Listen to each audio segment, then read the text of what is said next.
The Unli with Smart Power All 99. Hindi bitin with 10 gig data to power your games plus Unli Facebook or Unli TikTok. Load now. Wow! You know your scalp can get up to 5 times more dandruff? Get triple anti-dandruff power. Supercharged with Clear. Hey, you. Did you know men have 1.4 times weaker scalp? Get a shampoo that's 100% made for men. Supercharged with Clear. And if you alert, your scalp gets 1.5 times greasier, causing dandruff. Get triple anti-dandruff power. Supercharged with Clear. Pull over. Your scalp gets 1.5 times sweatier. For cooling power. Supercharged with Clear.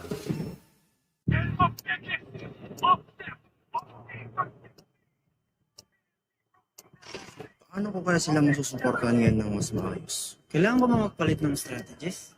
Nagagampanan ko kaya ng maayos ang role ko. Will I be able to meet their expectations? We have to prove them all wrong.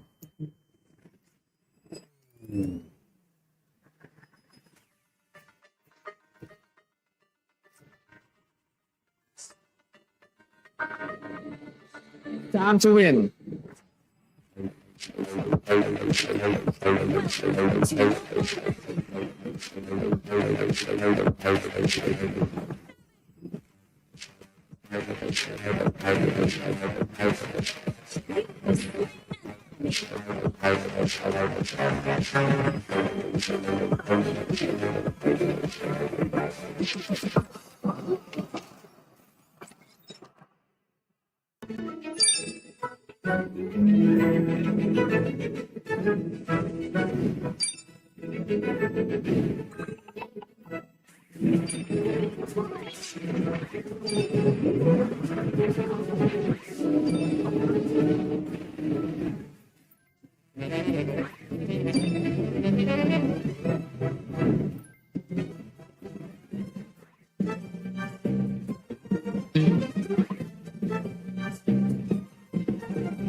The Unli with Smart Power All 99. Hindi bitin with 10 gig data to power your games plus Unli Facebook or Unli TikTok. Load now. Wow! You know your scalp can get up to 5 times more dandruff? Get triple anti-dandruff power. Supercharged with Clear. Hey, you, did you know men have 1.4 times weaker scalp? Get a shampoo that's 100% made for men. Supercharged with Clear. Enemy alert. Your scalp gets 1.5 times greasier, causing dandruff. Get triple anti-dandruff power. Supercharged with Clear. Stop! Pull over! Your scalp gets 1.5 times sweatier. For cooling power, supercharged with Clear.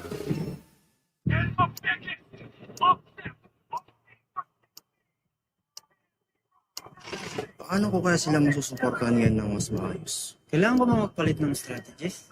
Nagagampanan ko kaya ng maayos ang role ko. Will I be able to meet their expectations? We have to prove them all wrong.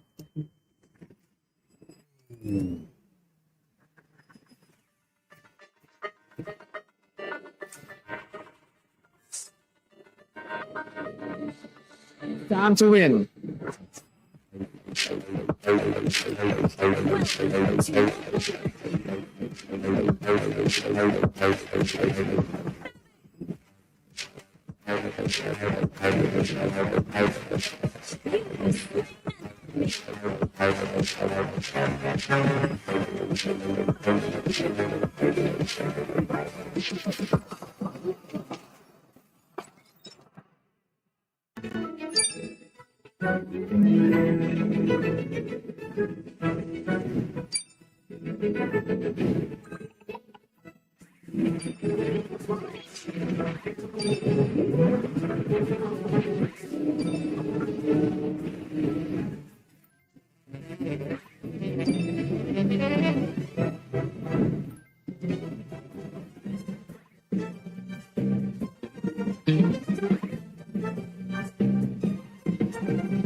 Tara, wala ka ba?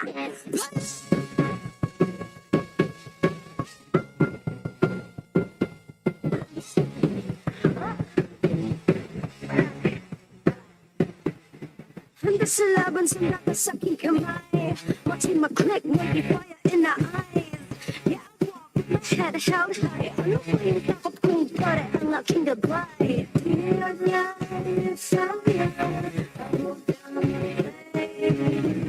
I've got the boy. In the king of kings, the king. Eyes on the prize, be nice, 'cause it's so time.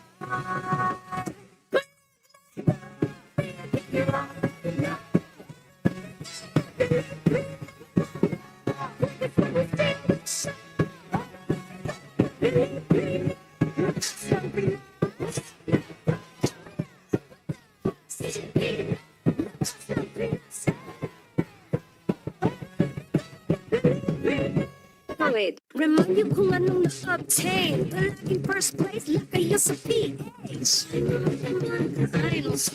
I'm here cause I got God, my team, and super fan.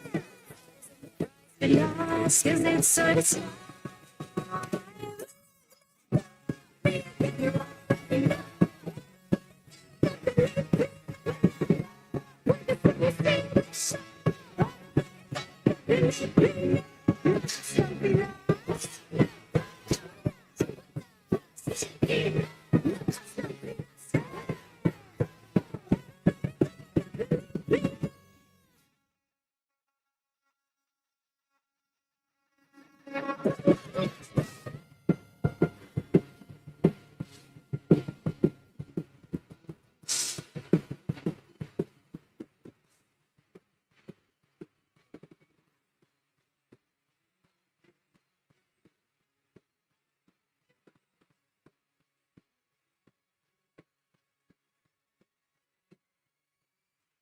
The 17th season of MPL Philippines is brought to you by the following sponsors. Infinix, the official gaming phone partner, the power behind every madlang gamer.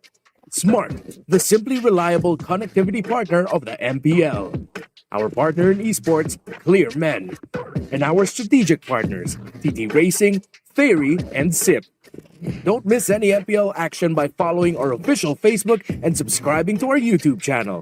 Follow MPLPH on TikTok for more content. Catch the MPLPH Season 17 playoffs live at the San Juan Arena.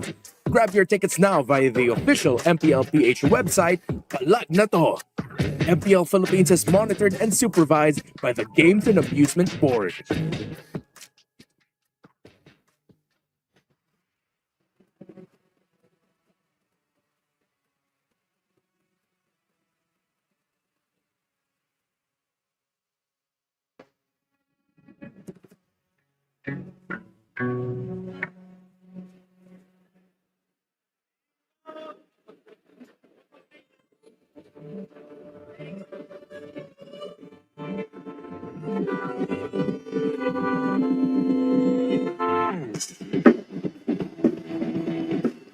FPL, make some noise!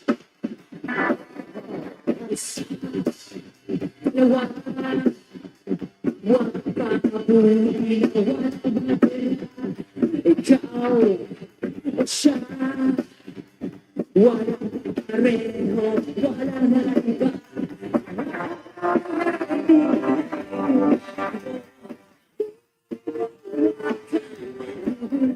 Ilas lang na tayo sa mundo.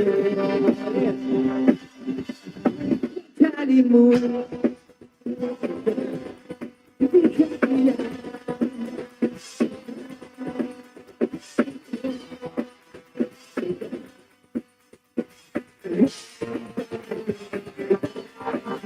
Kanya-kanya.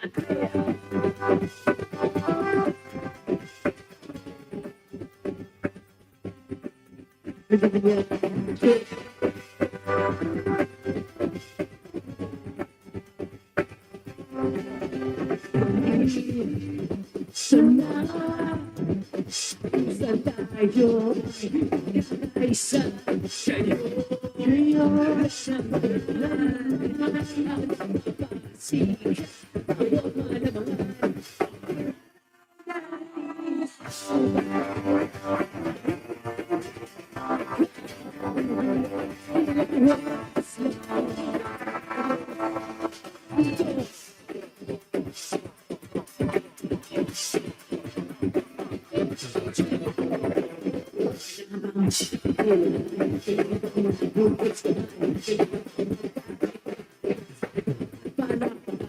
Pwede bang huwag tayong ganyan? Pwede bang tiplehan mo lang? Pwede bang huwag ka nang matakot sa di mo maintindihan? Iba na di makapulot, iba na di nagugustuhan, iba na gusto ng iba at di kayo naiilang. Iba na di makapuluhan, iba na di nagugustuhan, kung magtataray-tarayan, ibahala ka na dyan. Peace sign in the air! Huwag kalimutan, hindi kailangan ng magalit. Huwag kalimutan, wala ng bad trip, iparang jeep at matutunan. Yan na lang nasa paligid. Huwag kalimutan, wala ng bad trip, iparang jeep, kanya-kanyang trip.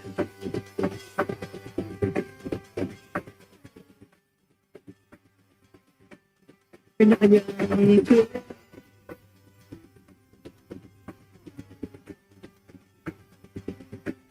Kanya-kanyang trip. Everybody make some noise!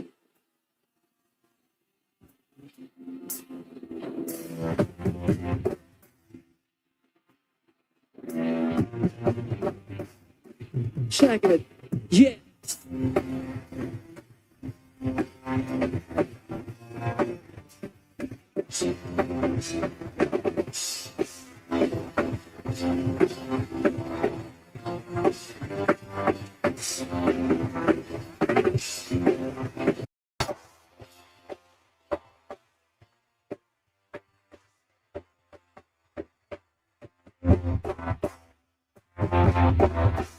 All right.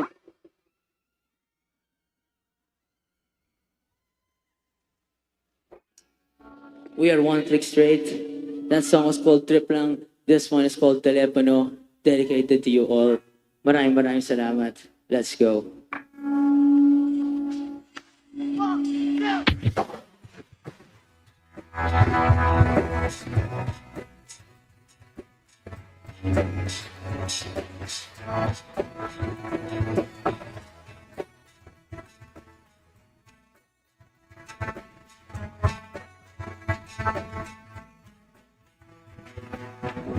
Sa telepono, boses mo ang gusto marinig. Hindi na mundong di nakikinig. Session na putulog na naman. Kung lahat ang gusto mo at pag-gusto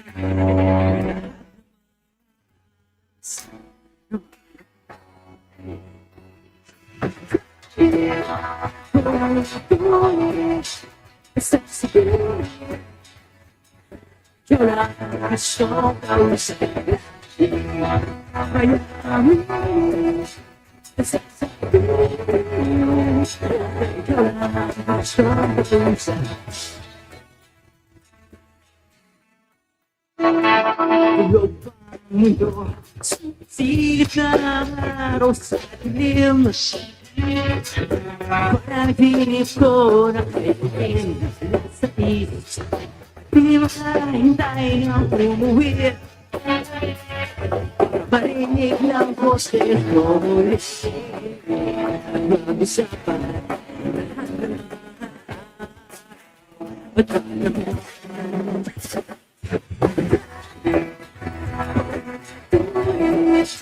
Basta sa buhay,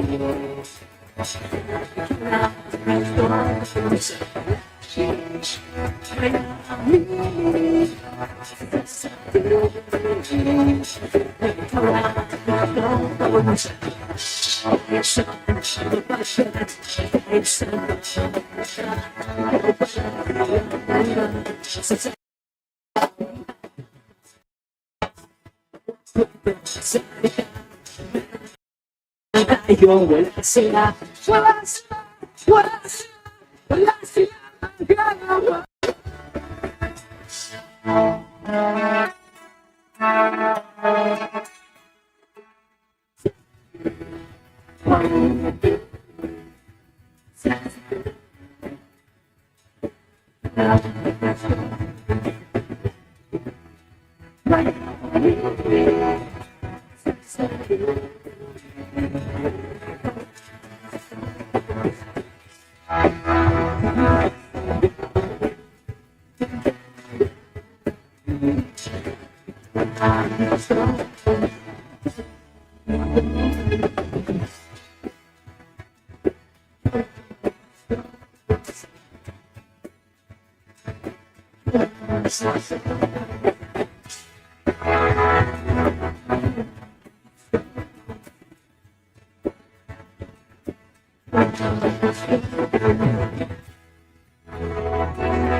Can we know your names and your position in the band?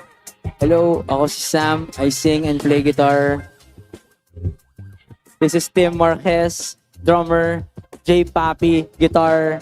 Big Bro T on bass, and we are One Click Straight. Yay! Welcome to the Champions Arena, One Yes. Click Straight. Alam nyo, na-electrify lahat, nabuhay ang mga dugo namin. And how about you guys? Kumusta ba ang feeling? Nakapag-perform kayo live sa harap ng crowd ng MPL Philippines. Exhilarating! Flabbergasted! Feeling namin champion na kami kahit hindi pa tapos yung finals. Yay! Yeah, we heard you perform your original songs. Ano ba yung naging hugot o inspiration para dun sa mga pagsulat ng kanta na yun?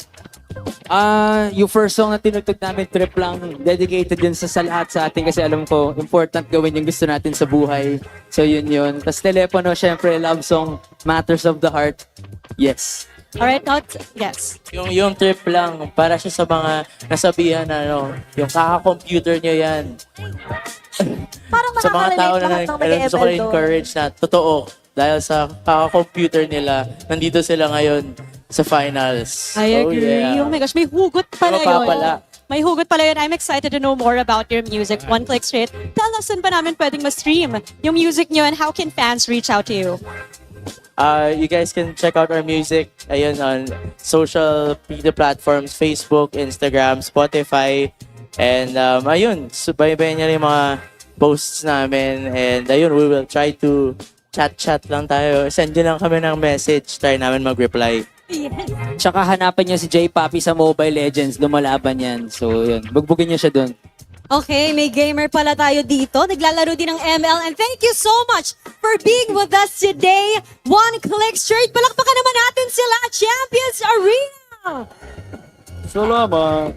And if you enjoyed that performance by One Click Straight, get ready for more. Dahil ngayong araw, malalaman na natin kung sino nga ba ang pinakamalakas sa tahanan ng pinakamalalakas. Nandito na tayo sa best part because it's the grand finals between Team Liquid Philippines and Team Falcons. Who will claim the Immortal Cup?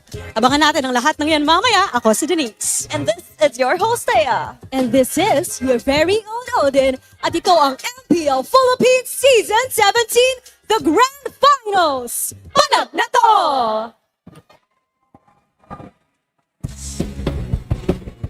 Magandang hapon sa lahat ng sumusubaybay sa MPL Philippines Season 17. Kami ang inyong makakasama para sa ating Grand Finals. Narito na po tayo sa pinakahuling araw ng ating season. Uwami with Burrito and Midnight para sa Filipino Desk at para naman sa English. Over on the English stream, it'll be us, the We Bear Bros. It's me, Naisu, Leo, Renmar. We'll be joining you guys in just a bit. Grabe ang makikita nating bakbakan ngayong gabi dahil ito na ang pinakahuling serye between Team Liquid Philippines and Team Falcons. And of course, MPL Philippines is monitored and supervised by the Games and Amusements Board. Isang best of 7 na naman ang ating makikita at kagabi, muntikan pa tayo umabot sa 7. Oo nga eh. Kahapon ay wala ko dito. Nanonood lang ako. And kasama ang pamilya ko ay sumisigaw talaga kami sa mga nangyayari.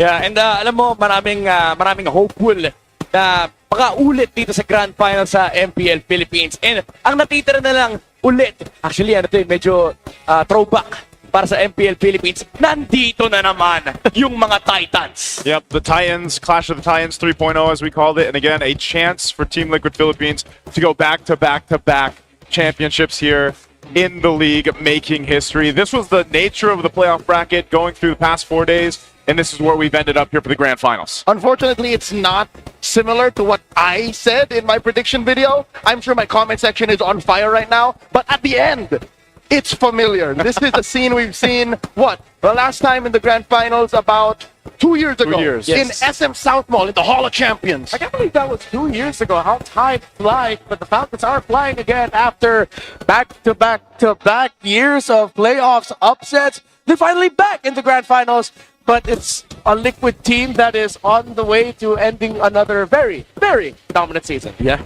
the series na napanood natin mula sa Team Liquid Philippines kontra Onek ay talagang naging dominante. And sa ngayon na makikita natin na magtatapat na naman ng dalawang Titans, ay makikita naman natin ang ating tournament history kung saan ay kung titignan lang naman natin kung sino may pinakamarami ay masasabi natin Blacklist International, nandyan na yan. Pero yung Team Liquid, humahabol na pare. Yeah, isa sa mga kapansin-pansin dyan, pre, wala pang nakakagawa ng 3 beses na magkakasunod at tuloy-tuloy na kampyonato. At yun ang hinahabol ng Team Liquid Philippines eh. Yeah, and nabanggit ko kahapon sa English broadcast. Ikaw correct ko lang, pero since Season 11, 2 beses lang nag-miss ang Team Liquid Philippines /Echo sa isang Grand Finals. So I'll pose a question. If Echo was to Blacklist, does that mean Falcons will be what is to Liquid? Is that a hot take or not? To be fair, it's a question. It's a question I'm asking, I'm not proclaiming. To be fair, sa history ng TLPH, isa ang Falcons talaga sa pinaka-consistent na bumabangga sa kanila. Oo. Ay makikita natin all around San Juan Arena, the Champions Arena, makikita natin ang mga naging kampiyon for the past few seasons of MPL. 17 seasons of dominance, 17 seasons of history. At dito natin masisilip ng isa na kamuntikan na makapag-3-peat na harangan lamang ng RSG Philippines.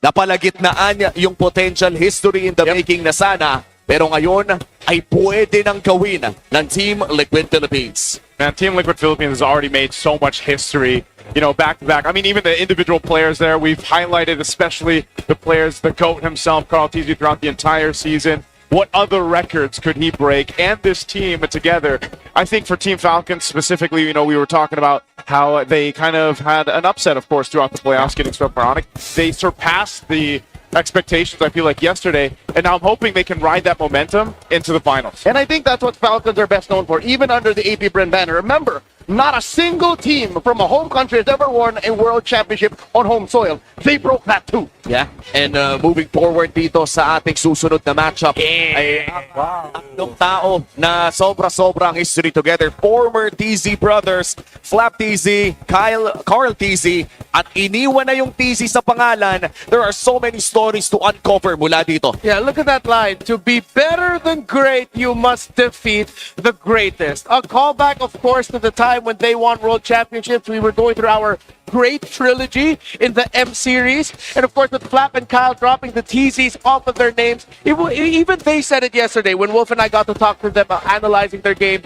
It really means a lot to them. They dropped the TZs for a reason. They want to be remembered as Flap, as Kyle, and the legacies they made, and other than the shadow of the man in the bottom of the screen. Yeah. And tama naman kasi kapag tinignan mo ang history, actually, in fact, even yung mga legacy players natin, nandiyan sila JP, nandiyan si Flap, si Haji, inaaalala nila to. Kung titignan natin yung panahon 5 years ago, namumuhay pa rin tayo sa mundo ng TZ. And ngayon, hindi na lang kasi dati sinasabi lang, si Carl TZ, isa sa pinakamagaling na players talaga. Ngayong 2026, you can definitely say that he is the best player in MLBB, the GOAT and the face of the game. I mean, on paper pa lamang na tinitignan natin yung mga achievements dito ni Carl TZ. Ay masyado na ata mahaba ang papel. You have M2 World Champion, M4, MSC 2025, SEA Games 2019, SEA Games 2025, Season 6 Champions, S11. Pwede bang may iba namang sumalo? Habulin mo kayo ba? M2 Finals MVP, MPL Philippines Season 6 Finals MVP, MPL Philippines Regular Season MVP, MPL Philippines Season 17 MVP. Hindi pa takbo! Ako naman. Most played, 622, 384 na most win games. Top 1! May top 2 in assists. May top 2 in total damage. Napakarami na ito. Wait, meron pa! Hindi pa tapos! 673 kills total. Number 1. 15 playoff appearances. Number 1. 936 in assists. Number 1. Teka lang Number 1 in games 1, 93.57%. May irot pa! Hindi pa tayo tapos! Pero pa tayo tapos, pero pa! Grabe! Anak ng kambing! Oh. Ayan, no? Wow. Kita din dito yung pag-glow up niya, no? Oh my. That's the multiverse of Carl TZ, basically. That's true. And what could probably one of the longest graphics na makikita natin dito. Ganun na rin kahaba ang karera. May bagong record na naman. Longest graphic in MLB history. Grabe ka na, Carl. Ano pa bang stats sa pwedeng talunin ni Carl? And as of now, pinibiro natin na tinatalo na lang ng Liquid ang kanilang mga record. But this has been the truth. For the past few seasons of MPL, sila na rin lang yung sumisira ng sarili nilang record. Yeah, masasabi ko na gano'n talaga eh. And again, base nga doon sa, kung maalala natin yung intro, no? Nabanggit ni Carl TZ sa lugar na pinakamalalakas, ako ang pinakamalakas. So kilim na niya eh. Talagang inaako na niya na siya talaga ang pinakamalakas eh. Alam mo translation nun? Ano yan? So, kambing. Kung makikitan ng Falcons, if they ever beat Liquid as hard as they tried, and they did once in the regular season, what does that make Falcons? That's true. And this is a big question para sa Team Falcons, a big challenge kung saan pwede tayong makakita ng potentially one of the biggest upsets as well. Grabe na ang binibigay natin na pressure dito sa Team Falcons. Kaya naman palamigin muna natin ang mga bagay-bagay with our real cooling tactics natin ng Infinix GT50 Pro. Simulan natin yan sa Team Liquid Philippines. Early aggression is key. Alam naman natin ito ang susi sa Liquid Stampede. Kung saan kapag nakukuha nila yung early game tempo na para bang hindi na pwedeng pigilan itong team na to. Trio mid, doon nagsisimula lahat. Tapos dinadala nila yung pressure sa may side lane. Kung masama sila Sanford, and doon na nagsisimula yung kanilang pag-takeover ng mapa. And then also prove that they have the better goal team. Kahapon nakita natin si Super Marco ay pinabagsak na ang the pressure. What can Teddy do here for the four horsemen of the cavalry? Kamusta naman ang ating Team Falcons, Renmar? Well, you talked about the early aggression for Team Liquid Philippines. Falcons need to take over the first turtle. That's how you stop the early aggression of Liquid. Take a page out of Onyx Philippines' book. Get those pickoffs in the center of the map. Find those pickoffs in the river. Make JP and Sanji uncomfortable. And then maybe you get a chance to take over not just Turtle 1 and then the next turtles after that. that. Macro-based gameplay will be the key. In the playoffs, Onyx Philippines, that's what they got over Team Falcons. Little by little, Falcons started to get their macro gameplay back. They have to continue that against Team Liquid Philippines. For the overall key to victory, it's all about the Lord Dances Midnight. That's what wins championships. Yeah, you know what? Iba't ibang legacy na ng Lord Dance na nakita na natin. Nakita na natin yung Lord Dance 101 ng Blacklist. Nakita na natin yung systematic Lord Dance ng Falcons. And nakita na natin yung Stampede Lord Dance ng Team Liquid Philippines. So, who wins it today? We don't know. Pero kailangan talaga nilang alagaan yung macro department nila. At gustong-gusto ko yun, yung key to victory natin na micro wins games but macro Lord Dances in general wins championships. Yan na siguro yung aantayin natin na para sa gabing ito. Sino nga ba ang magiging mas maganda ang setup sa mga malalaking objektiba natin between Team Falcons and Team Liquid? Our top 2 teams of the regular season, ang dalawang upper bracket finalists din natin ang magkikita dito sa pinakahuling araw ng Season 17. At panigurado, sana naman maging sulit ang ticket ngayong gabi. 7 games, please. 7 games. Nasaan si Bri kita? Nasaan ba si Bri? She's somewhere. Oh, she's there. Ito si Bri. 7 games. 7 games. Ayun pala Channel. Well, bago tayo magsimula at tumako sa mainit na Grand Finals na to, ay pumunta muna tayo sa main stage dahil meron tayong mainit na pasabog. Hello, MPL Superfans. This is Denise. I'm joined by Thea, and joining us are 2 very special guests on this Grand Finals Day. We have Mr. Marlon Marcelo, the Executive Director of the Philippine Esports Organization, and joining him is Dr. Oliver Evangelista, the OIC of the Professional Sports and Games Development of the Games and Amusements Board. Hello, sirs, and welcome to the Champions Arena. Now, Dr. Oliver, we now have representatives for the Asian Games, the 20th Asian Games, as well as the MSC and the MWI at the EWC 2026. Now, how important is it that we have players representing the Philippines on the global stage? Yes, it's very important, no? Because when they carry the flag abroad, they have a chance to prove not only their talent sa paglalaro, but also the discipline, yung puso nila, and of course, the national pride. At hindi nga tayo nagkukulang ng national pride because, Mr. Marlon, marami na tayong napadalang esports athletes internationally and they prove that they can dominate. Now, from Peso's perspective, what does this say about the current state of Philippine esports? I would say, ito yung validation na gumagana na yung pinagpagura natin. Peso's goal has always been to build a sustainable path from the grassroots to the global stage. So, and here we are. Excited na din kami kung sino ang huling papalag. Thank you, Mr. Marcelo and Dr. Oliver. Now here is our official Sable jersey for the 20th Asian Games. And MPL Superfans, let us support our very own Sable team as they head to the 20th Asian Games. And we invite you to support them as they show their performance on the global stage. Thea, palag na to!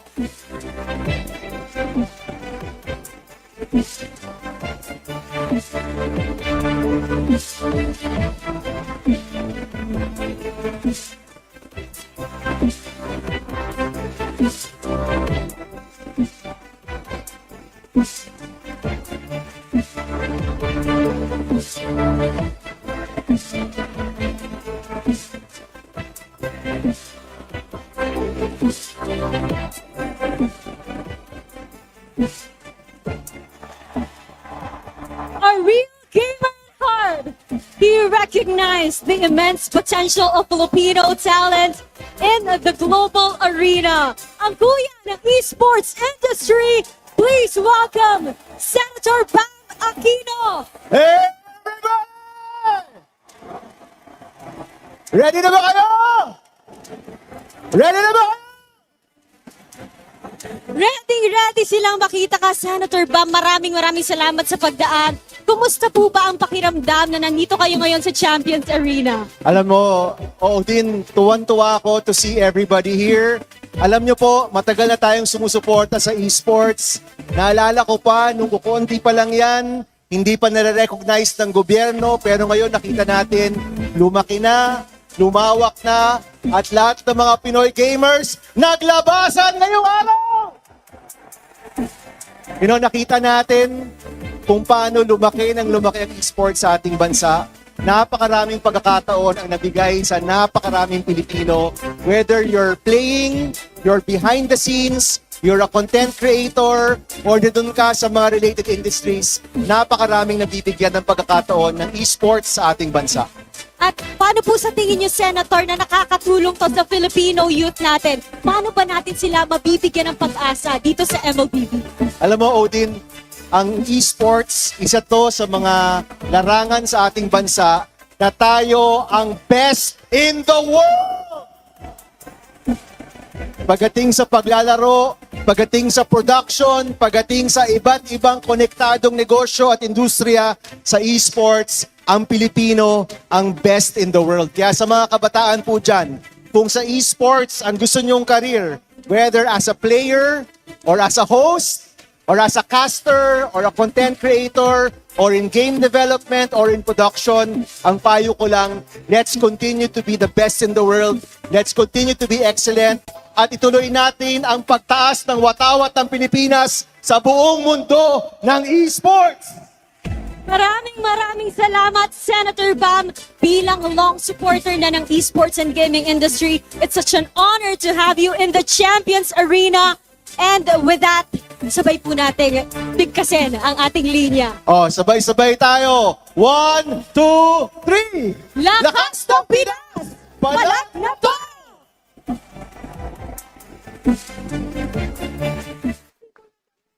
For a long time, traditional sports and esport athletes walked completely different paths. Today, those lines blur. Look around. We are witnessing a new breed of heroes who are redefining what it means to represent the flag. At the forefront is Carl TZ, the most decorated player in history, leading the charge to prove once again that the Philippines is the home of MLBB champions. Step forward onto Asia's grandest stage, Lakas ng Pinas at Palag na to.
Once again, Champions Arena, make some noise for your EWC 2026 representatives. Bon voyage, Palak na to!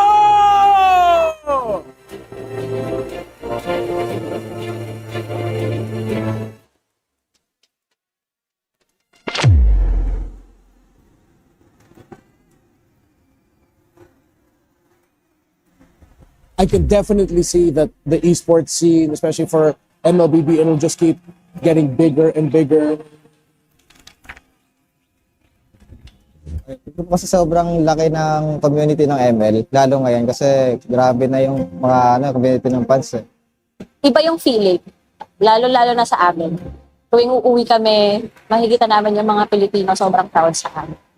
Magiging part na ng buhay nila na manood ng arena sa mga susunod pang araw. Hindi lang siya tumitigil sa laro. The stories are so real, the stories are so big, na para siyang superhero movie. For the very first time nakita ko sa buong pamilya na nagpa-picture sa amin. So parang dun pa lang namangha na ako. Sabi ko, this is the community that I want to be in. Mga magulang natin will look at esports, gaming in general, be like, wala kang mapapala dyan and stuff. But it's not necessarily true. Nung season 1 namin, doon lang kami sa sa mga malls. After nung SGD time ko, nung nalipat ako sa brand, talagang doon nag-start yung sunod-sunod kong mga panalo siguro. And doon ako mas na-recognize. Tayong mga Pilipino kasi, parang happy-go-lucky tayo. Kahit anong pagdaanan natin. Tayong mga Pinoy lumalaban talaga tayo kahit even the slightest chance. Depende sa I mean, yung earliest season ko is season 1. So, to put it simple, parang kasama ko lumaki yung liga. Sobrang layo na ng nilaki ng league. Probably, not just the players, titingnan mo, kundi yung broadcast and the whole structure ng palabas din itself. Isa sa strengths ng MPL, I believe, is trying to relate or reflect what the community wants into the league. As Filipinos, we're quite known na maging very passionate about our sport, our field, especially esports, no? Ito yung napoproduce natin, ito yung napapakita natin sa lahat. Storytelling nilang nagkakatalo, pero sa crowd, walang tatalo dito. Mas wild yung mga tao sa Pinas. Right now, MPL is a huge pillar sa Philippine sports. And 17 seasons strong. Makikita natin yung cultural impact talaga ng MPL. I mean, automatically, part na ng culture ng Pinoy eh. Ng tipong, ano nilalaro mo? MLBB. yun yung dahilan kung bakit ito yung talagang pinakamalaking liga ng esports sa buong Pilipinas ngayon. Grabe, ang laki na ng MPL Philippines. Ang laki na ng Mobile Legends Bang Bang. MPL is now bigger than ever.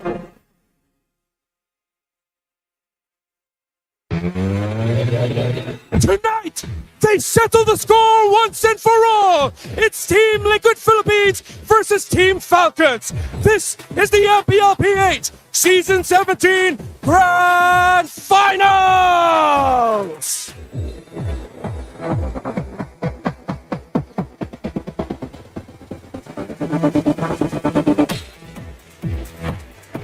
In the EXP lane, it's Clear Legend, Raging Sanford versus the Filipino Cannon, Slap.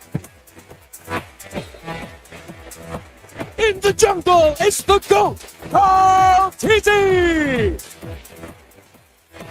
versus the young phenom, Kyle. At mid, it's the lone stallion, Sanji. Versus the KDA machine, Haji. At Rome, it's El Daddy JP. Versus Master Ogwen. Finally at gold lane, it's Teddy versus the bulletproof Super Marco.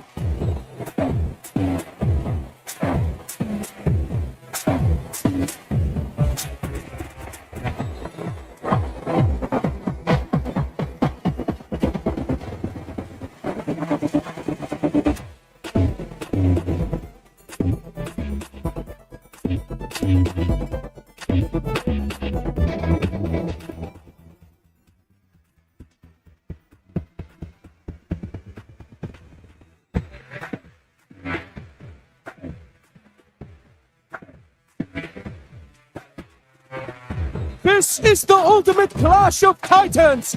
Who will claim the Immortal Cup? Champions Arena, make some noise!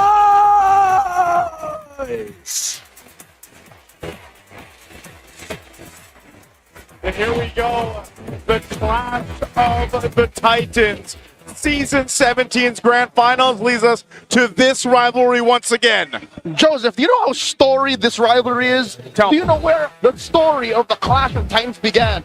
Remind me. The far-flung lands of Kazakhstan in Almaty. I was standing in the middle of a huge international event, and this guy, he could barely speak English, came up to me and said, Liquid, Falcon, they're the Titans of MLBB, and that's where it all began. That's where it all began? So it's a man from Kazakhstan? What?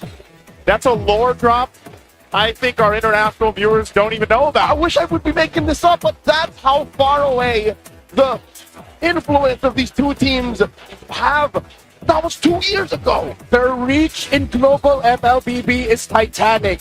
For tournament after tournament, whether it's local and international, they faced off against each other in the grand finals. It's been a while, but it's good to see them back. It's good to see them back, man. Again, I think this was almost faded in a way. The way we were going through the regular season, some of the struggles that we saw with Team Falcons, so to speak, but the only team to give that, that taste of a loss to a team like Team Liquid is something that can be said for where they are now in the grand finals. It's poetic, Joseph. Think about this. Who can make a Titan feel human? A Falcon. Well, yes, but also, there you go. Someone with just as big, someone as colossal. And yes, Falcons did struggle, lost one more match, again to a team that was an up-and-coming, white-hot Barangay Omega. But still, you can see how Falcons continues to redefine and reinvent macro gameplay. This is going to be a titanic task for them to take down a fellow Titan.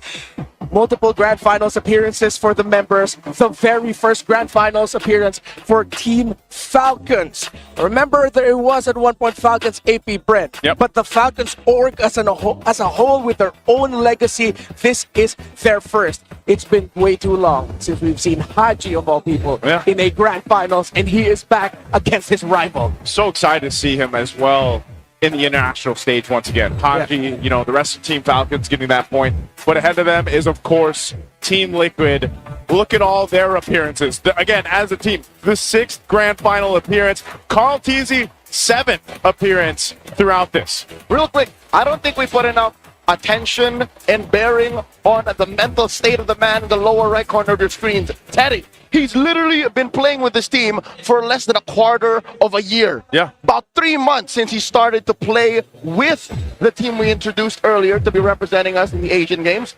What could be going on in Teddy's mind? He's literally amongst Titans. I hope it's not what Carl Teasy said about him in an episode of the AG podcast minisode where Carl Teasy said, I feel like he's could show off a little bit more. It's still somewhat lacking.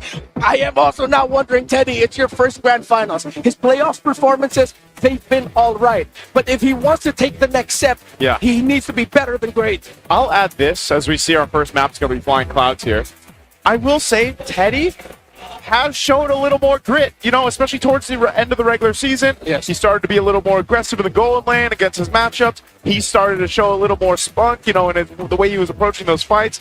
And yes, he's been steady, but I also feel like a couple times we've thrown out, man, that's deadly Teddy, right? Because he went from that more steady mode, especially in the early weeks of the regular season, to this point where now we see him being a little more aggressive. And I think that is what the rest of the 4 horsemen and the members of Team Liquid were looking for.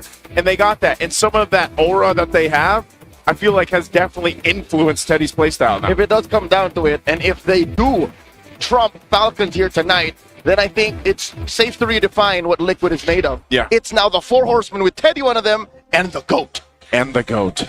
That's true. Yeah, unless something else happens, Team Falcons definitely can take us somewhere else. Hopefully, I'm just hoping, man. 6 games at least. 6 quality cinematic games is what I'm hoping for. Here's what I predicted. That's what you did? Yeah. Redmar, what'd you predict? Oh, Game 7. Game 7? Yes, sir. I didn't predict it all. All right, let's jump into the draft here. Again, 91% for Team Liquid over here on this blue side. 16-0. Again, this is their map. Flying Clouds, no one has taken them down. Off it, maybe Team Falcons. Maybe the flight will help them in this one. They like to fight. They like to fight and flight. That's what basically this says for Liquid as they take out the Kalea, the Guinevere, and the Suyo. Oh my god, that ladder pick is something that the Phenom Kyle has been kicking butt with all throughout the season. I'm surprised why teams still give it to him. I love that Coach Snap and Coach Aeon respect that. Are we going to end up with a Leomord Harley priority here?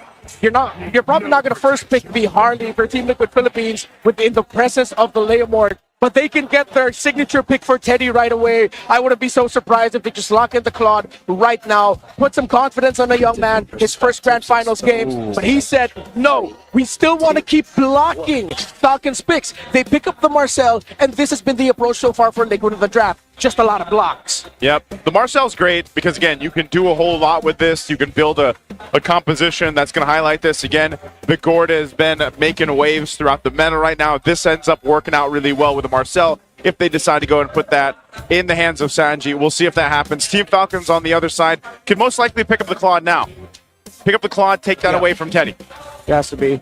But the problem with that is, yes, you pick up the Claude, but then the Harith with the Marcel actually does very well. Against the Marcel, bad. So I think our Harith's going to be coming in for TLPH later. For Falcons, maybe see if you can pick away a mid or EXP. And it is a mid. Haji on this Valentino was key and instrumental to their victory against Onyx PH yesterday. Considering that the Ju Sin could be a pickup for Team Liquid Philippines, the Eve is good. And that might force them to go for Valentina. Okay. Valentina, probably to Harith. I don't know if they'll decide if they just wait for the jungle pick here, especially given the fact that one or two of the top most picked junglers are banned out right now. The Harley Leomord trade is still up. Yeah. If ever it's going to be the Harley Leomord trade, if Liquid want to block maybe a utility style jungler from Falcons, that would be good because the Brethren is still an option. But Liquid keeps playing defense on their drafts. Oh. By taking away some of the best picks of Falcons. Okay, so are we saying they're playing defense in the draft so that they can have all the offense in game? Yes.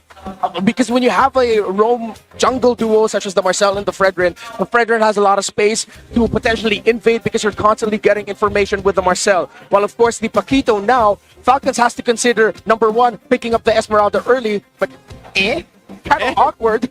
Then the other option is they rush a Benedetta, one of the few heroes that can match what Paquito does right now in terms of the fast wave clear and fast rotates. And then in conjunction, you lose out on Kyle's picks. Yeah. There's been a lot of Esmeralda though too. With the chance that this is also probably a Heron. Yeah. So I don't know if they're gonna go that way. They'll lock in their jungler, Leo Mord. You mentioned it earlier. So they lock it in. This is first phase. Solid on both sides. There's a clear plan here. I do like what Team Falcons is doing because this goes ahead and it gives them that box. We mentioned this yesterday. It was pivotal in their matchup against Onyx. They needed to go in and fight into that box, and that just happens to be the real-world manipulation with the Eve here. Yeah, the difficult thing about the Falcons combination is with the Leomord, you want to be able to get early wins. Well, let's see. We're going to throw it over to the on-ground panel to break it down a little further. Thank you so much to our casters. And over here at the on-ground panel would be me, Brigida, together with Whoop, our analyst for today. And kanina nakita na natin, isang kagulat-gulat na pag-prioritize ng Team Falcons on the Eve in the first phase. Ano masasabi natin tungkol dito? I think, Briggs, ito ay parang deny pick as well as parang naging comfort na rin nila na-develop throughout the playoffs. Nakita natin yesterday, the reason why they won against Onyx is nung ginamit nila Eve up against the Jushin na happens to be open pa rin up until this point. So, I doubt na mapipili yung Jushin dito. Alam mo, laging contested yung hero na yon. But in this grand final, baka mag-decide na dalawang teams na hindi na. Kaya nga, Gord nga yung binabad nila dito not the Jushin for TLPH. So they will be willing to leave that open. And I think isa rin ito sa mga moments na talagang napapatanong ako kung ano yung mga magiging response ng Liquid in terms of the picks. But just the same, Team Falcons, I'm wondering, since the Paquito is open and the focus is once again taken out, what do you see as a potential response na magagaling din naman sa Team Falcons for this pick? Kasi wala na rin yung Esmeralda. Yeah, I think yung Benedetta, na nakita rin natin yesterday. Itong Esmeralda, nakagulat na parang hindi kinuha agad ng Team Falcons despite them having a lot of options para kay Kyle. Lalo nakatapat kasi Fredrin eh. So, kailangan nilang mag-isip ng iba pa. Like, pag naman yung Benedetta dito, like, what is your actual answer to the Paquito? Siguro, maiiwan sila with the Rizla. Kaso, di nila kukunin yun up until lumabas yung Valentina or kung ano man yung mage pick para dito kay Sanji. And at the same time, I feel like nakita natin kung ano yung pwedeng maging implications ng isang slower pace na EXP lane for Falcons. And na-highlight pa naman sa ating keys to victory na kailangan talagang maging aggressive lang all throughout the early ang Team Liquid Philippines. Even the Atlas though, it's taken out. Bakit kaya? Well, siguro kasi gusto nilang kumuha ng stationary na mid laner dito. Maybe Akimi, for example, para hindi sila mahirapan kasali. Or maybe they want to go for Valentina para dito para kunin yung Eve kasali. Alam mo yung mga team, sabi nila sa akin hindi daw sila takot sa Valentina kung Atlas sila. Actually, parang mas lamang pa yung Atlas kapag merong Valentina. So I think that could be a consideration here for TLPH. Yep, great way ang isang Atlas na nakapag-close in din bigla-bigla, magugulat ka na lang, no? Pero here we are awaiting if they will go for the Rome or EXP lane pick. And instead, they go for the Hilda. So I believe this will be a Master Ogwen hero in the meantime. But a bigger question mark for a lot of us right now is what also could be the Teddy pick? Kasi baka yung Valentina, yun na yung maging consideration for Sanji. But Teddy, wala na yung Harit, wala na yung... Baka mapuwersa silang mag-carry kasi dito para masagutin yung Hilda. But it doesn't really counter itong Eve. In fact, mahihirapan siya dun sa Eve kung sakali mag-carry dito. However, maganda naman yung carry versus the Claude in the laning stage. Another option here is the Bruno, but I feel like mas mag-focus lang sila dito. Kung hard carry, Obsidia could also be a consideration, but there's the carry, as we did say, and the Kimi. Yun din yung mga sinabi natin pipiliin nilang Falcons. Etong Hilda, pwede maging roamer na lang. Minsan na EXP. And you're gonna be looking for somewhere along the lines of an Arlat here para sa Falcons kasi meron siyang synergy with the Eve at maganda siya kung sakali laban sa isang Paquito at as well as this carry.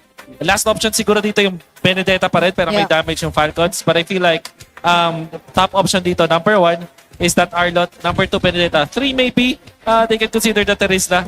Kaso baka matunaw nga lang, pero yun, one of the considerations din yan. Yeah, and because of the Hilda, I feel like they will be a bit more flexible when it comes to their EXP lane pick kasi meron naman na magiging in charge nung pangkukulo mo talaga in the early stages of the game, and you would potentially expect to see Master Owen all over the map, though not necessarily directly, no, na magiging panggulo.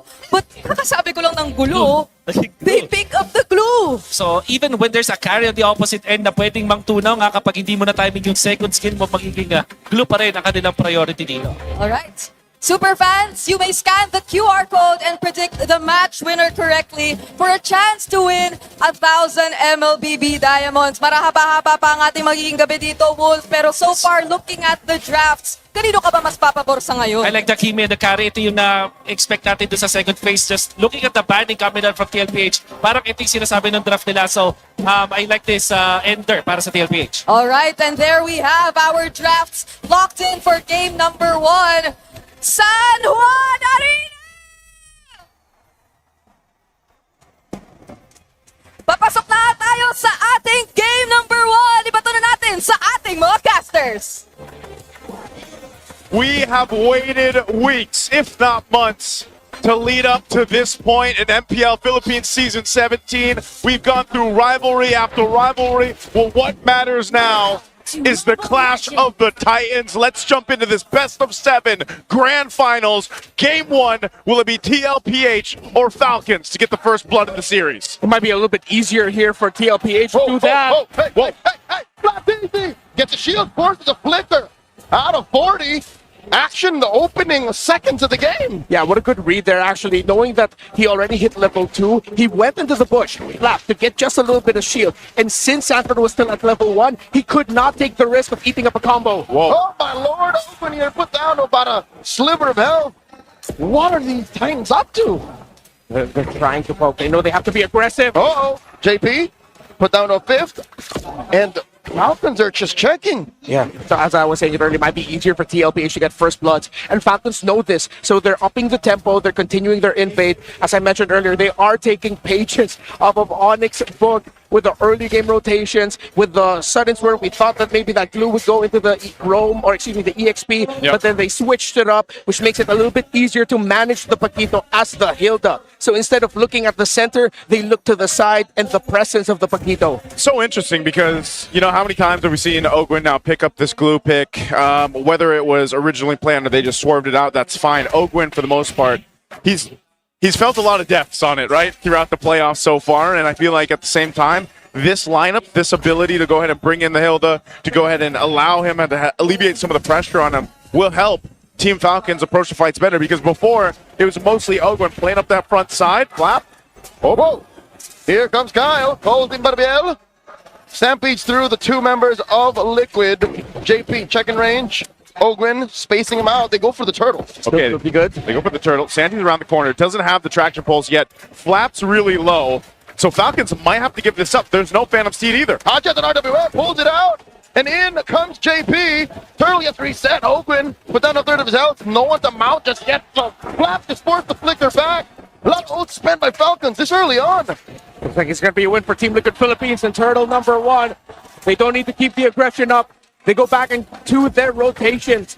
I love what I'm seeing from these two so far. It really feels like I'm watching a more chess-like version of MLBB, maximizing every ability, every battle spell, and not giving away a meaningless kill. Shades of the early exchange from Falcons versus Onyx last night. Yeah. There was a team fight wherein Haji also pulled out the other one a little early, which led to the opponent getting the objective. Falcons got to fix that. Yeah, he also had some clutch ones, you know, and so Golden Hour going to be used here. Not sure if there's going to be much. It's mostly on Ogwin. He's going to go ahead and survive that again. This glue tanky enough to deal with some of this early pressure damage. Yeah, Kimmy plus the Marcel together is like a Granger and a Marcel. You freeze up all of those projectiles you've charged up outside of the Golden Hour. Then once it comes out, a big burst of damage. So as awkward as it is for Ogwin, he needs to prioritize the Radiant Armor here. He needs that extra magic defense to survive the pokes coming in from that Kimmy. Despite them, yes, being a Fredrin and a Paquito, you have to look at the magic defense to keep yourself alive. Yep. Over on the gold lane, too, you know, we've talked about the whole golden royale that we had here throughout MPL Philippines Season 17. Super Marco solved that. He, you know, got the upper hand against Severo, who was so impressive throughout the season. And then you have this point where Super Marco on the Claude, the most winningest gold laner, up against a carry who needs more time to go and build up. But so far, we've seen Claude's just play so well in so many different compositions. Super Marco specifically seems to be handling the lane fine against the carry. It's good also that despite us ending up with a Fred and Leomord matchup, it's not the, okay, everyone just farm up, manage your lanes, and then let's go ahead and see each other in the turtle. They're still trying to find small wins and skirmishes in the river. More modern style, old school, objective-based MLBB. So yes, we might not see a lot of kills, but we will see a lot of action because of those little trades. Yeah, I think that's why, again, you know, that K2V for both teams, micro is important, but even the macro, the objectives, we've seen sort of an evolution of the, you know, turtle and lord dances. Neither have to be forgotten. You have to be good on both. Yeah. So if Falcons keep slipping up these micro decisions, they're not even going to get to these minute-long lord dances. Hanford brought Flap low. Flap got the recall, and now he's coming back. Oh, Cloud's in. And there's a golden hour to stop the turtle take. Down to an eighth of itself. Ogwin spacing out Carl. Sanji wailing away. RWF good. He still secures. And in comes Kyle with a Phantom Steed. Now JP very low. Gets hit with a momentum to the face. And in comes first blood drawn by Sanji. Kyle falls. So does Ogwin. This is looking bad. Plays at the back line. Super Marco not finding anyone. 3 plus the turtle going over to Liquid. Just when you thought Team Falcons would pull off that turtle take, they end up losing 3. Yeah, both retributions coming out early, actually. Carl Peasy and Kyle just both had, if I'm not mistaken, maybe less than 100 health on that turtle, which was surprising enough. Sanji being able to get the last hit. So with Team Liquid Philippines getting the last hit on the turtle, they were encouraged to fight. They got that. Now they got a tower up top. They might be able to get a good push down bottom, which means Super Marco's room to farm is starting to run out. Falcons needs to start patching holes here, or Team Liquid Philippines will be able to start stampeding. Considering that this is a Fredrim that is packing the support emblem sept, you get more cooldown reduction, and after that, it's brute force breastplate. Even more cooldown reduction, less time getting crowd control. This Fredrim can snowball. Oh, they baited out a response out of Marco. Like that. Goes in BMI through. 4 members of Liquid down bottom. I was about to say, why would they send Marco away preemptively when there was a fight breaking out? Blazing the west of B as they take down Sanji. But Stanford knocks out Marco and the fight continues as Ogwin falls. Flap and Haji wonder where did Ogwin and Marco go? Not worth it there on the trade. Super Marco uses Purify, but didn't expect that. Easy intercepting the back line as Haji gets taken down. Daddy JP finds him, and now they take down Flap. Flap fighting a losing fight here as the turret falls, so does he. They just don't stop. Team Liquid finds a moment of weakness, and they keep pressing. They are stampeding. We're talking about the Marcel and the Fredrin, a very oppressive duo. They're still going! Oh my Lord, Marco! Appraiser's wrath to the face underneath tier 2. That is an angry goat if I've seen one. What just happened to Marco? Oh, and they still keep going as Haji gets taken down. Ogwin does find them out. In comes Flap. This is a losing fight. Kyle calls in, but to be able to get caught in the golden hour. Oh, how is this going to elapse? As in comes Seti from the side lanes, and they take down Flap. TLPH, 7.5 minutes in, are all gas, no brakes. Not what I mean. This is the Liquid Stampede we have seen all season long. And they're going to go for Kyle. Will not survive. Sanford packing dynamite in his hands. Way too quickly. After that turtle loss, Liquid did everything perfectly with how they managed the map, with Falcon sending Marco to bot. Teddy was free to push, and you saw the chain of kills. This is just excellence in execution by Liquid. Good old Stampede. Man, again, looking at this, an 8,000 gold lead around the 8-minute mark is something you don't often see. Liquid are proliferating gold like they want to buy RAM. Yeah. Hey, man. Can I get some of that? Can we all get some of that? Right now, Team Falcons has had enough of it. They're looking for more. Butterbeal called in by Kyle. There was just a feint as Liquid looks for more elsewhere on the map. Okay. They're really tough. Falcons, they have to find this weird balance of getting their utility items, but getting their good items to start chipping away at Team Liquid Philippines. Copies the use Red 3. There's the post, and Flap taking a face full of hits from Sanji. JP looking to catch him in the platinum snap, and they let go. Yep, they're going to let go of that one, but again, they're going to go ahead and get a turret. Whoa, Sanford! Kyle running away from Terry Bogard. Got the combo! Man. Sanford finds another, and they continue to pressure. Carl Teasy plays his wrath. 3v4. Falcons not going to force the issue here. Ogwin caught up once more. The jabs and the combos are so clean from Sanford on this Paquito. It's poetry in motion. It is the greatest orchestra you've never heard, yet you see, you feel it in your soul. Yes, I gotta glaze liquid right now, because what the hell are we seeing? This is some beautiful execution from Team Liquid. Macro, micro, everything is going perfectly for the cavalry. You have to look across the board in these lanes here, just how massively ahead every single department. At this point, Team Liquid has game one under wraps. You know, this is so difficult for Team Falcons to keep up with because you're going through this kind of deficit, this kind of difference in economy that even if you're trying to go ahead and send your frontline guys, they're just punching bags at this point. They're sure kills for TL. Everything that follows from here is just procedure. Unless something goes very drastically wrong for Liquid, Falcons are not going to come back from this. Yeah. Haji only has a glowing wand still on the way to his second item. Even a divine glaive would not help him out right now. A massive lead between the two gold laners with Teddy sitting at over 2,000 against the Claude. Still doesn't have the Trinity, but even with the Trinity up, you're still going to be waiting for the next item after that. What Liquid has done here is an evolution of what we've seen of the double marksman, double carry style of strategy, because they have an EXP laner that is much more high damage dealing and fast at rotating. It speeds up. Okay, Aji pops that real world manipulation in hopes to defend. Sanford's inside, compromising Flap as they switch targets over to the inhibitors. Falcons can keep their inhibitors. Liquid is taking the disciplined route. Yep, they'll keep them up. Base turrets, though, did take some damage here.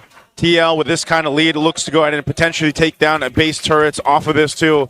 They know the RWM is used. We'll see if Haji gets it back. There's the mid turret going to be worked on. Kyle taking hits from Sandy. Down goes that mid lane inhibitor, and Aldwin gets annihilated. Super Marco blazing duet. Backwards as the golden hour is brought out by JP. Teddy takes down the bottom lane, top lane left. The only bastion for Falcons. Their base is about to get stormed. Got the wave in mid. I don't know if I can recall seeing this kind of lead in the MPL Philippines Season 17 yet. 14,000 gold under the 12-minute mark is absolutely insane for Team Liquid on this Stampede in Game 1. Team Falcons hold on to one base turret. What do they do here? Is this one of those situations where you have to start just thinking, we got to go again? Yeah, they have to turtle it out, and I wouldn't be surprised if they're already thinking, go next. Yeah. See what we can do so that we don't end up with that kind of lineup again from Team Liquid PH. And, well, if you want to look back at history with gold gaps like these, Falcons is the only team in MPL PH history to make a comeback down 16,000 gold. Was that 2 seasons ago or last season? Aurora. Yeah, against Aurora. Do they have another DNA, but then this Liquid team is just different, man. This lineup, it's way too difficult to make a comeback through. Again, it's a double carry with a somewhat carrying the EXP. RWM trying to put down JP. Open gets the mount. They pick off Daddy JP. Flap gets taken down by Teddy, and Super Marco barely survives. One for one. They just want to chase Ogwin down. At least that move right there buys Team Falcons some time in the game. There's the pulse throw now to cancel the conceal. Ogwin with the split. Oh, just wasting time here. Yeah. Throws out the gluing. Krabby Patty sits, and he's already wasted more than a minute of Liquid's time. I think this is mission accomplished for Ogwin. Hey, one more! Ogwin does the impossible! A 1-for-1 trade! Where the hell did I come from? That's only the third kill. They're probably not going to get a lot of it. But holy crap, Ogwin, that was pretty cool. That was the most Patrick Star thing I've seen so far. Uh-oh, Flap. Another pulse thrown out. Flap just scrambling to get into a bit of brush there. I'm still not over how he did that.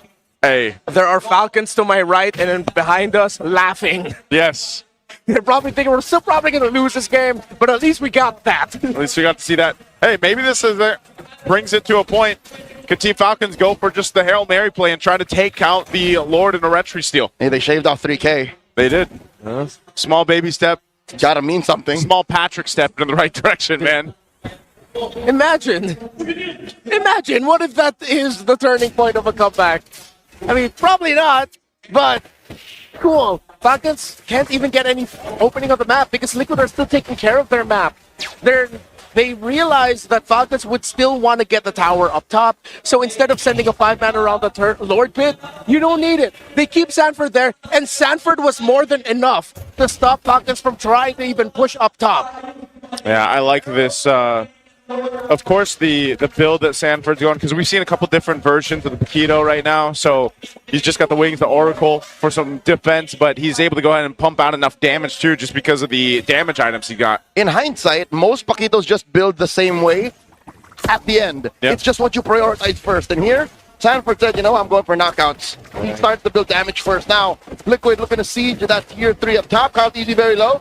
Left Easy looking for it. And comes Butterfield. Blazing the wet by Marco. Compromising one and Gold Easy falls. Golden Hour able to save him. RWM finds no one as Kyle falls before anything else could happen for Falcons. Okay, so Falcons keep going on the Fredrin. Wait, hold on, sorry. Can still use. JP going from the back. Going for it. There's a tracking shot. Lord still standing. Super Marco and Flap use everything to try and take care of this wave. The Lord wailing away. Sanji blasting over the Falcons. And that's it. Liquid are first to the board. Take it. Game 1. Dominant. Almost a bit of a stumble there, but they started galloping away. So what I was saying earlier was the Falcons, seems like their play there was, they realized it was the Fredrin that's been a big thorn to the side of the Claude. They went on Carl Teasy, forced him to use a Praetor's Wrath, which is when we saw Super Marco use Blazing Duet. They expected to get more kills, that's why they used big ticket ultimates. But without those big ticket ultimates, they didn't have enough to clear the waves and take down the Lord fast enough, leading to Liquid taking game 1. Yeah, again, this was a dominant game for Team Liquid. And yes, there was about one play that we saw from Team Falcons there from Ogwin to be able to convert a kill. But it just wasn't enough. You're too far behind. We're talking about 10,000+ gold deficit at this point. TLPH controlled the entire game from start to finish. And for Team Falcons, they're going to want to go back to the drawing board going into game 2 because, man, Sanford started things off right from the get-go. That first wave, that cut that he went for with Flap, trying to make things happen. It's this Paquito that turned that early aggression in favor of Team Liquid. 7-0-5.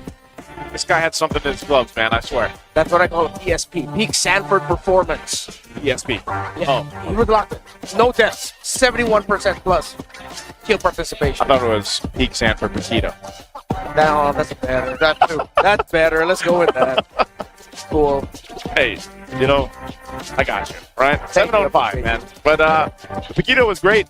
I think, just like Leo mentioned, when you had that kind of start, you go 100 strike first, you go the damage first, and then you go with some defensive items. And you saw this, man. His combos alone, the champ stance utilization, the mobility that comes in the kit of Paquito was showcased here perfectly. And that's why, again, this Paquito pick has popped up time and time again, especially towards the playoffs here. And it's working for a lot of teams. The Hilda isn't bad or anything. It's just one of those cases where this composition that Team Falcons brought to the table was slowed down so quickly because of this. How do you breathe when you're getting pushed in on your turrets? You mentioned the very key word, Joseph, slow down. I think Falcons forgot how to slow down because that's what this lineup needed to do. Sure, they were winning a good chunk of the early game trade in the gold lane, and then, they were forcing Sanford to act weird and flicker early, but I think they took those small wins as a clear sign that maybe we can fight. But Liquid just said, no, you don't do that. Not against this kind of lineup. Yeah.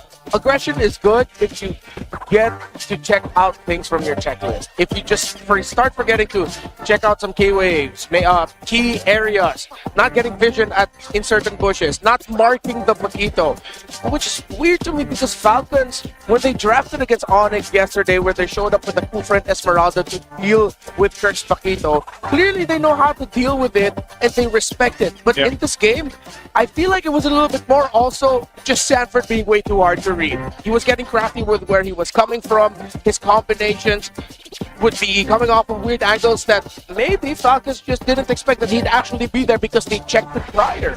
Which is only made possible because of the sudden surge in gold lead, right? It's because of these, how do you say, cascading effects. If the early game, I don't want to say mistakes, but if Falcons did die so much in the first like 7-8 minutes, 40 wouldn't be able to do those weird flanking assassinations. I think that's the main problem. We've seen Falcons suffer this kind of loss throughout season 17 already. That's why that, you know, with certain compositions like this, you're able to go ahead and just keep pressing on the gas. And Team Liquid does that. There's a reason why they went the way they did to the grand final. If they find that weak point where you're just down and out, they'll keep pressing it. It makes so much sense. It's literally nature. You ever see a falcon fly backwards? No. But stallions can gallop back. You know. That's true. Can they? Like when people play polo, you know what I mean? Yeah, polo. Back up. Oh, that's true. They reverse. Exactly. But a falcon, how does a falcon reverse? Exactly. Flap his wing, reverse? No, it can't. He can't. Yeah, it has to like do a complete turnaround. Yeah, stallions can do a little like call it equestrian. There you go. Where So it does he a bit knows of the term. where it does a bit of a sea walk. You know why he knows this? Because he polos on Saturdays. Yep. Oh, Sir, man. it's Sundays. Sorry, my bad. Golf is on Saturday. My bad. It's after yacht mornings on Sunday. I'm feeling pretty poor over here on the right side of the desk right now. No, I'm but, not allowed in the yacht club anymore. Hey, you know, Team Falcons, that's right, though. Backtracking a bit. They had this composition that was just stopped in its tracks. They were choked down everywhere.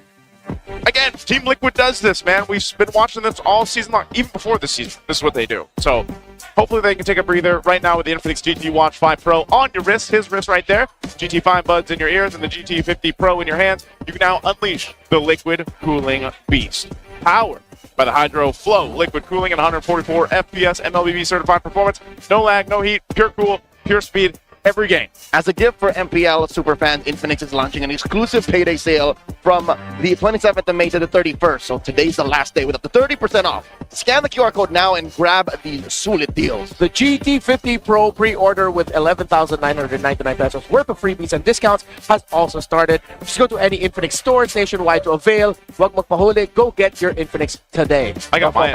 I got mine yesterday. Did you get yours? Yeah. Oh wait, is this one? Yeah. I want one. Leo, we got to get Leo one, right? This is also, maybe you can use this, Leo, to dominate the land of Dawn if you want to. With that Infinix, you can get the connections that you need from scouting the rotations to tracking the bros, stay online, and in that zone. Yep, you do it with Smart Powerall 99. Get 10 gigs of data for MLBB and your favorite apps, plus unlimited FB calls and texts. Share every GG moment with Smart, the simply reliable partner of the MPL. There we go. So hopefully you get your Infinix GT50 Pro. They are amazing. But, you know, I'm wondering what the players here, especially for Team Liquid, did to prep for that match to have that kind of game one. Let's go ahead and listen in on our Smart 5G ping test to see exactly how they prepped for it. Okay, let's go, bro. All right. Bring it on, bro. This is the first time actually we've met.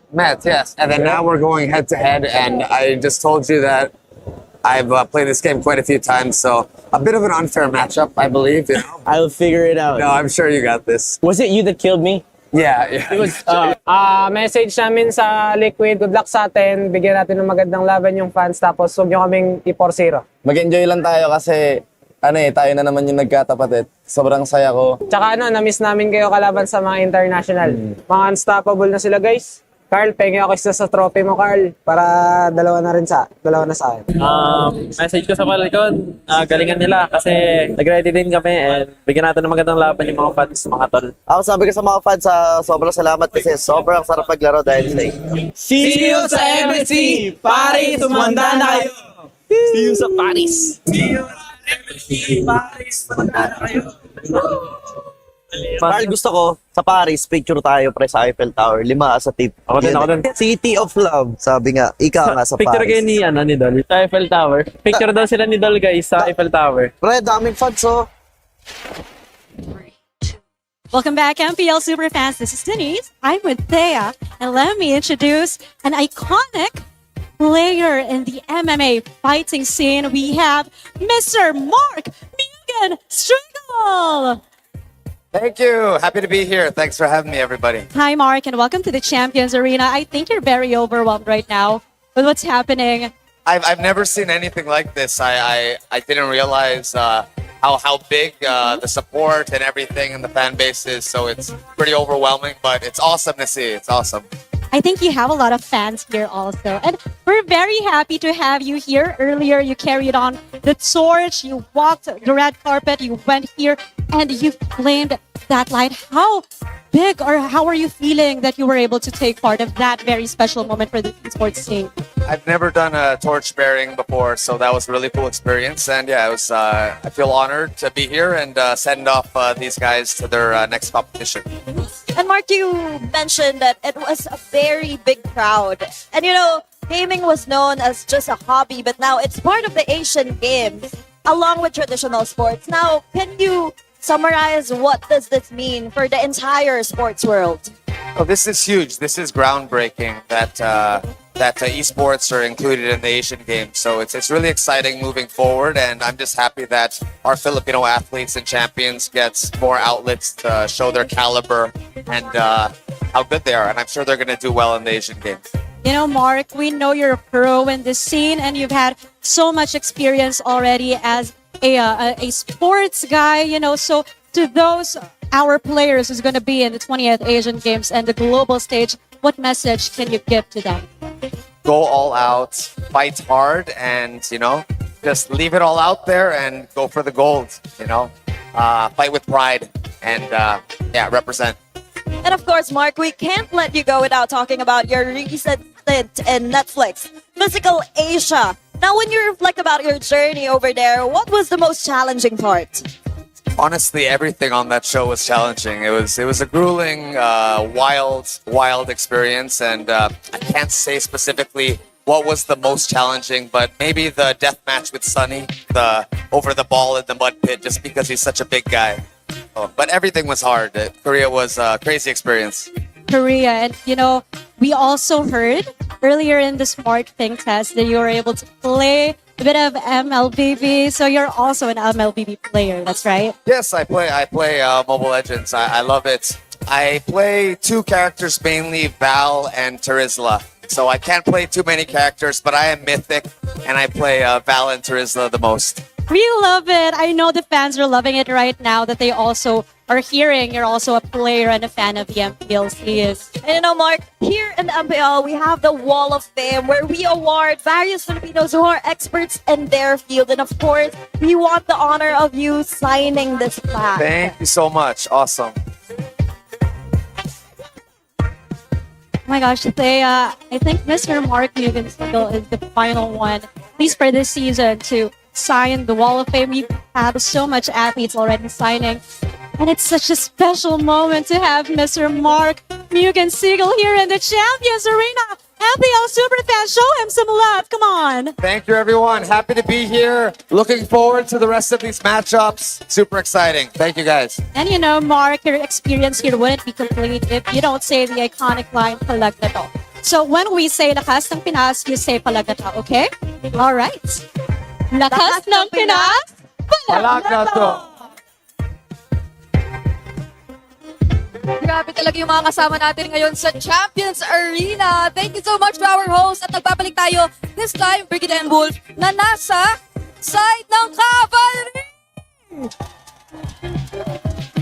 Okay, ramdam natin buhay na buhay sila, Wolf, ha? Palalong panalo kanina Maganda naman kasi ng start para dito sa Team Liquid Philippines. At alam natin din na ito yung expertise nila kapag nag-snowball sila. So I want to show a clip actually breaks about yun. Kasi nakita natin din sa second and third ten, pumapalag ang Team Falcons pero nagawa ng paraan ang Team LPH. Ano naman, pag ang Team LPH ay nakahawak na ng early game, hindi na nakakabawi, kadalasan yung kanila nakatapat. So, ang mga naging crucial dun sa team fight na yun is going to be itong first pick na Marcel na makikita natin is important dahil siya yung magpapap ng golden hour para magulo itong pagtaturtle ng Team Falcons. Sandaan, medyo even pa yung game na to. And pagkagamit nga naman ng ating golden hour, alam natin hindi makaka-retrieve. Pero yung Falcons gumawa pa rin na paraan. Like Ogwen, specifically, makikita natin sa dito banda na ginugulo pa rin ito talagang si Cartini. Dahil utility jungler ito at kapag na-zone at mo ito in early stages, mahirapan nga naman makapunta pa doon sa objective. Buti na lang, clash dito si Sanji para sa PLPH at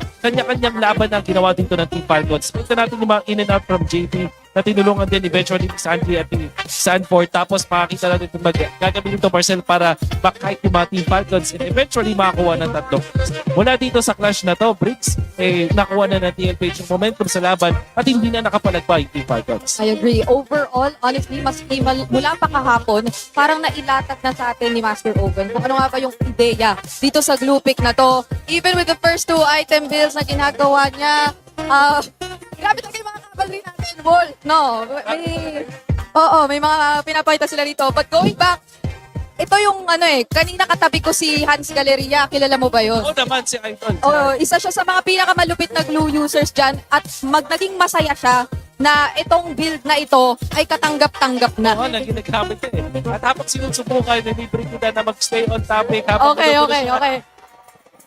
Okay, tapos na.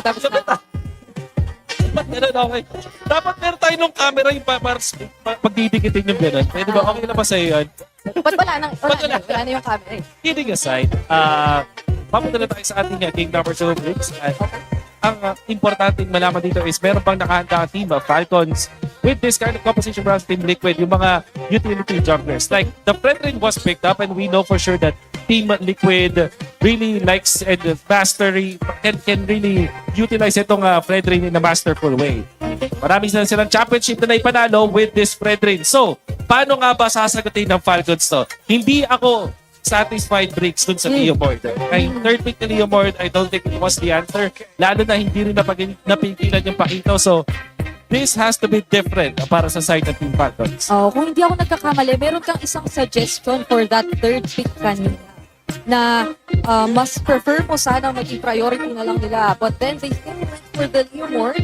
At ngayon naman, tingnan natin kung meron nga ba magiging significant changes because Team Falcons, I believe they chose red side. Tama ba ako? Okay, so kung sa ating red side, ang kanilang hindi natin ma-sure. Pero kung sa ating red side, it means na yung third pick yung kailangan nilang ayusin ulit. Kung sa ating Fredrin ulit ang second pick nila ng team ng Onyx, Team Liquid Philippines, kailangan nilang sagutin ng ibang hero yun like Esmeralda for example. At syempre, not just Teddy, ito si Teddy. Tignan mo naman, number 1 pala siya sa overall ranking at lane ranking ng KDA. So, natalo na niya si Cortese sa overall ranking ng KDA natin across all the players. Tapos, kung sa mismong lane, sa lahat ng gold laners, number 1 din siya. Oo, kung hindi ako nagkakamali, actually, yung first few weeks talaga ni Teddy ay parang halos hindi pa siya nabahiran ng ilang deaths at all. And up until the end of the regular season or even now na we are currently already in the playoffs, ay nandun siya sa top 3 na least deaths pagdating sa ating mga gold laners. Although granted na, of course, ay hindi naman siya nakapaglaro ng week 1, but then that already shows a lot dahil nga sa naging run ng Team Liquid Philippines so far. And in that game, I would say, nagulat ako sa kung gaano natin nakitang active agad si Ted, especially when it came to the defense. There are times na mapapapaisip ako bakit nila performance si Teddy and the Team Liquid themselves have assured us na kaya ang dahilan kung ba't sila ganun ka-aggressive with Teddy is because of the 4 people that nandito naman sa Team Liquid. May nakikita tayo ngayon dito at kanina lang ay nagkaroon tayo ng opening. Medyo send off na rin siya para sa ating mga upcoming Asian Games representatives, which is mostly of course Team Liquid again. So Bri, ang Asian Games representatives natin na represent na also having a lot of 5 of the members of Team Liquid Philippines ay makakatapat yung potential. Yes. 100% sure. Kasi baka hindi sila magkatapat sa bracket but they're in the same tournament. Alter Ego that defeated Team Liquid Philippines will be there for that tournament. That's why makikita natin na pwede magkaroon ng bawi ang Team Liquid of Philippines. Oo. Hindi pa tayo sure sa bracketing, pero sure tayong isang group sila. Kasi meron lang mga piling regions na na-separate sa Group B, pero for majority of the regions, that includes Malaysia, Indonesia, the Philippines, sama-sama sila sa Group A. So, alamin natin kung magkakaroon sila ng exact pagkikita agad-agad. This coming June, I believe, ang unang hakbang. Oo, isipin mo, kakatapos mo lang ng compete dito sa MPL Philippines. Yes. Nandito ka sa Grand Finals. In just a few days, meron ka na namang tournament na sasalihan. So, exciting stuff. Right now, we are gonna be heading into game number 2. Tingnan natin kung ano yung magiging handa ng dalawang teams natin. But like I said, we are challenging Team Falcons dun sa idea na meron ba kayong sagot doon sa Frederick. With how the bands have shaped up with the ban on the Guinevere coming out from Team Liquid Philippines, it just means na merong napakataas ng tsansa na hindi makakuha ng utility jungler ang Team Falcon na gusto nila unless they want to show us something different. Oo. Grabe yung pakiramdam na nandito na tayo sa Clash of Titans 3.0 pero Fredrin pa rin. Fredrin pa rin. Ilang taon na. Fredrin pa rin ang nakikita natin nagiging isa sa mga pinakamalaking problema o hadlang. And then the same, I think I also mentioned to you off cam, no, na parang, wow, iba rin to sa usual tayo na nakikita ng approach ng Liquid when it comes to the first base bans. Kasi, even against Falcons, okay lang na ma-open sa kanilang fight. I believe in their previous series ng mga puntang playoffs ay talagang autoban yan alongside the Kalea. But now it was mostly the Kalea and then they've been changing it a bit in terms of the other two bans na they decide to prioritize. So, eto na tayo. Papasok na sa pangalawang game draft for this series. Kinakailangan pang ibawi ng Falcons at ipantay ito. But Liquid so far have shown great momentum in the start. At makukumpirma na nga natin, Wolf, yes, Falcons will be on the red side. Expanding Rivers. Pakito, first pick para sa TLPH. Falcons, wow. What is your answer? So, ban pa rin ng Guinevere. With the Pakito being banned, being first pick here by TLPH, pwedeng nakawin ng Falcons yung Claude or, again, the Eve is an option. Pwede rin naman yung Esmeralda as the third pick. I'm thinking Suyu and Eve ang sagot ng Falcons sa mga ganitong scenario. Suyu, Eve, so we will still want Falcons to stick with the deny on the Eve dahil doon nga naman sila mas nagkakaroon ng limitations for Liquid. And it also helps kasi isa sa mga parang nakita nating key strengths talaga ng Falcons so far, yung talagang pagkaka-establish nila nung box nila. Yes. And I think that was something that they attempted to do but clearly failed because of how well Liquid have manipulated the beginning of that game. But instead of the Eve pick, Suyu Claude. Suyu Claude. Alright, so instead of Suyu Eve, it's going to be Suyu Claude, still the same. And will Sanji pick up the Eve? That's the question. Meron pa rin chance na kumuha ng Fredrin dito ang TLPH knowing na damage na rin kasi yung EXP nila. But this will be under the impression na may third pick na Esmeralda. Harith and Fredrin na kanilang kukunin. Talaga tinitare nilang mag-Esmeralda ang Falcons. I really think this should be an Esmeralda third pick para sa Falcons. But if they do go for the Esmeralda pick, hindi ba ito something na napo-foresee ng Liquid? And wala na silang gold laner. They could not potentially pick up the carry anymore. If any, ay na-encourage pa nga nila again, as you said, because of the Harith pick, yung Esmeralda pickup. Yeah. So where else could they really expect that damage to deal with the Esmeralda? Yeah. Or, diba? Tama ka dun. Kasi parang ang idea doon ay magkahanap ka na ng mga malakas talaga matunaw like the Lunox for example or even the Kimi. So siguro dun man gagaling yung kanilang sagot. But apart from that, just because of the fact na parang ginawa siya na agad natin, there is the Esmeralda as we did expect. Talagang alam mo yung nararamdaman ko dito para sa TLPH, alam nila na Esmeralda na yung pick kasi hindi posible na mag-pick ka ng Pakito at as well as Harith nang hindi mo iniisip yung Esmeralda na pwedeng sagot ng kalaban mo. So I think the answer for the Esmeralda will come from the mid lane. Somewhere along the lines of Kimi and the Lunox kung sakali. Yeah. Pero malabo din kasi yung Lunox kasi hindi siya meta. So, Kimi and Eve, possible bans here para sa Falcons. Last time I checked, yung stats din natin would say na Lunox was only picked once in this entire season and that was only from Lancy. So, hindi na natin siya nakita lumabas ulit.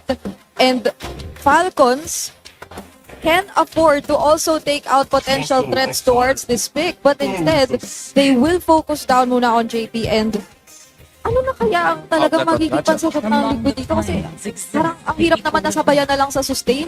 We'll see. With the Eve being banned, this tells us na may Jushin pa na pwede nilang kunin.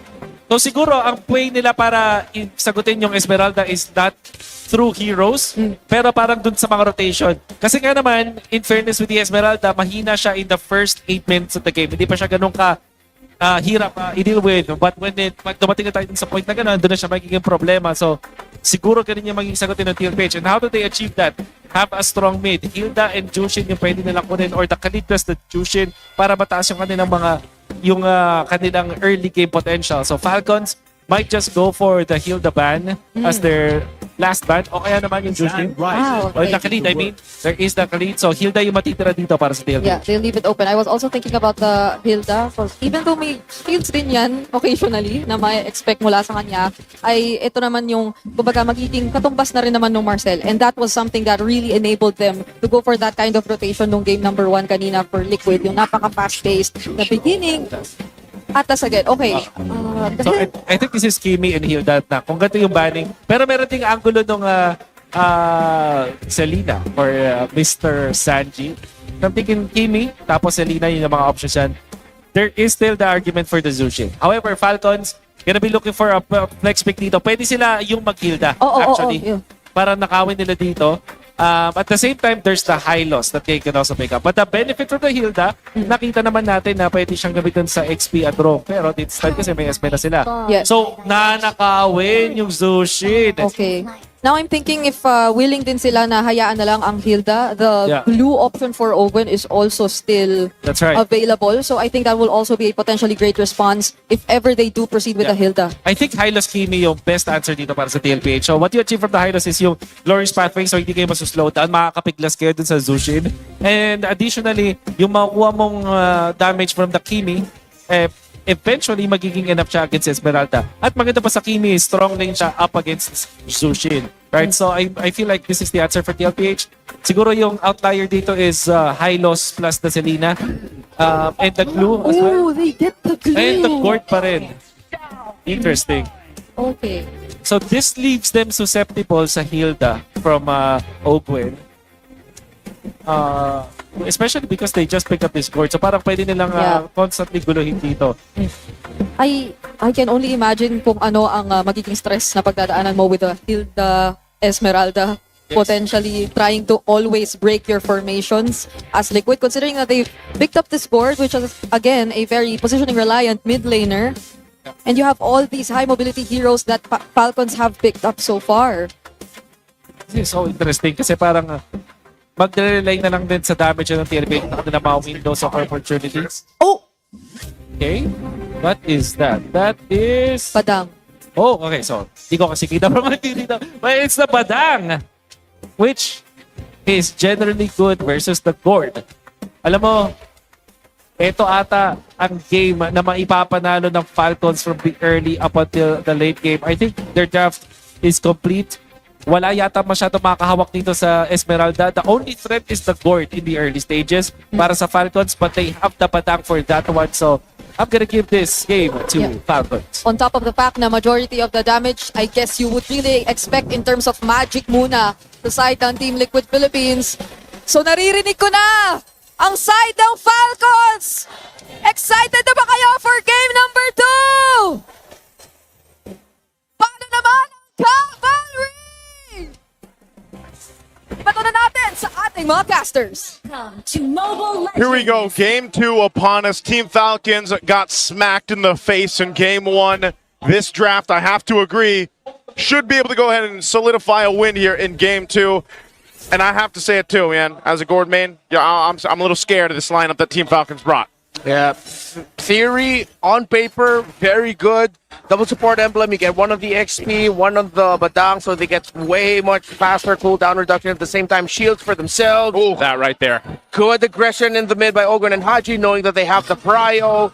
But then, if they do better then yeah, they can coast. Uh-oh, throwing out that projectile. Sanji spots 3. Kyle comes through, 4th flicker out of 2 here. Already Liquid get flushed out of their own side, but Kyle using the goat slowly but surely mirroring the steal and he gets away with it. Oh, he gets away with it too. Oh, and he got that. Got that too.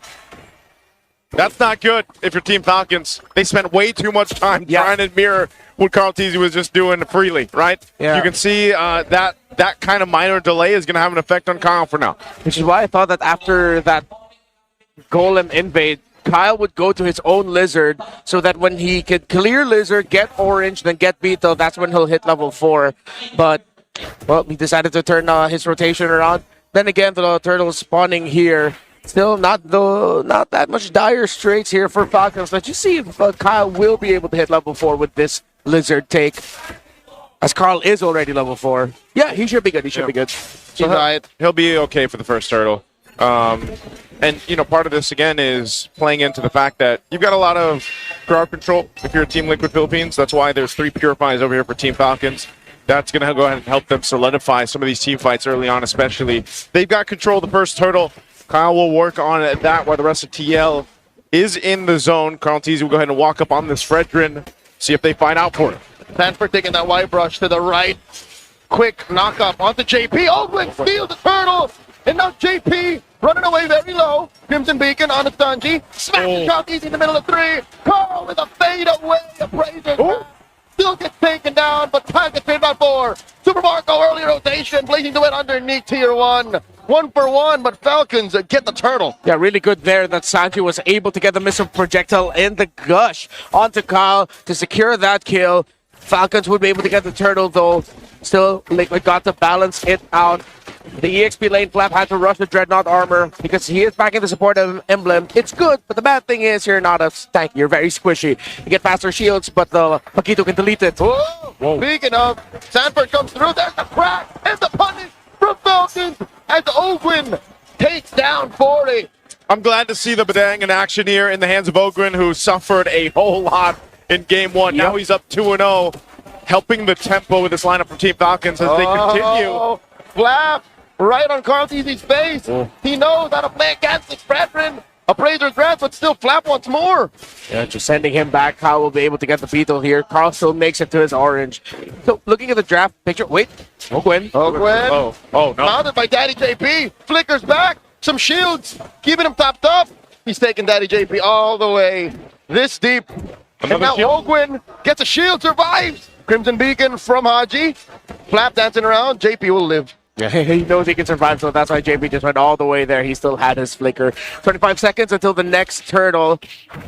Kyle needs to regen some health, get his own buffs down. Carl Teasy. I think you have to watch out for mainly the gourd and the placements of Haji on this Juicin. My eyes are on the 2 mid laners heading into this next turtle. Well, of course, watch out since it is spawning closer to the gold lane. Teddy and Super Marco can join in the fray. Could become a big 5v5.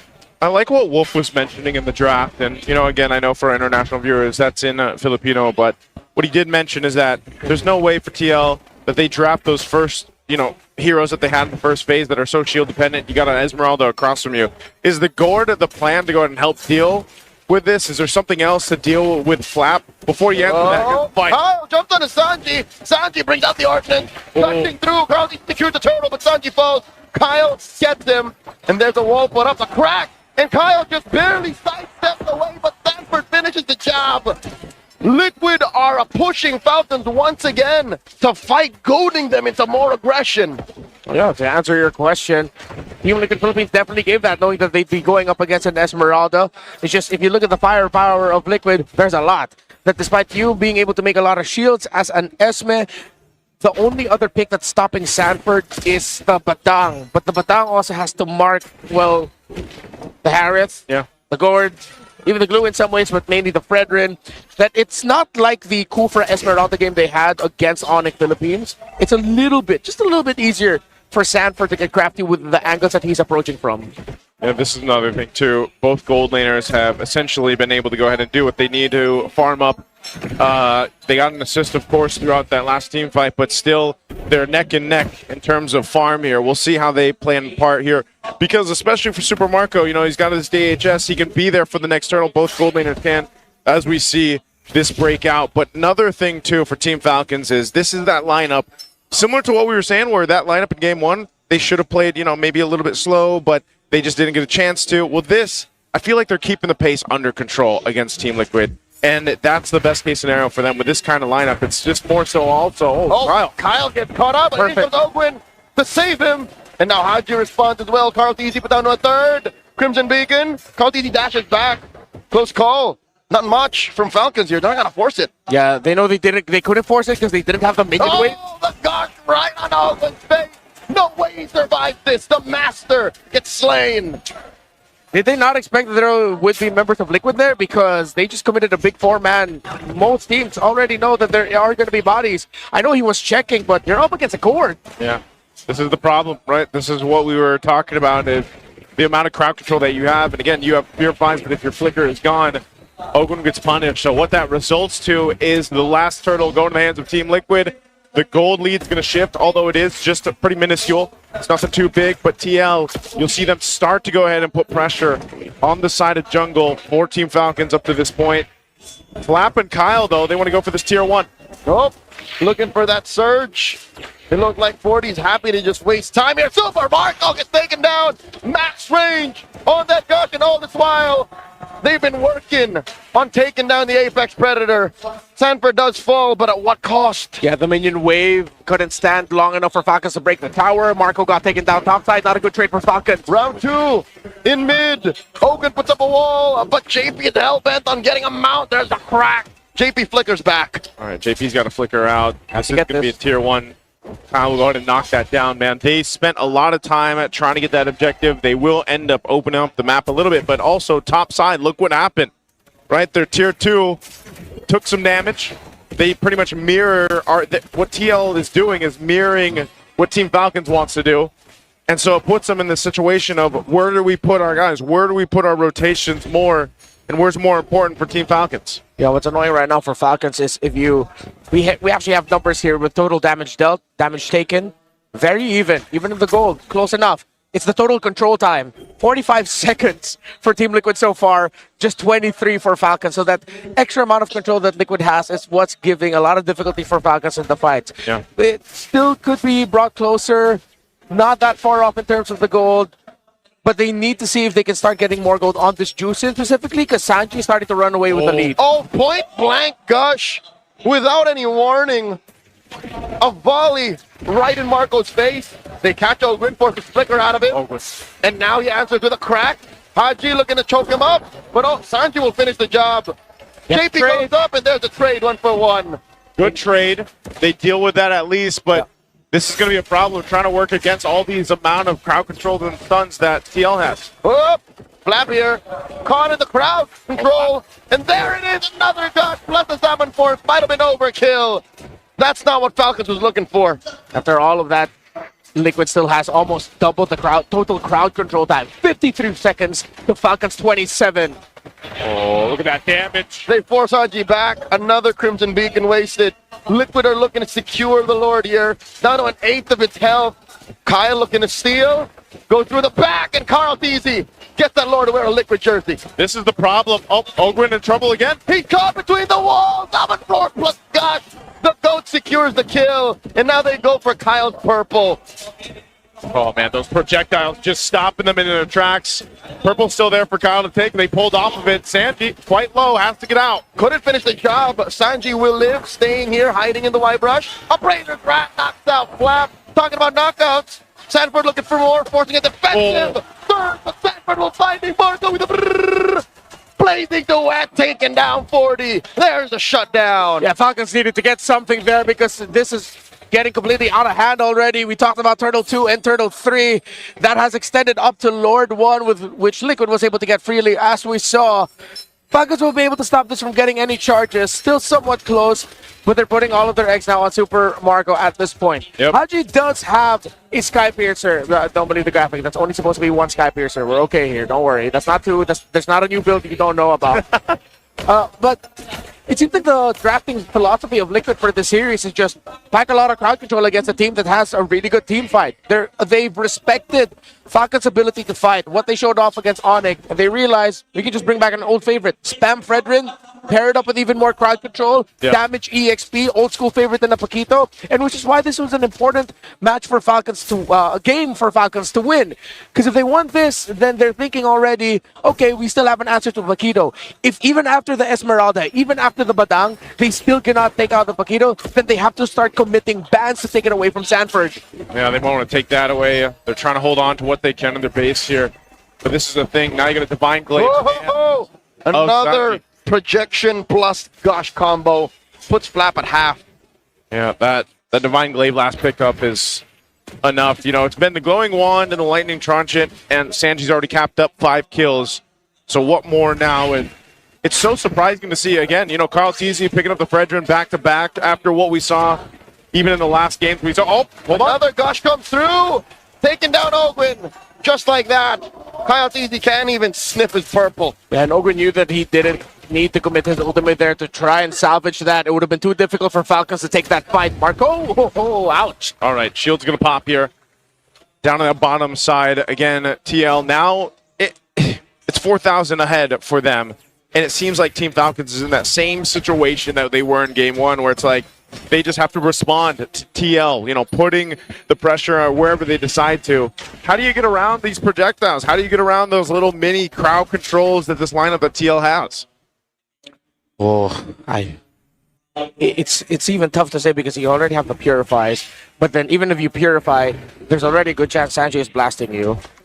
It's a cop-out, but play better. Out-execute them. Liquid are just really executing. Well, Falcons, theoretically, we said it, have all the tools that they need. It's just how do you execute that when the other team is just so good at it? Kyle is so far off. I don't think he can make it back in time. They've already picked a fight with Flap and Haji. Oh, Flap here, gonna get taken down very, very quickly. Crimson Beacon by Haji. 40 versus 2. Kyle and Ogwin. There's no way. There's no way. Sanford flickers back. Sanford buys enough time in the 1v2 while TL took out Flap. Oh my lord, another gush. Crimson Beacon. Hey! Help Sanji finish the job. And just like that, another message sent and received. This lord belongs to Liquid. Go next, Sanford. Perfect placement. Put himself in right bush mid. Waited for Ogwin and Kyle. Liquid read their rotations. This is a Liquid that just knows everything that's going on. Yep. They expect what you're going to do next, and they already put themselves in the perfect place to answer it. Rennie, I'm going to have to agree with you, man.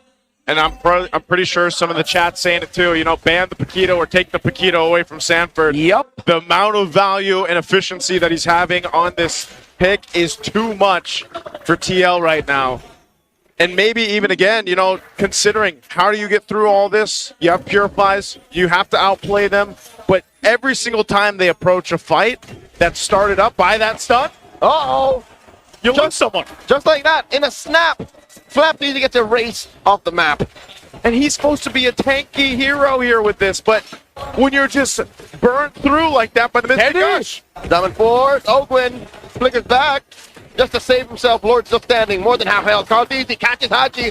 Crimson Beacon flicker back.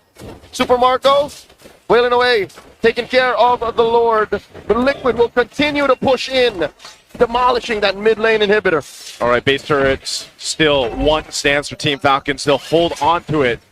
But TL. Oh, another gush. Kyle Deasy surges back. Another stop. And Ogwin gets picked up once more. Teddy is on a rampage.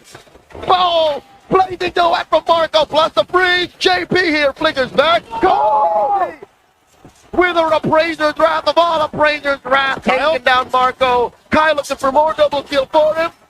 Kyle Deasy shot down. Kyle goes down. Knockout strike and Haji versus 2. And there's the wipeout. The KDA machine gets 3 stacks. The machine says, not in my house.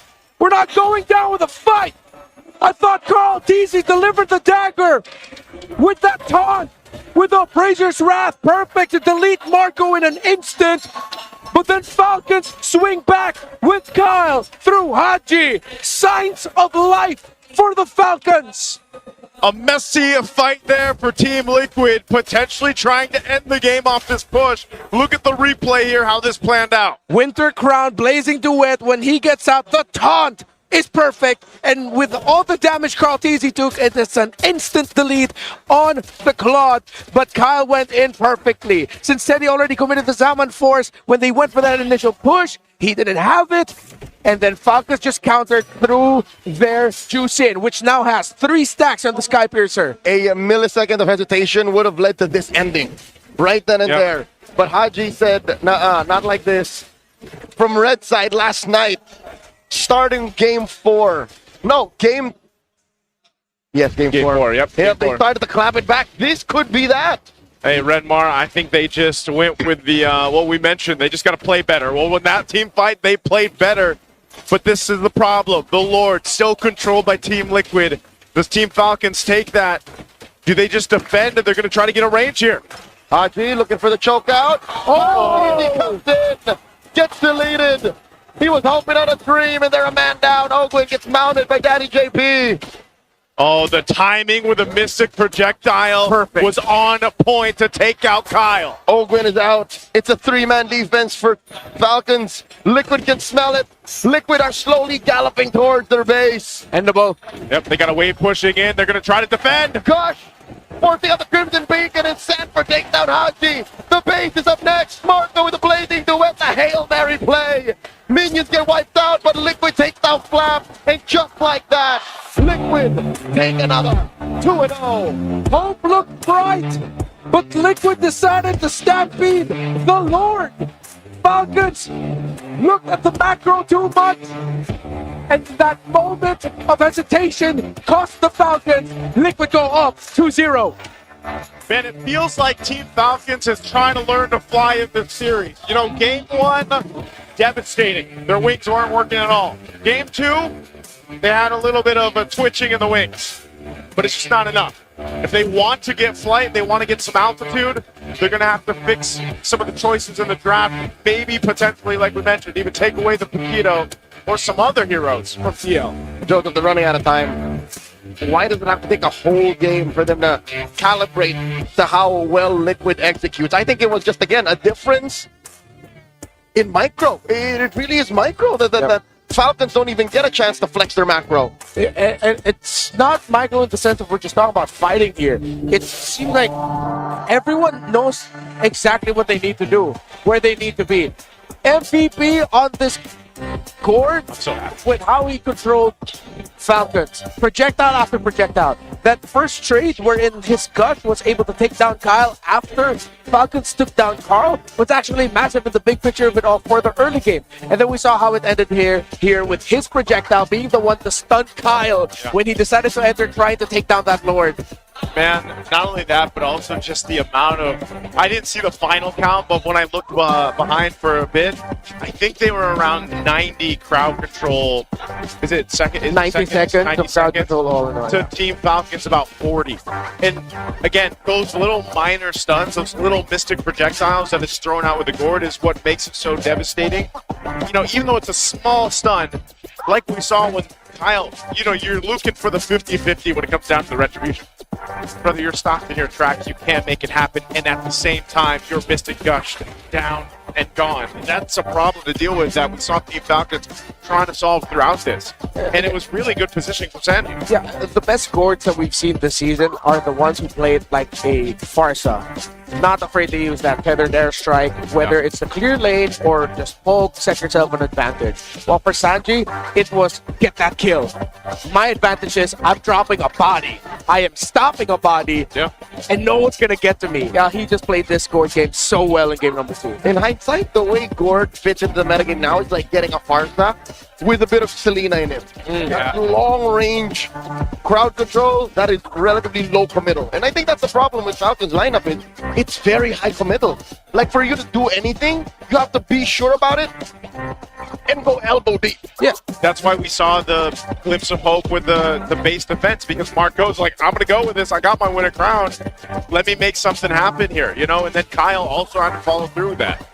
Which is why I go back to what I said earlier in the game, where it seems like a philosophy for Liquid is to just pack as much crowd control as they can, because this is obviously them looking at their opponents, seeing how they were able to get through Omega and how they were able to get through Onyx. They realized the threat of the team fight of the Falcons, so they pack crowd control. And not only that, they're out executing them. If you're executing perfectly and your lineup has way more crowd control up against a lineup that is, as you mentioned, very committal, would always want to max out their all-ins, then the math just doesn't add up for the Falcons. It works better for Liquid. Even in a prior metagame, even in their first two in the back-to-back, possibly three-peat championship runs, when you say Liquid Stampede, you imagine crowd control, Fredrin, Zushin, Arlott, Moskov. Like, these are all the heroes Liquid are good at. It's more than just answering to what Falcons does. It's just who they are. Yeah, and that's why it's... You know, it's interesting to see, again, where Carl Tizia has ended up now 2 games in a row on the Fredrin, but you're reminded why they become experts at these utility picks like the Fredrin, like the Boxer, for example. And it's so consistent, so steady to see this from Carl Tizia, and it provides so much for the team to go ahead and work with. because you can control your space, you can control the way you want to go ahead and take some of these objective fights, and at the same time, you're reminded as well just how strong an energy eruption is. You know, that little taunt, that little, even the appraiser's wrath, man. The ability to go ahead and get some of your health back and just kind of surprise factor with the appraiser's wrath amount of damage. It works so well with Team Liquid's kind of concept right now. So I'm wondering, even going to Game 3, going ahead of us a bit, are they going to change it much, or do they even need to? For Falcons or for Liquid to change? Oh, Falcons for sure. Falcons, they need to change. Liquid, honestly, if we end up seeing a full sweep here and it's just 4 games of Carl Easy playing the Fredrin, that's what. How are you going to feel? How will you feel? Bro, with Snap and Aeon, I'm gonna have to ask something. Yo, coach, you're gonna have to share me some of that knowledge. I feel like this is Coach Aeon and Coach Snap's doing. Like how they've drafted so far in these 2 games, their preparation for it, their philosophy about it. This feels more of like a coach-led draft than a player-led draft. But I'm pretty sure, of course, the gentlemen in Liquid Philippines work together with their coaches, but there's just something about it. You mentioned how this is very Liquid, even in the start of their what is on the way to being a potential 3-peat, that Coach Snap and Coach Aeon saw that and said, let's see if we can make that work in 2026. Right now, Team Liquid, they're definitely hydrated. They've probably got SIP, which is purified water. It's filtered through volcanic rocks for a crisp, clean taste that quenches like no other. Quench that thirst, take a sip, because I don't know what they're sipping on in Team Liquid, man. It's SIP. It's SIP. It's SIP. There's something else. You know what they're sitting on? What are they sitting on? They're sitting on the Max 5D on stage. There it is, Max 5D on stage. That's not what we're sitting on. Wish we were, but we've also got some TT Racing chairs here. That's clever engineering, keeping these teams locked in. And grab that code while you can to get a discount. I know there's tons of TT Racing out there available because it's brought to you by TT Racing Philippines. We have your back. There it is.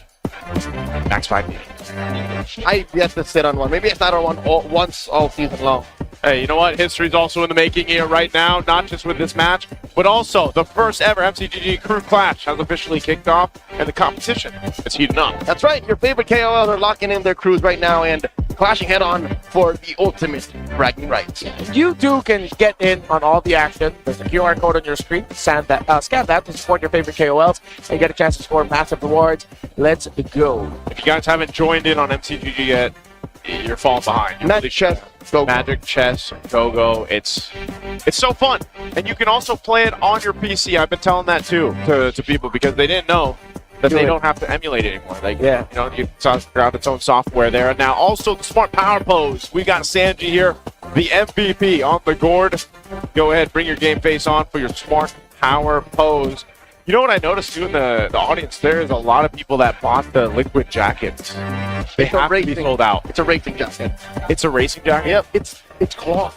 I thought it was a windbreaker. Oh man, I thought it was a windbreaker too. It's not. So is it kind of light in the the hot air or no? It's heavy. It's heavy. Well, they were thinking ahead. They were even before Paris was announced. Yeah, they knew. They had an inkling. Those jackets were so ice cold. Like, you know that saying, ice cold in Paris. Like, they're gonna look clean. It is. They ice cold. You know what else, super fans? Did you know men are 5 times more prone to dandruff? Don't let your flakes ruin your focus. Power Up with Clear, man. It's triple cooling power. Gives you 100% dandruff-free hair for that ultimate fresh feeling. Supercharged with a Clear. Look at this dashing gentleman in that quarter zip. I thought he would actually start shampooing his hair. I would have given him all the Clear in the world to do that. He's got 2 bottles out, man. That's the best, by the way. Hey, that's the best Clear men we've had on stage, showcasing us how to use it. Give that guy some extra Clear. He's got double bottles, too. Yeah. He double tapped. He double tapped. Please put some heroes on that, by the way, Clear. You know, if you're with us next season, hopefully you are. And also, of course, I think there's a whole lot of action happening out there. I missed some of it because we've got the super fan Sate outside. Did you guys get a chance to see? I went out once. Yeah? Maybe twice. Did you guys, what was the coolest thing you saw out there? Merch. Food stalls. Food stalls? Yeah. What kind of food do they have? Dude, there's like 3 food stalls that are just competing shawarma stalls. Like they're all shawarma? Yeah. No, but each one of them have variations of what other extra stuff they sell. But it's clearly shawarma. You know what? I'm going to have to go check that out. But right now, we're going to check this out. Let's go ahead and take a watch at this video with Infinix.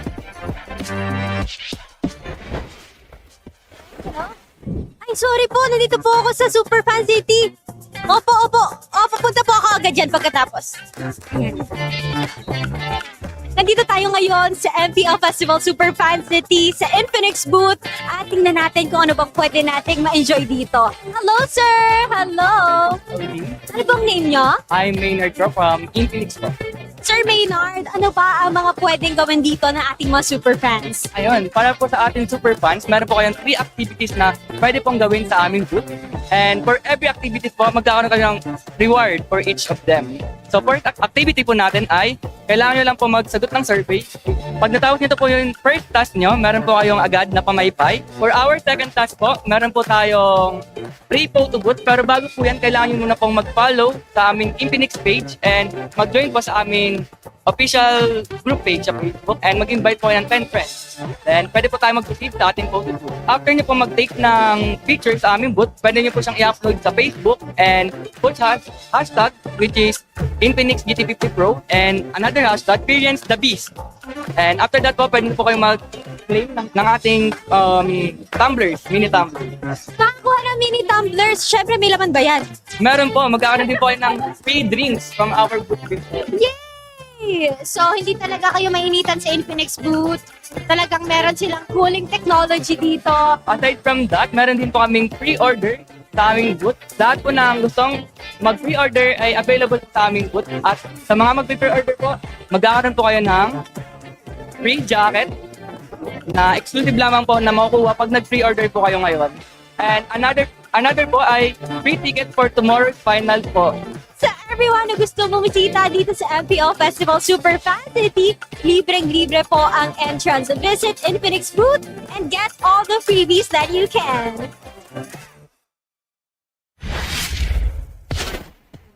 At yan ang nakita natin sa labas ng MPL Festival Superfan City. And right here with us is the champion of Infinix Fancy Klaban, Sonics! Hello, welcome here on stage. Ipakilala nyo naman ang mga members ng inyong team, your IGN and your role. Assistant and Analyst Coach ng Tony Fancy Club. I'm Cheryl Sterios po. You can call me Sano Rios. And my IGN po is Rayon.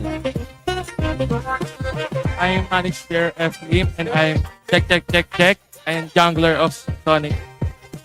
My IGN is Top po. And gold laner po ng Sonics. I'm Amir Ong po, mid laner ng Sonics and also the team captain. DJ Del Rosario po, Roman po. Siegfried Gomez po, XP lane po ng Sonic.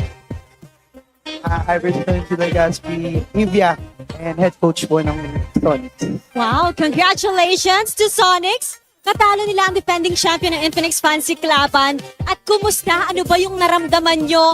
What was going through your mind nung nanalo kayo sa Grand Finals ng Infinix Fancy Klaban? Gusto kong tanongin si Check kasi napukaw niya ang aking atensyon sa kanyang IGN. Sobrang saya po kasi early game login-lobby pa talaga. At sabi na ng mga kampi ko, item lang tol. Yan o, yung gold na namin yung bahala. As long as maprotektahan ko po yung gold, ay na po yung winning condition namin. Wow, 2-0 sweep yan, Thea. And check. Speaking of, sabi mo nga na early game kayo, but it was a 2-0 sweep and mahaba yung naging journey nyo. Pwede nyo bang ma-describe kung ano yung naging preparation nyo going throughout the tournament? First 2 games po is na-earlyhan po talaga kami. Pero ang sinasabi po namin sa bawat isa is tiis lang po dahil ang mga hero po talaga namin is pang late game. So composure lang po and tiis lang. As much as possible, wag po magpabawas ng tower sa kalaban. At ang tiis na yan, Thea, ay nagbunga. Dala nila ang kanilang trophy as the Grand Champions of Infinix Fancy Klaban. At pwede ba namin malaman ano pa ba yung mga nakuha nyo aside from the trophy? Kasi nakikita natin yan, hawak nila ngayon. Yung mga nakuha po namin is trophy po, then isa pong Infinix GT Watch 5 Pro po. Lima po siya, 25,000 diamonds. Ang dami nilang napanalunan, Thea. And kasabay ng grand finals natin is yung grand finals ninyo naman kanina. You were challenging the defending champions of the Fansik Laban, the Auroras. But it became a 2-0 sweep. Ngayon, meron ba kayong message sa mga sumusuporta sa inyo? First po, thank you po kay Lord kasi sinamahan niya po kami throughout this journey. Talagang prayer po before the game. And thank you po sa teammates ko dahil sa efforts, kahit mainit po yung venue and ayun po. Thank you po sa lahat ng, lalo po sa Sonics family. Thank you po. Thank you so much once more to our Infinix Fansik Laban champions and for representing Onyx Philippines and their community. Once again, give it up for Sonics! At sabayan nyo kami i-throw natin para sa next segment. Pag sinabi naming lakas ng Pinas, sasabihin nating lahat, palag na to, okay? 3, 2, 1, lakas ng Pinas! Palag na to!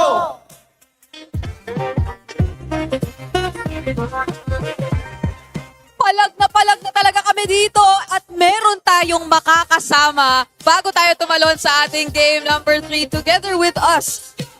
Wolf, pwede ka bang magpakilala para sa mga hindi nakakakilala? Ako, yan, dating player ng Echo noong season 11.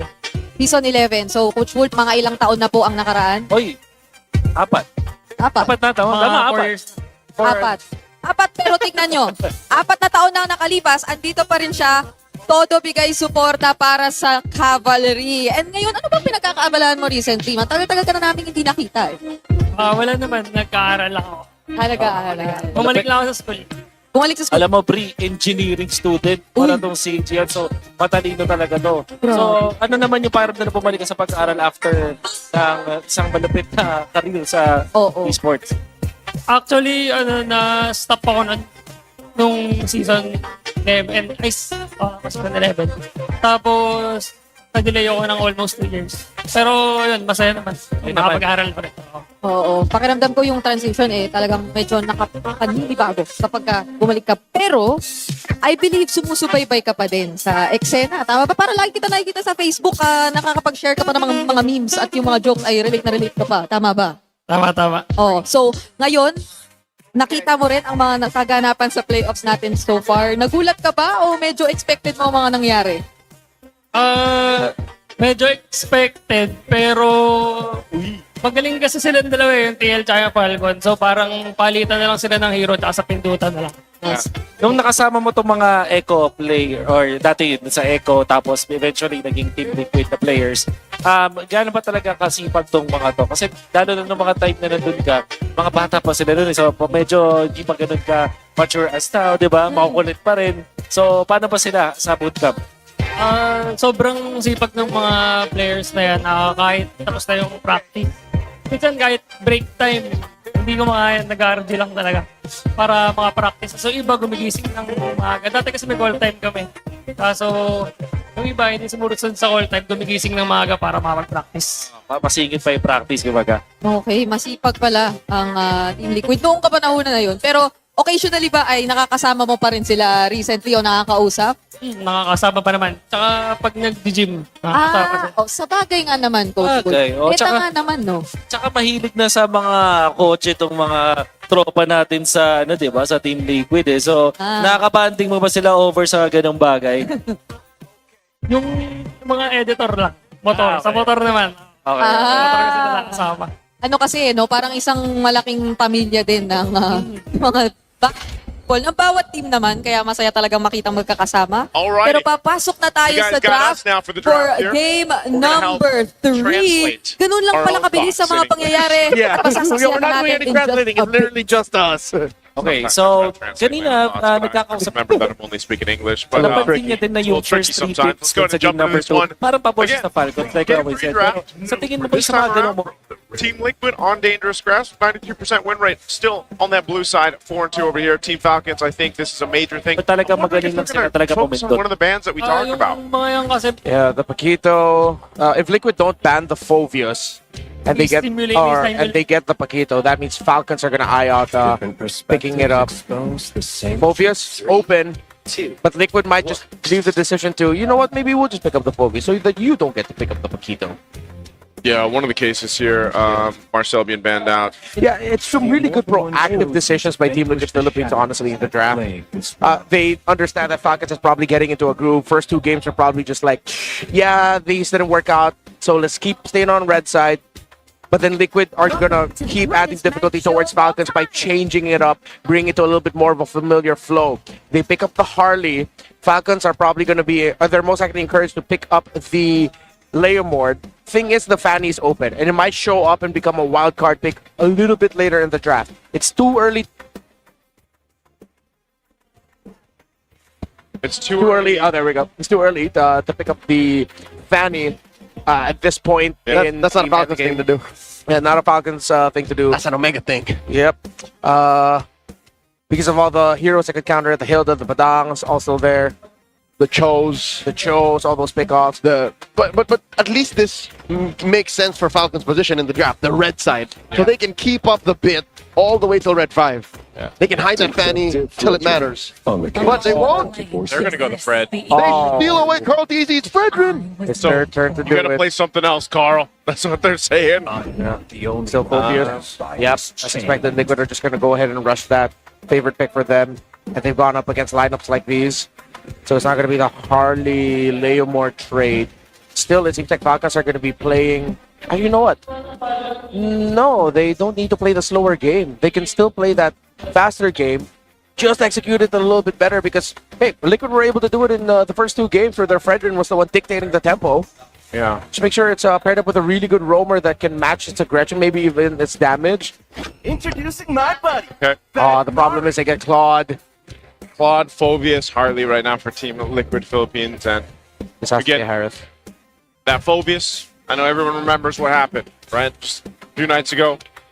5-man Dark Wave that Hanford was able to do on the Phobius here. Definitely something to consider if your Team Falcons on not getting that set up. But also, the Harley's been kind of slept on, man. The past couple games, even yesterday's matches, Harley wasn't picked up as much. And so now you have that. This is going to be a very different tempo also for Contizi playing with the Harley, which will then just give space to Teddy, which is the Claude's one of his heroes that he likes to go ahead and be that steady Teddy that we've seen throughout the season. Give him time to farm up and get to where he needs to be. They either have to get the Harith or pick it up later. Yes, much better pick this time. Team Liquid can just ban out the Harith because you still have a good option in the hero. I'm trying to remember it. It's almost there. Carry, excuse me. Carry can still be picked up here by Super Marco. Now, if both get banned out, that might actually hurt Liquid because there's a good chance Flappage is going to end up with a really good hero that can mess up Liquid's lineup. Yeah. I think the Falcons needs to ban the Valentina and then ban the Gord also, which would leave probably something like a Kimmy for Sanji. Yeah, Kimmy. What else did Sanji end up playing here? If it's not, yeah, you said Valentina being banned out too would help, but a couple other options. At least for Sanji, I don't know if you'd want to play the Louis or there's the Gord ban you talked about, so Gord will come through. Flapsel has a deep pool of EXP leaders that he could go for. If they want to really be aggressive and zone aggressively for the early objectives, I think a Yu Zhong is going to be warranted. So Liquid might want to eye banning that out. If they're okay with dealing with it, then if Falcons does ban the Valentina, Asura might show up. Lapu-Lapu's still an option also for Flap. You need that strong burst damage to send the Claude and the Harley back. Heroes that are squishy and love to dive don't want to go up against heroes with really strong burst. Do they just want to... They don't even worry about the Harith just going over to Super Marco. It's like, that's going to be the matchup between the Claude. So they're going ahead and focus down on the XP lane options. The Uranus being taken out. This, other than the Lapu-Lapu, maybe what? The Terizla? Something to help lock down? Or do you want... Is that just too slow at that point? I feel like it's too slow. But then with the you being up against a Phobius, still might be okay. Because you don't need to... You cannot pick up the fast-clearing, fast-rotating heroes like the Benedetta or the Paquito anyway. I'm usually not a fan of the Terizla. Yeah. Over time, I realized it really doesn't do much. It's really just a big wall. They really want to play the Harith. just to make sure they cover the ground. They take out the Moskov here. No Moskov being picked up. Falcons might just pick up the Harith now and wait for that XP lane option based on the last 2 picks for Team Liquid. Oh, that crowd is going wild. We're having a drum off between the two fan bases. Yeah, I was gonna say I can't even hear myself think. Oh, no wonder. They've got buffs in front. Oh, that's why. Oh. Who's gonna fight the Madars? Where's Super Mars? What is the cosplay there? Is that a cosplay? Like, is that supposed to be a certain hero, or is that a painted Hayabusa? Oh, that very well could be. That's my best guess. Yeah. There's the carry. Yep. Good pickup. A very tight box, good formation. Yu Zhong to round out the draft. The thing is, the Valentina is most likely going to get through, but Liquid are also thinking about the Kimmy. Tough choices here for Liquid, but they go Juicin and Hylos together. Sanji looked very happy with the trade that they got in the center. This is I think they're very well capable of, because of these picks, fighting into the real world manipulation if they want to. Alice actually still open. There's either the Alice or Yu Zhong for me. For Falcons, they need big AoE, really good dive. Oh, even the Sora's open if they want even more damage. With no threat of a Valentina. Yeah, with no threat of a Valentina over there. Still, some players are not that fond of picking up the Sora against the Phobias. That's right. I was just going to say. Yeah. So I prefer the other two. I would rather Alice or Yu Zhong. Just clear straight lines through the back. Yeah. Unless that Hilda's already going ASP, but up against the Phobias. Very meh. Could be the swerve. Lapu-Lapu. Still, it's one of the heroes that we posted earlier. You need that strong, big sense of burst against heroes that are squishy and love to entry. The Harley, the Claude, because that forces you to either BMI out, cancel your big ultimates, not make the most out of your ultimates. Yeah, I think this is what they needed. Team Falcons, man, it is erupting in here in the Champions Arena right now. Team Falcons got to get a win under their belt. Otherwise, I feel like if TL gets the game here, they're at championship point. It's going to look very grim. We're going to be jumping into the game. Game 3 upon us as Team Falcons have what they need to get a win under their belt. This is a different approach from what we've seen before. But again, as it is so important for the macro, we need to see the micro, the early game in control for Team Falcons as we jump into the Land of Dawn. Welcome to Mobile This is the time for Falcons to take a game. Seems like the draft has evolved and it has gotten to the point where now even Liquid acknowledged that they couldn't just go ahead and pick up the Paquito again because Falcons would have been ready for that. So they had to be proactive in changing things up. But you saw Liquid a little bit slower with their decisions in the draft here. A lot more thinking. This is the best shot for the Falcons to turn it around. Yeah, Falcons can make this happen again with this kind of pressure that they have with Ogren on the Hilda, like we've seen before. You know, you should be able to go ahead and get a good early game starting. Not only that, but allowing Super Marco to, wow, they're already duking it out. This is what we've seen actually between the gold laners in the current meta, just doing their own thing, fighting each other, potentially going for the 1v1 plays like we've seen early on. That's not going to happen here. Flap, like you mentioned with the Lapu-Lapu, going to be pretty big here. It does get the XP. Yeah. Wow, the crowd appreciates the micro superiority that Flap showed in that sequence. Yeah, cross the blades. On the backswing is when he got it. Yeah. There is that second proc of damage going back. Little underrated thing about the Lapu-Lapu. I also like the little micro capability showing from Sanji. The fact that he got the lift on the Hilda but decided not to bring it closer to them because it would have messed up the Juicin and the High Loft together. Yep. Kept it up there, you know? This is why we were saying, you know, micro just as important as the macro, and I feel like, you know, in just a year or two ago or seasons ago when it was so much macro, and that's why utility was the case. Now you have so many intricacies to the current meta. And as we approach the first turtle, an important part of the whole micro discussion is it's not just what you're capable of doing, it's when you do it. And Liquid have always been doing it in the right timing, so much better than Falcons in this series alone. Turtle started up. Turtles here, half health already. Team Falcons has clear control of this one. And in comes Slap, diving in, RW by Haji, swiping away, immaculate timing, down goes JP, 40 foes as well, and Sanji just barely gets away the flicker from Haji, the machine, but off camera. How the hell did Carl Teasy steal the turtle? Haji finds the hamster mage, but still, What was that steal? Falcons did everything right, but Kyle just couldn't win the retry against Carl. Carl, what the hell are you made of? Goat milk, it looks like. Okay, man, he's made of using this. The real cool in beast moves. Our Infinix hand cam for the GT50 Pro. Helps him secure it, but also part of this, again, this is the elusiveness of a Harley. You're able to go ahead and even if your team fight is not there, you have a chance to go ahead and space on time through, get that retry off, make it happen. He's so sly, so cunning. Yeah. He didn't even die. He didn't die. Since the cooldowns were kind of off, it seems like Kyle uses Retribution way after the fact. So I was thinking that maybe Falcons just said, don't try to retry the turtle, maybe try to last hit it through your skills, but then use your retry to slow down Carl and try to take him down instead. Which is, in hindsight, a micro mistake. Yeah. Like they just should have kept it for the big one. Yeah, I think they were a little bit too greedy in making sure that they could get a kill on that Harley to stop the tempo. Is it devastating to the point where they've lost the early game? No, they're still in control, and they will still have the same resultant advantage for the next turtle since it spawns in the bottom side. Yeah. Whoop. In comes Kyle, compromising JP. There's a taunt. RWM coming up. JP goes down. Lazy whip by Teddy. But Marco does not back down, and Marco might get taken down here. Oh, the flicker back. Marco barely lives. Good use of the flicker there to stay alive.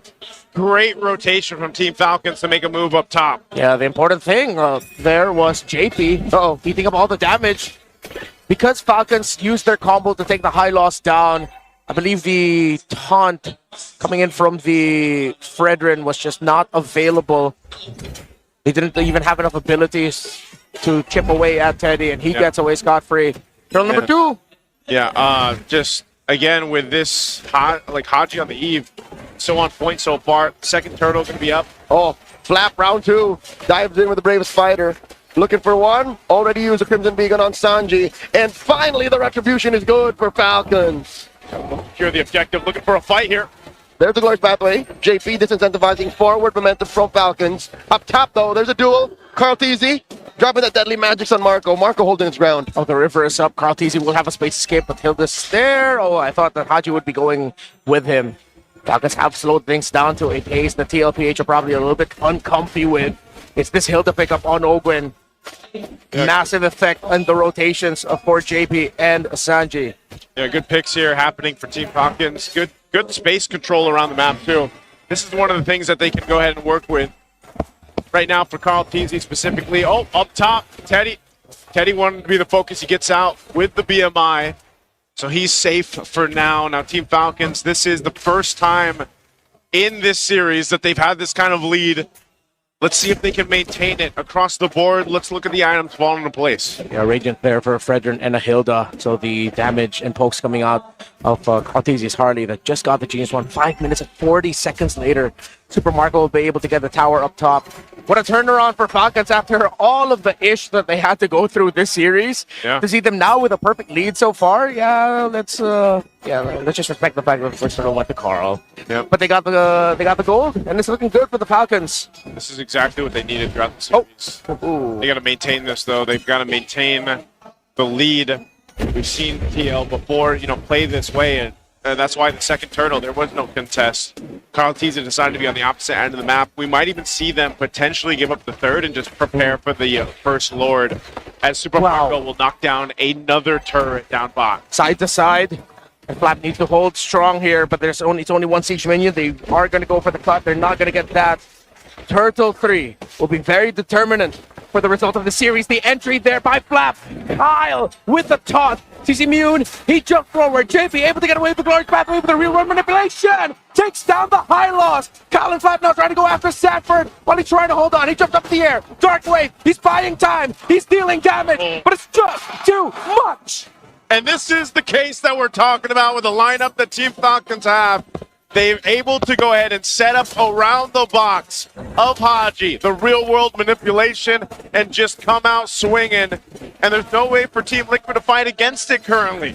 They're too far behind up to this point. The last turtle goes in the hands of Team Falcons. Kyle, Haji, and Ogwen have controlled the center perfectly, Naisu and Leo. How they've been able to just stop the aggressive maneuvers. JP and Sanji were happy with this juicing of the high loss pick, but they were probably thinking about it also from a sense of a counter perspective. How do we counter this Hilda, the aggressive rotations. There's just so much peel right now for Haji's Eve and for Super Marco's carry. It's a strong front by Falcons. Which is allowing them to make smarter decisions in the times that it matters. Because in the first couple of games, by this point, they were already down 5K. Now it's the other way around. So I think Falcons just need a little bit of space, a little bit of time to out-mechanic and out-maneuver Liquid. And now look, they're threatening the purple. In comes Kyle. Open up to the front, and the retribution is good. Kyle takes it. Taking resources away, continue to put pressure like TL has done against Team Falcons in the previous 2 games. Yeah. This is exactly how they have to play it. Team Falcons, with this kind of advantage, you should be able to go ahead and secure that first Lord. You should be able to go ahead and start marching towards the base of Team Liquid here. Now for TL, they try to make things happen in the mid. Whoop, JP already used the going pathway. RWM, they trap Sanford, looking for more damage. Sele comes in, but Marco's been pushing up top. And Sanji with the Crimson Beacon takes down Flap. That's 1 down for Falcons, and now Liquid 1 more. Kyle dashing back. Carl Deasy wants him, and Sanford finds him. Make that a 2 for 1, a 2 for 2, and Tene takes down Marco. Haji will not survive this.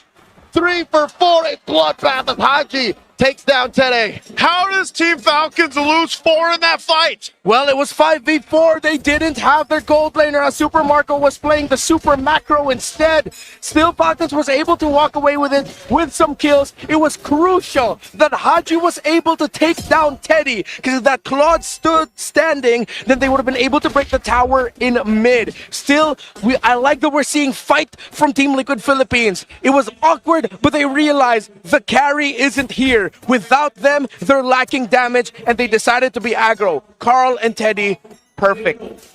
Look, onto Kyle. Sanford, also, great entry with the flicker forward. Yeah, and Super Marco just not being there for that fight, getting that little bit of advantage in the timing for TL to win that. So Lord is up. Team Falcons, despite losing some 3,000 gold, they'll fight for it. Majority of them have no flickers. Yeah. So this is very weird for Falcons to take. They are flipping the coin right now. Lord at a 5th of its health gets reset. Carl Teasy is 1 level ahead of Kyle. His threshold just a little bit better. Nope. And there's the IWM answered by a glorious pathway. Sanji, Crimson Beacon back, and Flap is just doing his darndest. And Super Marco wails away at 40. He gets them massive. Appraisers, Rat sends Carl Deasy and Teddy back. That keeps them in check. Lord is going to reset. Team Falcons did lose Flap in the exchange, but it's both XP laners that go down. So now we go for the reset. It's going to be a 4v4 for this Lord. It's sitting at half health here with Kyle in control. Down to an 8. And that is Marco down very low. JP gets taken down. Oakland controlling the perimeter. And Kyle secures retribution in check. Super Marco dashed forward just to add that little bit of extra security that Liquid wouldn't be able to get close. And since they saw the carry was standing right in front of them, Carl Teasy and Teddy, I believe it was also Saji as well, just decided, yeah, let's just go ahead and give that. Yeah, they're better off just defending on this one. Again, they're not massively behind or anything like that. So Team Falcons still going to respect this base push with this Lord. They will take down the tier 1 in a mid lane, working on the tier 2 next. They've got everything they need. Super Marco is locked and loaded, and that is also Haji locking in his Trinity. So, total control time actually in this game is still almost double for Team Liquid Philippines, around 44 to closer to 29. For Falcons, 28.5 seconds. But you see here the effect, the lead in damage. Liquid has dealt almost 60,000 damage more. Oakland just took a face full of everything. Deadly magics it all. Keeping Carl Teasy at bay. And that'll stop Liquid from defending with their full force up top. Hard to ban by Haji. Compromising Sanji from the flank here. Sanji just looking to clear the waves and knock up. Haji's not going anywhere.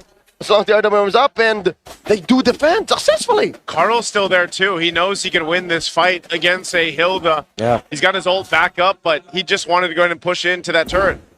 Falcons also full committed on the tower up top, not being able to get a push in despite them having the minion wave for the turret in the mid lane. So maybe that's a little bit of an off decision there for Falcons. While Liquid, they played the map really well there. Carl Teasy knew that he could continue marking and keeping Ogwen from even joining them. So again, the proactivity of Liquid has been a theme for this series, and it shows even with them behind for the first time. in this best of 7. Yeah, this is, like I said, for Team Falcons to go ahead and cap out this win here. They're going to go ahead and focus down this tier 2 bottom side. They'll be able to get this, convert it. Carl Keezy has just been pushing on the opposite end of the map, and that's exactly what you're going to expect with the mobility that the Harley provides for this. So Falcons have taken care of the lower quarter of the map, unfettered, with impunity, and they'll continue to take control. This Lord coming up next. The long lane is going to be tough. Yeah. I think down. Carl secured. Yep, Carl's good. Carl's got it. Kyle even committed the retry there to try and steal it away. It would be important to deal with this Harley. So Falcons have to be careful. Good chance of a Team Liquid Philippines turnaround with how they've been fighting through Teddy, through Sanji. The surprise turnaround and re-entry. Call it the re-engage coming up from the Phovius of Sanford. I love what they're doing, though. Just Super Marco's buffed out of his mind. He's got all the items he needs. You know, he's working on that very last one, but he's double buffed up. This is perfect territory for Super Marco to make moves around this Lord take. He's going to start hitting home runs like Barry Bonds. I think I just showed my age there, but I don't care. Dude, hockey's amazing. Yeah, I love football. Whoa! All right. Falcons with the Dons. Flap takes a good amount of hits from Tede. Keep an eye on Super Marco. He's so pivotal for this. Ogun flushes out the LBM, and there is JP and Sanji in there pushing them out. The Lord still standing, gets reset. If Marco falls, the rest of Falcons fall with him. Unless it's some insane heroics through Kyle, Haji, working together, maximizing taunts, Appraiser's Wrath, and of course the pokes for Eve. Void Blasts are going to start defeating members of Liquid as well. It's already a trinity of core items for Haji up to the Flank Glaive. Sanji's aware of what's in the LBM. Falcons move out their pieces. Haji and Ogwin out. Lord here at a third of its health. JP and Sanji know how dire this is. Ogwin and Flap holding their ground. In comes the Glorious Pathway. RWS coming through. Easy with the steal. And here comes the Stampede. And Sanji runs through him. Marco takes out JP. Kyle goes in as well. Sanford goes down. And now Tede's going to be up next as he PMIs through. 2 kills for the Lord. They don't get the Lord, but that was a terrific response by Falcons in what could have been a big Liquid win. As Sanji Crimson Beacon forward and used the sprint to be way more difficult to take down. Marco! Gets taken down by the Bulletproof. Oh, man. Super Marco, we said he's going to be pivotal for this win for Team Falcons. Well, that is a huge kill for momentum for Team Falcons to deal with this Lord. Leo, Marco read that, man. Marco knew that's where Carl wanted to go. He was using the orange as bait. He knows what the goat wants. Oh, that just deals with that Lord. Easy peasy for Team Falcons. We may have just witnessed the awakening of bloodthirsty Marco. It's like we're back in Saudi. It's like we're back in Rizal.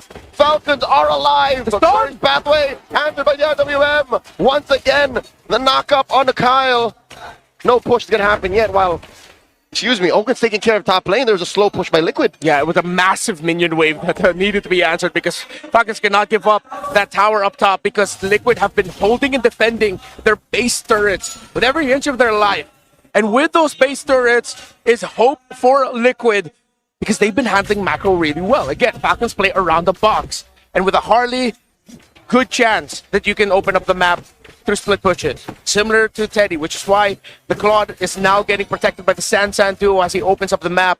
JP even shadowing multiple units ahead of the others just to mark rotations of Falcons now who seek to invade the purple of Liquid. Going for the purple here, going to come down to it. Retribution's used. Carlthys will be able to get his purple. No. So it's Team Falcons playing around the objective, playing around the fact that they've got this ability to go ahead and clump up together, put pressure where they want to. It's also part of a bit of a cat and mouse game, honestly. Like, depending on where Carlthys going on the Harley, you might be able to go ahead and catch him, you might not, but it's also control. Like, can we control not getting pushed in on cross-map play with this Lord coming up here? At least it's on that top side for Team Falcons where they can center around it. They also don't have to worry about that side lane push. You know, here's the difference maker. Teddy now has the Winter Crown, which should be deadlier for Haji and Super Marco. But let's see. Haji, he also has his Winter Crown. So it should cancel each other out and they should be okay.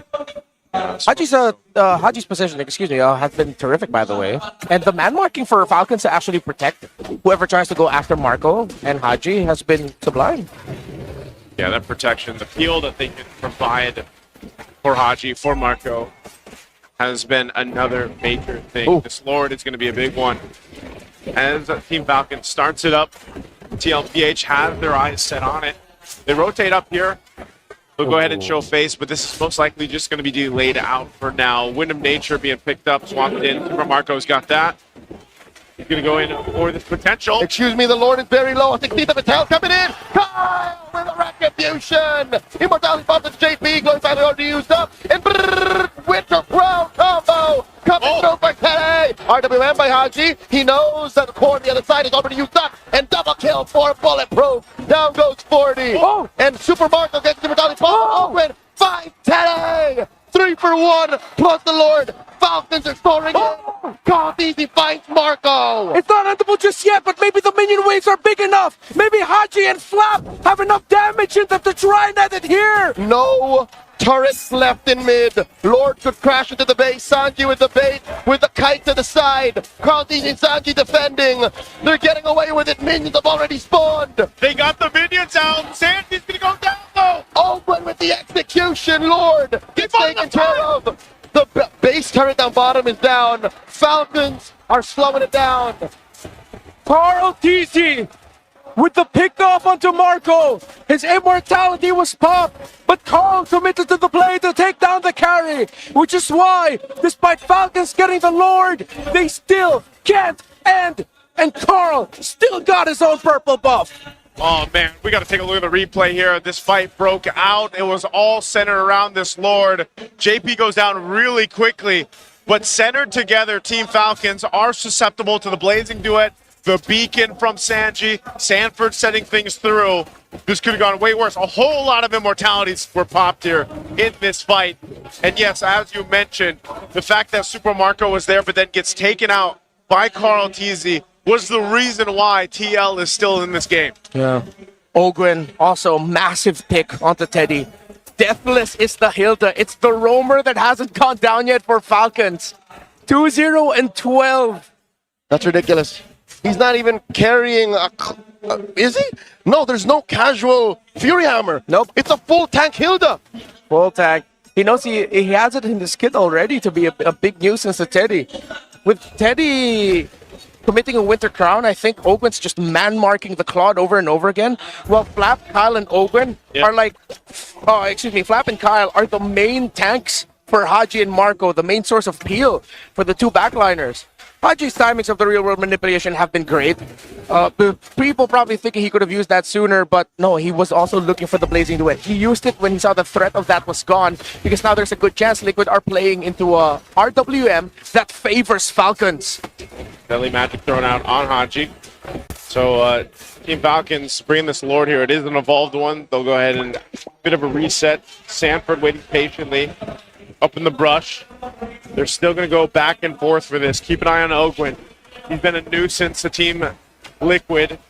Makes his way for it. Quarter health on this Lord here. Now an 8, a 10th RWM. Flap with the preemptive use of it, and Kyle secures JP. Very low Blazing Duet coming through. Same spot. Consistency. Marco in the middle of 3. Goes down, and Winter Crown out of Sanford. Marco still lives. Dark Wave, and in comes the rest of them. Open is picking dudes off left and right. Now Marco still lives. Marco versus Teddy.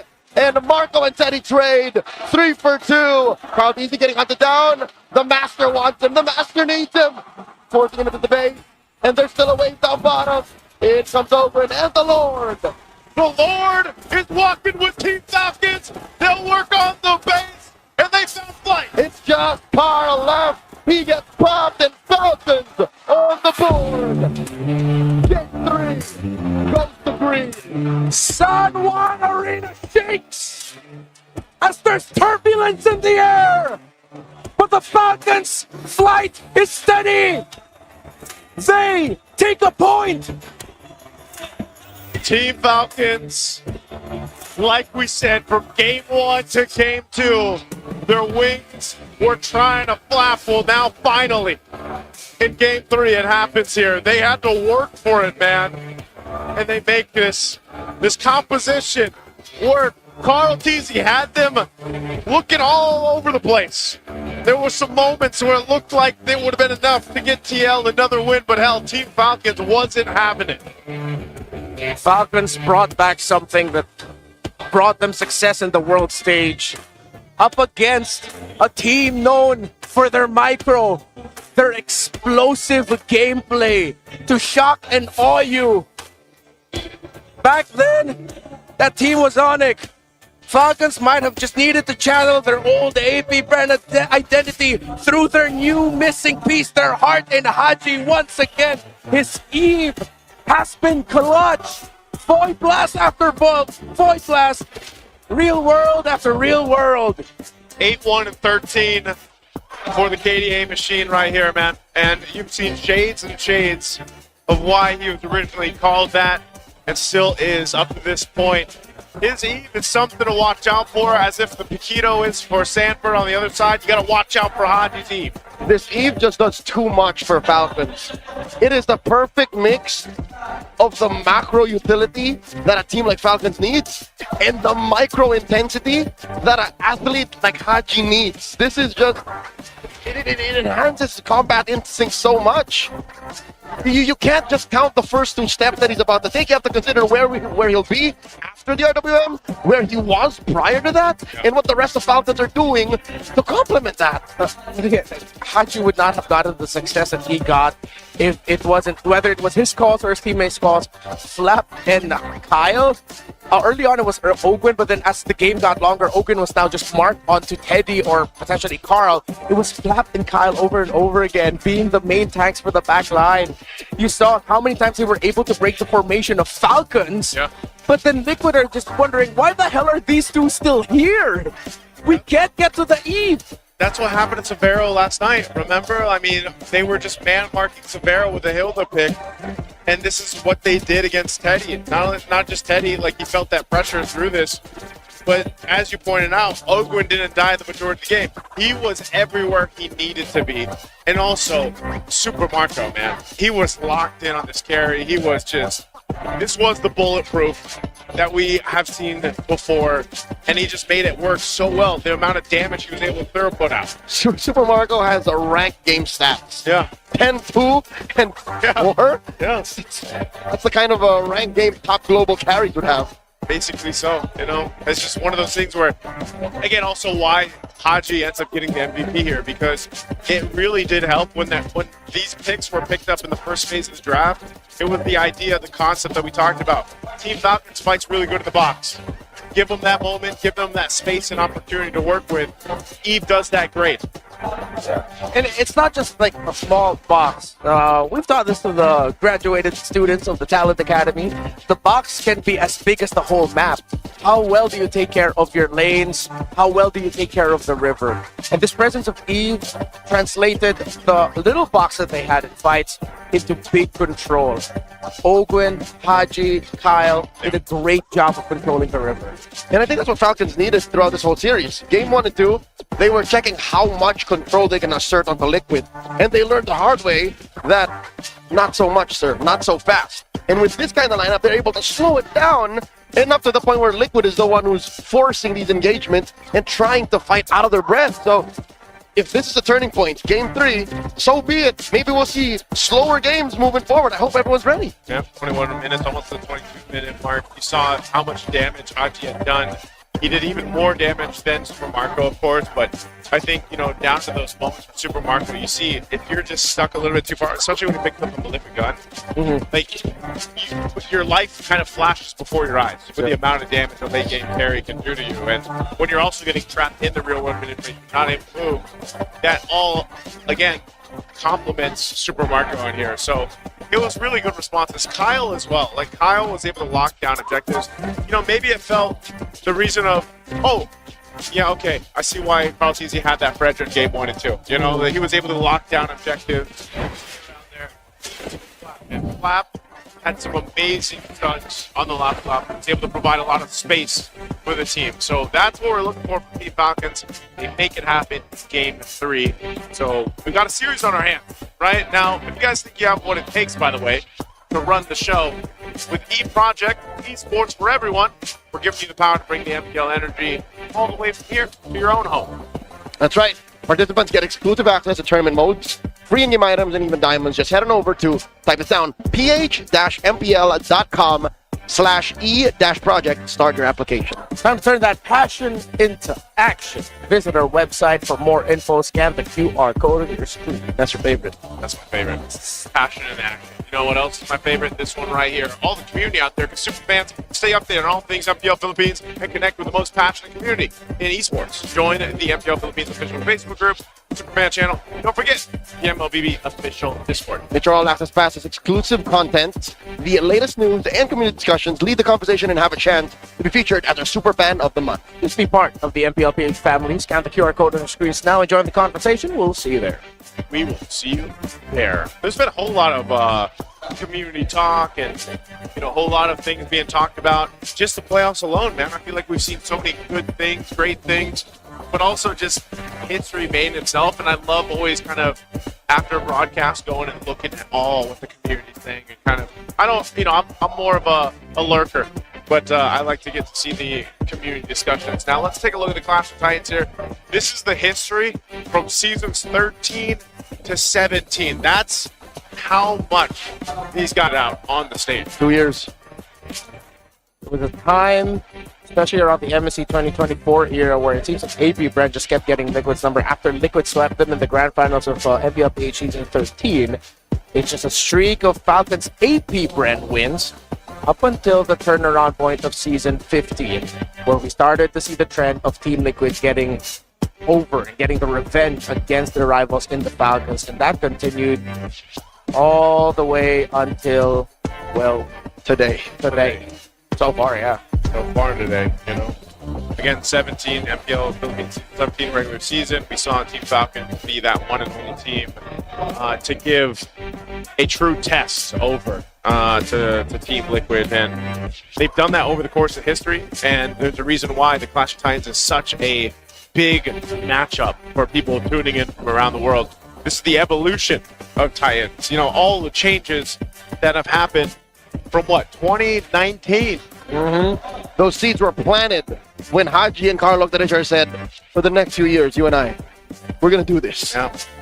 Those two kids, the most mechanical players in MPLPH at that time, eventually would meet in the grand finals of MPLPH season 6. But with his TZ brother, Carl and Flap, bring pride to the PH because they took the M2 trophy home. But then that got split up. The move that has up to this day still affects MLBB history. Carl TZ joins Echo. Bren needed to rebuild. Carl TZ eventually ended up becoming a member of Liquid as Liquid entered the MLBB scene. But before that, AP Bren returned to glory and greatness through their win in M5, the Titans and MSC 2024 and their world tour. Yep. And of course, last year, the attempt of TLPH for the Golden Road, of course, falling short in the M7 World Championship. Yeah, and now that leads us to this year. Titans in Paris. We're pushing this a little further out. We are, man. Even past where this all started, even past East Asia and a little bit of the ECA in Kazakhstan. We're going to take it all the way to Europe. I'm excited to see that, man. I'm excited to see that. Titans in Paris. Good luck to all the teams that are right now currently, qualifying, of course, for either the wild card stage or the main stage. Sounds like a warning, Joseph. Hey, I'm not warning anybody. Right? Just can't wait to see you guys out there. But before we move on to our next match, we're going to have to go throw it over to the host. We've got an interview with, I believe it's Coach Sen. Getting wild inside the land of Dawn. That's 1 point for Team Falcons against TLPH with 2 points in the match. And just to prove that they're not going to give up the title of being the champions. And right here with us is also a champion of ML Master Series Season 1 all the way from India, the coach of True Rippers, Coach Zan. Welcome to the Philippines! Thank you po. Hello! Welcome! Maligayang pagbabalik sa Pilipinas. Kumusta ba ang experience mo dito sa Champions Arena? Napakaraming tao. First time ko po ngayon manood ng live. Ng live? Opo. After a long time? Or Opo. first time talaga? First time talaga. Na MPL Philippines. Opo. So, para sa kaalaman ng lahat, Pinoy coach po si Coach Zen at dumiretso ka talaga ng international. Tell us about your background. Saan ka ba nag-coach? Para alam lang din ng ating mga superfans. Nag-coach po ako sa MPL Cambodia for 3 seasons and SEA Games 2023, national coach ng Cambodia and MSL Myanmar noong 2025. At nakakatuwa lang din na first season sa India na nagkaroon ng ML Master Series and you are the coach of a whole Indian team. How is the experience coaching there? Ano ba yung difference ng play style here in the Philippines and there in India? Siguro mas kailangan maging technical kapag nagko-coach dito sa Pilipinas kasi expected na sobrang lalakas na rin sobrang lalakas ng mga player kumpara sa ibang region. And ayun, medyo malayo pa yung kailangan tahakin ng ibang regions para makapalag sa Pilipinas. And even so, champion pa rin naman kayo sa India. And you are qualified already for MSC at EWC. You got a slot there. Hindi kayo wildcard, right? So ano ba yung nilook forward mo coming into MSC at EWC? Siguro kailangan namin hindi ko sigurado kung kaya namin pumalag sa Pilipinas. Pero gagalingan namin para mabigyan namin ng magandang laban lahat ng makakalaban namin. Of course, alam naman natin na hindi mo pababayaan ang iyong buong team. And watching here with TLPH and Team Falcons, ano ba ang prediction mo for the Grand Finals? Game 7, Team Falcons. Team Falcons! Team Falcons makes the noise! At syempre, hindi rin naman magpapatalo ang TLPH! Grabe, Coach! Alam mo, punong-puno ang ating Champions Arena. Pero why Team Falcon? Pero ang tanong kasi, ang hirap kasi talunin ng TLPH. Pero buong-buo yung suporta ko. Siyempre kay Coach Brent, kay Flat TCN sa buong pabunan ng Team Falcons. You were together with them in SEA Games before. So maraming salamat, Coach Zen. Ano ba ang mensahe mo sa lahat ng mga super fans na nanonood and even your team who's watching MPL Philippines right now? Gusto ko lang i-shout out yung team ko sa India, True Reapers. Kimi, Kyle, Asuna, Rehan, Shai, and Ians, and to all my managers,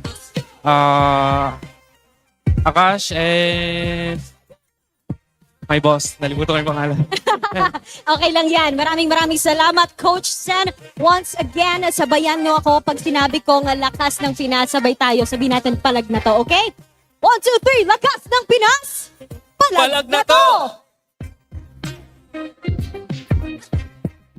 Alam mo, Odin, tama ka dyan eh. Ang dami-dami nating kasama ngayon sa Champions Arena. Wolf, tingnan mo naman.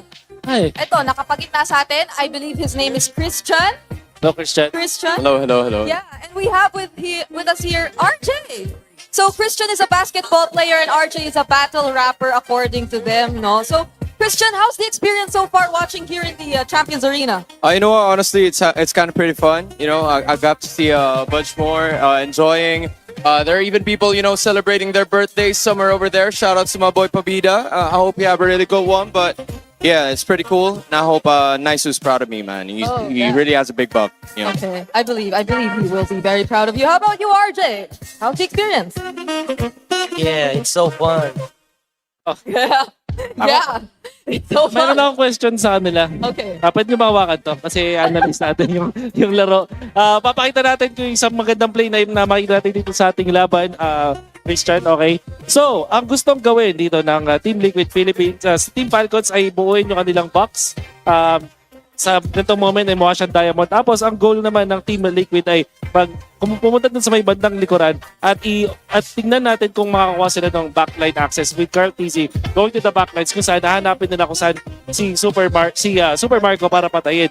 Pero syempre mapipigilan niya ng Team Liquid dahil ang ginagawa ng Team Liquid ay gumawa ng in and out. Buti na lang talaga para sa side ng Falcons, napaka-solid ng retry ni Kyle dito sa gantong moment. At nung nag-collapse na nga ang side ng Falcons, naghahanap na si Carl TZ ng angulo dun sa may backlines. In fairness with Carl TZ, the GOAT, nakahanap pa rin siya ng angulo para guluhin yung mga nasa likuran. But in the end, etong na-achieve ng Team Falcons by getting the objective was already enough. Ogwen was able to get the kill to Teddy at na-salvage pa nga. However, ito si Carl TZ, eventually, mahanap niya itong si Super Marco that actually allowed TLPH to defend. Pero, dahil dito sa play na ipinakita natin, yung Falcons, magbabago yung last Lord take nila. So, ang lesson learned para sa Falcons ay protektahan yung kanilang backlines kahit nakapag-box sila up against TLPH at nung huling Lord fight na nakita natin, dun na sila nanalo. Yep, very commendable. Nakita natin for Team Liquid Philippines, there was a clear attempt and I think they were very decisive kasi they also tried to burst down the Thank you, objective Christian. countless times. Thank you, Christian. Thank you, RJ. We're happy na nag-enjoy kayo dito. But just the same, grabe din ang ipinangalas doon ng Team Falcons. Wait lang, parang alam ko namang pogi naman si Christian at si RJ pero parang may nakita rin dito sa parang Pogi din. international. Pogi din. Pogi din. Sino Oo. yan? Sino yan? Sino yan? Okay. Isa sa mga favorite ata ng mga viewers natin. Okay. Lipat tayo, Will. Lipat tayo dito. Hello. Hello. Can you guys hear me? Yes. Yes, I think the whole arena can hear you. Naririnig niyo ba siya? Okay, they can clearly hear you and I believe a lot of us know who you are. DJ Y, welcome to the Philippines! Thank you. Yeah, okay. So, Can you introduce your friend to us as well? yeah. Diehard geek, but you can also call me Daddy. Nah, just kidding. Yeah, just call me Geek. All right, so he's geek, but you can call him daddy sometimes. All right. Okay, so we have DJ Y and Eve. And so, let me just ask you real quick. So, how's the experience so far watching here in MPL? I got invited to the Philippines. I got invited to MPLPH like yesterday, right? And then, when I came here, I didn't expect to get recognized by a lot of people. So I'm actually really happy that I came here. I wasn't supposed to go here and just watch at home, but I'm glad I made a decision to come here. All right, so what's the difference now? Because you've been watching MPL Malaysia, right? Now you can feel the energy, but also the quality of the game. So far, wow, how's the experience and what are the main differences that you noticed? I think the difference is in MPLPH, the fans are way more supportive, like with the dances like they do. And I get recognized more here compared to Malaysia. But still, both regions are pretty cool, actually. But, I appreciate both the regions. Okay. I think I just gonna ask your friend as well. Because, Geek, yes, I heard previously you introduced yourself as the EXP laner, right? So, what do you think about the games that you've been seeing so far here in the Grand Finals, especially from your perspective as an EXP laner? I was shouting so much. Like, Sanford was doing so exceptionally well. And also, Carl TZ, you are so good! Oh my god! Like, exceptional. Like, he's not dying. Like, when he's about to die, he's not dying. It's just way too perfect in playing. Okay. Right. So I believe that DJY and Geek here will help us with the upcoming draft. So far, there is something in the Philippines where if TLPH plays in the Grand Finals, all of a sudden, Fredrin comes up. And DJY here is a jungler as well. Why do you think is the Fredrin all of a sudden the priorities here for both teams? Why is Fredrin the priority? Why is Reggie the priority? Because I think right now damage junglers are just way too much risk. You have to make too much risky plays, and the plays you make are more like flip points. But Fredrin, you can just play safe, and then even if you make risky plays, it won't really be like a 50-50 as well. Okay. Do we expect the utility junglers again, like Fredrin, to appear in game number 4? Do you expect utility junglers to show up again, like the Fredrin in game number 4? Or would you expect to see utility junglers again, or is there a chance that you feel there might be assassins sometime? Yeah, but I hate utility jungle so much. So, but I think it's still gonna come out, especially Fredrin. It's great to hear from our fans of the crowd. That DJY guy looks pretty familiar. You know him? I feel like I've seen him a lot. He looked a little different from when I last saw him. Oh, yeah? That's the uncanny bit. Oh. He looks stronger now. Ah. He looks like 100 stars strong now. Oh, of course. Always great to see DJY around here. Welcome back. We're now in the draft for game number 1, 2, 3, 4. Ooh. You tend to lose track in yeah, epic like this. Yeah, it was a 20-plus minute game in the last one, too. I feel like we went through 2 games when it was just one really long one. All right, Falcons. They open up the Fulvius now with the draft, which means Paquito is probably out of the picture. Eve getting taken away by the Falcons instead of giving it to Sanji. Jushin and Claude are open. Detective Frederick. Whoa. 24/7. Oh. I was just about to ask, before this Frederick first pick comes up, given their success in Game 3 with the slowing down of the gameplay and just having a little bit more macro-centric tempo, are we gonna go? Are we returning to that world? It seems like it, but again, it's perplexing to me because the Freya was also open and they didn't pick it up. The Juicin, they prioritized the Fredrin out of all heroes. Falcons need to cook up a crazy draft here, or they're gonna get flamed, man. Yeah, because still, say what you will and consider everything that's happened in series so far. Yep. Absolute truths. You gotta mention, Freya is still nuts. Yeah. Freya is still pretty Brizzity broken. Yeah. And Brizzity broken. Brizzity broken. And without the Eve here too, you're sort of out of answers for the Freya to try and manage it. You have to go for something like Burst or just get Haji on a Kimi now. But the Valentina is still going to be open, but you don't see enough picks to pick it up. Yeah. Are they going to save their mid lane pick for later? It's going to be a big question. They get the carry. They get the carry, they get the Phobius. Is this enough to deal with the Brizzity broken Freya? Oh, wait, no, yeah. That's what I forgot. Something that completely goes over my head from time to time is the Phobius is one of the best lane counterparts you can back against the Freya. She doesn't really dominate. Whoa. Most Phobius can manage it really well. Liquid, surprise, Yi Sun Shin. They're going deep. Yeah. Not a Leomore, not a Harley. When have we seen this? When was the last time we saw a jungle YSS? But here's the thing. We don't know if this is a jungle or a gold Eastern Shin, because even the Freya, you're not sure where that's going. Yeah, that's true.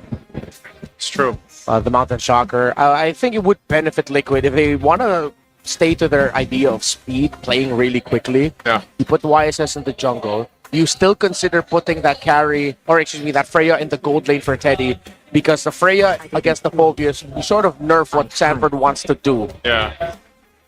Okay. TLPH banned the Valentina. They could be trying to bait a Sora ban out of Falcons right now. Because again, we don't know where things are landing yet. Yeah. There's also a chance that Liquid might shock with a Leomord pick, so then you put that YSS in the gold, you put that EXP Freya, Yeah. but then it's the Freya that's going to be the sort of pick that you need to help out a little bit more. So the Juicin in the mid, that pretty much secures your jungle. You can back any roamer with that, like no matter who the hell it is. Gato, yeah. Lahailo, you're going to be fine. That's why I think almost you have the Gataconcha available, and since the Hylos is going to be one that they take out, Team Falcons will ban that out. Because I think even a Revitalize would really help them if it's going to be a Revitalize roamer for JP, unless they end up bringing out just something else other than the Hylos, other than the Gataconcha. I'm expecting him to just pick up the Gataconcha here. I don't know, could a Cho work in this lineup though too? Against Falcons? Yeah. No. Not at all. Worse. No? Yeah. With the Phobius around and even just generally how Falcons have been playing, I think the show might actually hurt them. Let's see. Liquid, who the heck is that? That looks like Aaron. Is that Burrito? That's Aaron Paul Gaddy. That's Burrito. Oh, that's Burrito? Oh my god. that's APG. Burrito. Oh no, they've started it.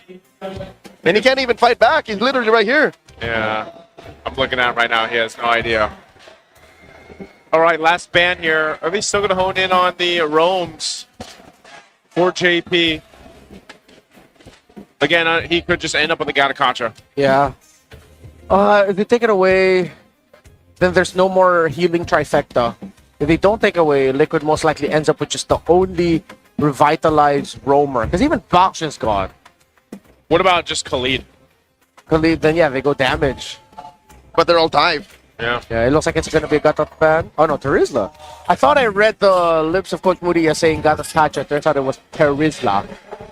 And the fact that a Terizla going into the EXP lane would have meant that they have a really good option. Liquid are still kind of soft stuck into the fact that the Spraya might end up in the EXP with it being uncomfortable. Still, Sora's open if they want to, but then again, with the Fulvis around. Yep.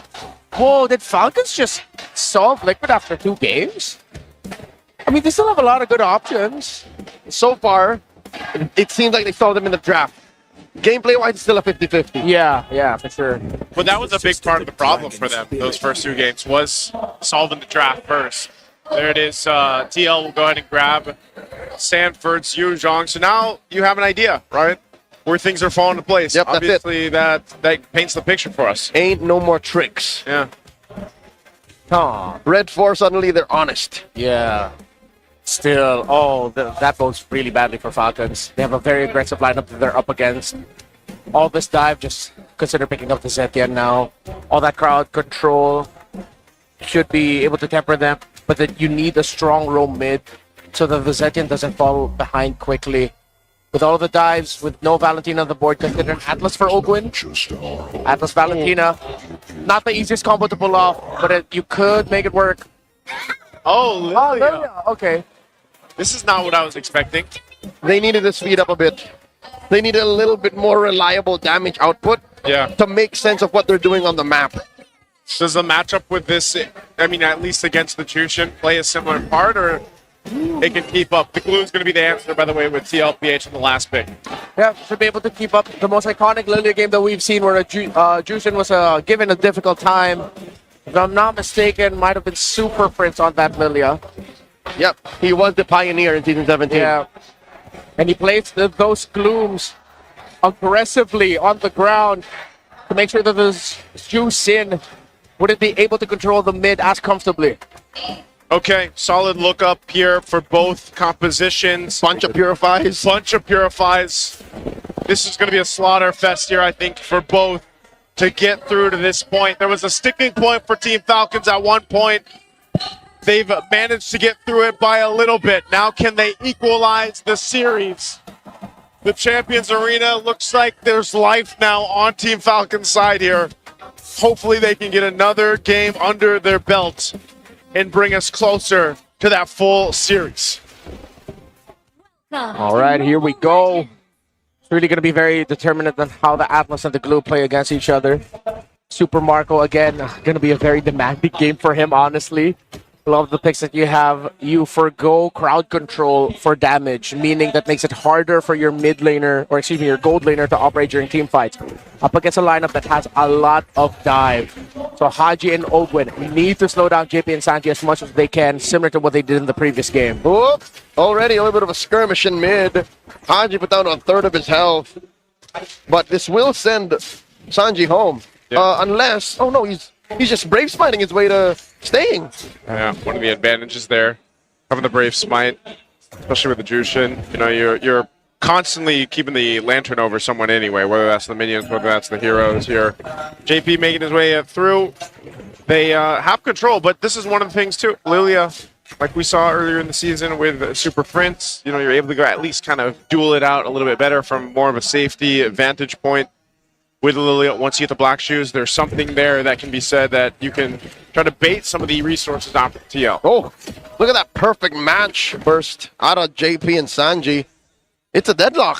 It's been a while since we've seen almost no one budging in the mid-roam duo. Again, without an EXP laner similar to a Paquito, things do tend to slow down here. Ooh, good use of Purify. Uh-oh. Haji down to a fifth again. Contizi almost came in clutch for that engage. Yeah, both Purifies use. Super Marco not making it easy for Teddy. Here comes Ogwin. Oh, that's deep. Defensive use. Oh, the Valkyrie's descent. And Ogwin will get away with it, wasting Teddy's ult. Yeah, but that might have been enough time to go ahead and solidify TL's first turtle take. Yeah. That was a bit of a distraction that Falcons had to deal with. So clean take on the turtle. We didn't get to check in on Kyle so much. How did he get so delayed? Carl Tizzy invade took away his beetle. I can't recall if he took away his golem. But Kyle, yeah, just was green camp short of being able to hit level 4. Okay. So right now it's just a battle of attrition, these small little moves that TL is making now across the map. This is interesting, though, too, just because we haven't seen the YSS in the jungle too much, you know, and in this case, the matchup between the YSS and the Fredrin, you know, you have back-to-back games for Carl Teasy on the Fredrin from game 1 to game 2. Now you have back-to-back for Kyle from 3 to 4. Ooh. Well, they both hurt. Lantern Flare on Haji. Refuses to press the black shoes. Instead uses a regeneration. Liquid are so used to playing the slow style too. Yeah. It's slow, but it's still fast because of how fast the YSS farms. Mountain Shocker takes down Ogwin. Sanji draws first blood. That's one of the difficult things, right? When there's a blue across from you, there's always that potential to kind of cause some chaos in those team fights, and then before you know it, you're being brought back, and then you can't escape. Hogan looked disappointed in himself that he gave away such a meaningless skill. Not to mention using the flicker. Yep. Yeah. Committed the flicker as well. Especially now that he has level 4, he's got the Fatal Link, so there's no surprise factor for more so about a minute and a half or so for this, but they try to make a play. They do get the beacon out from Sanji, so that's one of the strengths of the Fredrin. You know, you can kind of swoop in, try to get that energy eruption off. That doesn't happen, but yes, not much happening in the early game, but despite it all, TL builds a bit of a lead. With not much happening, I'm expecting at least Kyle to have good pathing. It seems like more than once now he's gone back and forth. Yeah, it's just too fast with how Carl Teasy is farming that Kyle doesn't have any room. The slight bits of counter juggling, taking away a green camp here and there. Yeah, so much more easier and so much faster for a YSS to farm. Now with a Hunter Strike rush by Carl Teasy, this could actually be a big win for Team Liquid Philippines if Carl Teasy can hit a big stun. Turtle number 2, started up by Liquid, slight pull, and it looks like Falcons are considering should they engage. Ogwin does not have a flicker just yet. Holding on to the Fatal Links. Sanford comes through from the top. And in comes the Black Dragon form. Looking for targets. Turtle very low. Into the back line. Carl Teasy secures it. And they dogpile on the flap, forcing him to flicker back. Didn't even get the Dark Wave. And now Ogwin's going to be up next. Lantern Flare right into the ground. 2 for none, plus the Turtle. It's all Liquid. Surprising to me that Flap still went into the back line of TLPH, went into their formation. Whether it was their bait play, Ogwin did end up getting some Fatal Links in, but they don't have the damage just yet for the rest of the members of Team Liquid Philippines. Yes, Haji is hurting Sanji, but with the glue, with the Yuzhong, not enough. Attempt down here. Push him off the tier 1 up top. Kyle's going to swoop in. They want to fight this one out. Looks like they're on Sanji. Is he going to be able to get away here? He doesn't have the Purify. He already used it up, and now Ogwin looking for it. Not necessary. Just the freeze. We're going to finish the job, and they put a kill on a Marco. Yeah, now they cut. JP and Teddy are forced to try and take that Flap against Carl. Uh-oh. 1v1 TZ brothers. And Flap gets on out of there. They're just saying hi, you know? Former teammates at one point.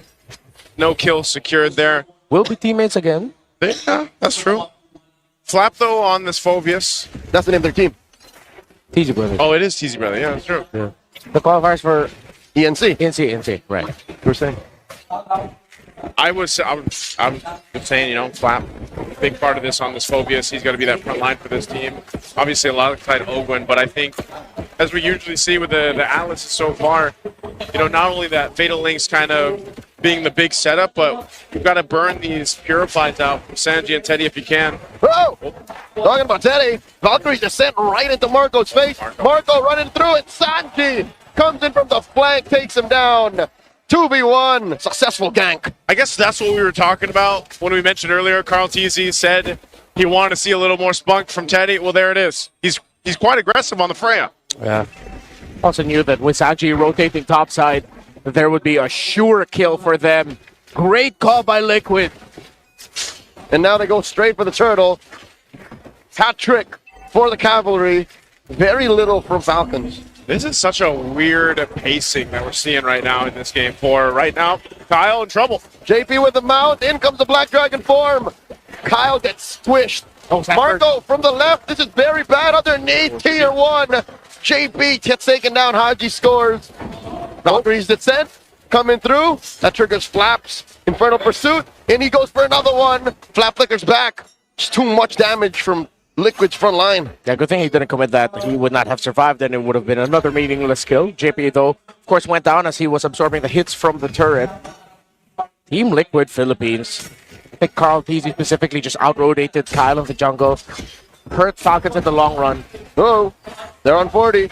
Ogwin and Marco. No dragon. And Marco gets it. That's what they need. Marco might be one of the cases again, just like we saw in the previous game, where they're going to rely on this carry to scale up the way they are. Oh, Sanji sniffed them out, stopping Marco and Ogwin's Rico. And that's it. Lantern Flare, 6 feet under. That was just a great read by Liquid. Crimson Beacon, closing it out. They knew that they were there. That's why I was wondering if Super Marco and Ogun didn't realize that they could just walk back. They should have. Probably the safer route. Yeah, I don't think they can. They're not exactly reading JP's and Sanji's rotations right now. Yeah, this puts TLPH now up almost 3,000 gold, approaching that point. Very low kill game, but it's more so a game across the map is what we're seeing here. This will all lead into that first Lord take. Once it's up, you're thinking Team Falcons in a position to actually go ahead and contest it. You know, you got 2 big items for Super Marco, but if he's caught out without the Purify, as we've seen, there's just a little bit too much crowd control to deal with here from Team Liquid, especially, once again, dealing with a Jushin in the hands of Sanji. Really feels like that YSS was a checkmate response to the Fredrin jungle, just with rotational speed alone. And of course, with Carl Teasy being proactive. Okay, Fatal Links used, but Sanji used his Purify for that. 1 for 1. Can Falcons even use it to reposition? They pull out a Crimson Beacon out of Sanji. That's actually pretty good for Team Falcons, though. Right now, TL still has control, though. There was a push by Super Marco in it. I got that's enough information for TL just to blitz down the Lord, and they take the tier 2 on the top side. So, despite that, they look to put more pressure on the purple side of the jungle of Team Falcons. No commit, though. Yeah, no Fatal Links from Ogwin, so he couldn't try and make something happen. Just a bit of freeze and a bit of peel to send Liquid back. Ice Queen 1 for Sanji. So the map looks good for Liquid. Teddy's been very active. And this has just provided so much space for Carl. Teddy's applied the right amount of pressure. It's not like he's actively looking for fights. Yeah. Sometimes he just pops the form. Yeah, he's just doing what needs to be done where he goes. And that's what made the map so small for Falcons now. Oh, Mount Shocker. Liquid are saying we want this tier 1. In comes the Black Dragon form. And then they dive in. Valkyrie descent, Sanji gets taken down. And now there's another one in JP. Falcons are running it. Sanford very low. Glooms underneath that half dragon. Super Marco wailing away. Finds him. Double kill for Bulletproof. And that's a 3 for none. The punish on the tier 1 push. Talk about greedy. But still, the tower up top is going to get pushed in by the Lord. Cartes is getting chased by Kyle. Okay, they send Splat to take care of the marching pusher. And in mid, they continue. Kyle versus Carl, the man-to-man. In comes Teddy with a Valkyrie descent, Mount Shucker. Teddy, defensive use of it. And Carl gets taken down between 3 members of Falcons. Might have been too much even for the GOAT. The plan was there, but it was stopped in its tracks by Ogwin and the rest of Team Falcons. Super Marco popped his Purify so that when he would get hit by the turtle boat, and it did, he would not get stunned. He'd take the damage, but at least he still got the free hit. And of course, a momentary taunt as well coming out from Kyle was perfect. And again, energy eruption, right? Yeah, energy eruption. I just remembered it now. He erupted the energy, man. That was just good defense for Super Marco. That's why we were saying earlier, for this game as well, they want to go ahead and lean towards Super Marco on this carry to actually carry through the game, get to that point. So now it's them trying to put pressure on the purple buff of Carl Teasy, but he is going to go ahead and secure it. They will disengage from that. Look at the positioning from Sanford here. It's TL playing a different way in this one. They sort of have to. That's what we're seeing them throughout this game. They can't just brunt force push their way forward against Team Falcons. They can do it against the 6 other franchises in the league, but not against Falcons, not against their fated rival in the Clash of Titans. They have to evolve. Still a massive lead that Falcons needs to chip through for the jungler. And I'm not talking about items, I'm talking about EXP. You cannot go full commit into Lord fights with Kyle 2 levels down to Carl Teasy. That's why I think Falcons are now going to have to take the next few moments, seeing if, even though they look better on the defense, if they can get an odd pick or 2 recover, recalibrate, and then try to build an advantage through there, because retro battles are just going to favor Carl TZ. Oh, are they going to go for Teddy? They're collapsing over on Teddy on the bottom side. Both Ogwin and Super Marco are there. Lord is up. Teddy wants to keep putting pressure on this side of the map, so JP goes to potentially support him, but they'll keep Teddy there. And Carl TZ will leave this chubby wave up top for Falcons to deal with, as they seem to pivot straight for the Lord push. Yeah, both side lanes being pushed. This is a clear sign for Liquid to just go. And they're going. A third of the Lord down. Mount Shocker plus Black Dragon form committed already. There's the Fatal Links. Where's the response? Carl TZ secures it, and now they collapse onto JP. Flap takes him down. Crimson Beacon out of Sanji, already used to Purify. And Marco throws out these light wheels like there's no tomorrow. Sanford backs off. 2 kills for the Lord. Again, you're seeing Team Liquid make the decision to, hey, zone them out while I secure the objective, and they want to. Oh, wow. Carl TZ compromised by Owen. Dark Wave. Plus the stop, serving up a kill to Super Marco. They pushed here too. Do you know what this feels like? It feels like I'm watching Hachi back with Blacklist. Oh, man. It's a different style of play, and now the tier 3 turret in the mid lane of the base of TL is going to go down here. Falcons demolished that inhibitor like it was nothing. It was nothing, man. They can still got to deal with the Lord, but the Lords that TL has been taking pretty much resulted in nothing. This is, again, Falcons are so much better in the defense. They have a great counter punch, and they're playing around Marco. It's a Falcon flavored Ube. No healing, but it's just playing for your main core, not cores, core, with a Fredrin at the heart of it all. Yeah. Hey, it's like getting to that core of the kunafa. Yeah. What's a kunafa? It's a Saudi Arabian delicacy. Oh, is that the trending chocolate? It's the one with pistachio. It is pistachio. Yeah. It's different. One of these days, I'm going to try, what is that chewy cookie? Dubai chewy That's cookie. Dubai. Isn't that the same thing? Kunafa? No. Okay, well. A few Habibis have just got, Habibi, what? I'm sorry. I need to be educated. Right now, we're being educated on how Team Falcons has been able to maintain this game on a defensive lineup to protect Super Marco. That's the game plan. And it's interesting, too, because Haji, the way he's activating this playstyle on the Solilia is he's just enough to go ahead and whittle down the health bars, and even having a lantern himself, he's hurting these tankier members of Team Liquid. Yeah, and with JP going down, Sanford going down really quick, there's not enough time for Teddy to do Teddy things on this Freya. This is one of the difficult things about the Freya come into the late game. Yeah, she really hurts, but so does the marksman that you're trying to take down. And as long as Falcons keep their formation tight and keep protecting Marco, they should be able to coast. This is going to be, again, another long game. As we've discussed, the potential of that happening over and over again with Fredrin making a big comeback for this series. And it's just poetic because Haji also flourished in the macro-centric era. Yeah, that's why I said it feels like I'm watching Haji back with Blacklist. How many times have we seen Blacklist in the past where it's like, oh, they're losing the early game, the other team's getting everything. Yeah. Nope, you get the Lord, but we get you guys, we're getting bodies, and we get your tower and base. Then we'll play this defensive tool that for some reason you just cannot go up against. That was also Team Falcons, though. Like when they were even previously Falcons AP Brand and when they were AP Brand. Yeah. Like they master the macro level of gameplay. You know, I think that was a big point of why they even were able to win a world championship for M5. So you can see them. They're setting up around this Lord. They've got this dance figured out. TL, do they want to approach this? Teddy is swinging up here. Quarter health. Okay, Ogwin comes through, clashing with that dragon, and Kyle secures. The fight continues. Flap with the winner crown, the freeze. Fatal Link. Super Marco still throwing him out, taking down Kyle easy, and he takes out Stanford. It's all about Marco, baby. As he serves up a kill to Haji. Down goes Teddy. Kyle gets him. And now Ogwin man-to-man defense with the Lone Stallion.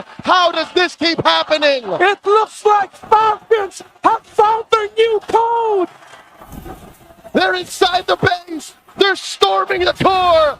Falcons even out the score. 2-2 against the defending champion. Sometimes he's got to call back and throw it back to what got you to the top in the first place. The stampede has slowed, and Falcons are flying steady. It is now anyone's series. I absolutely love where we are going for this grand finals. Team Falcons is taking us for a flight, and now it comes down to what? The next 3 games across this. You got to think, what happened? What changed? And what stopped Team Liquid Stampede? Again, it really feels like for Liquid, you could liken them to what Onyx ID was in the M5 World Championship during that era. But then Falcons just called back to what took down a team that moves fast, that plays guerrilla-style tactics around the map. All right, we slowed them down, forced them to play our game. What a response by the Falcons, and Fredrin wins games in 2026. Oh man, Super Marco, of course. There's the light wheels and a little bit of a smile from Super Marco. Hey, even before he started winning world championships, going around the world, Marco was a carry specialist. He was. In Season 10, he almost single-handedly brought the hero back from the dead.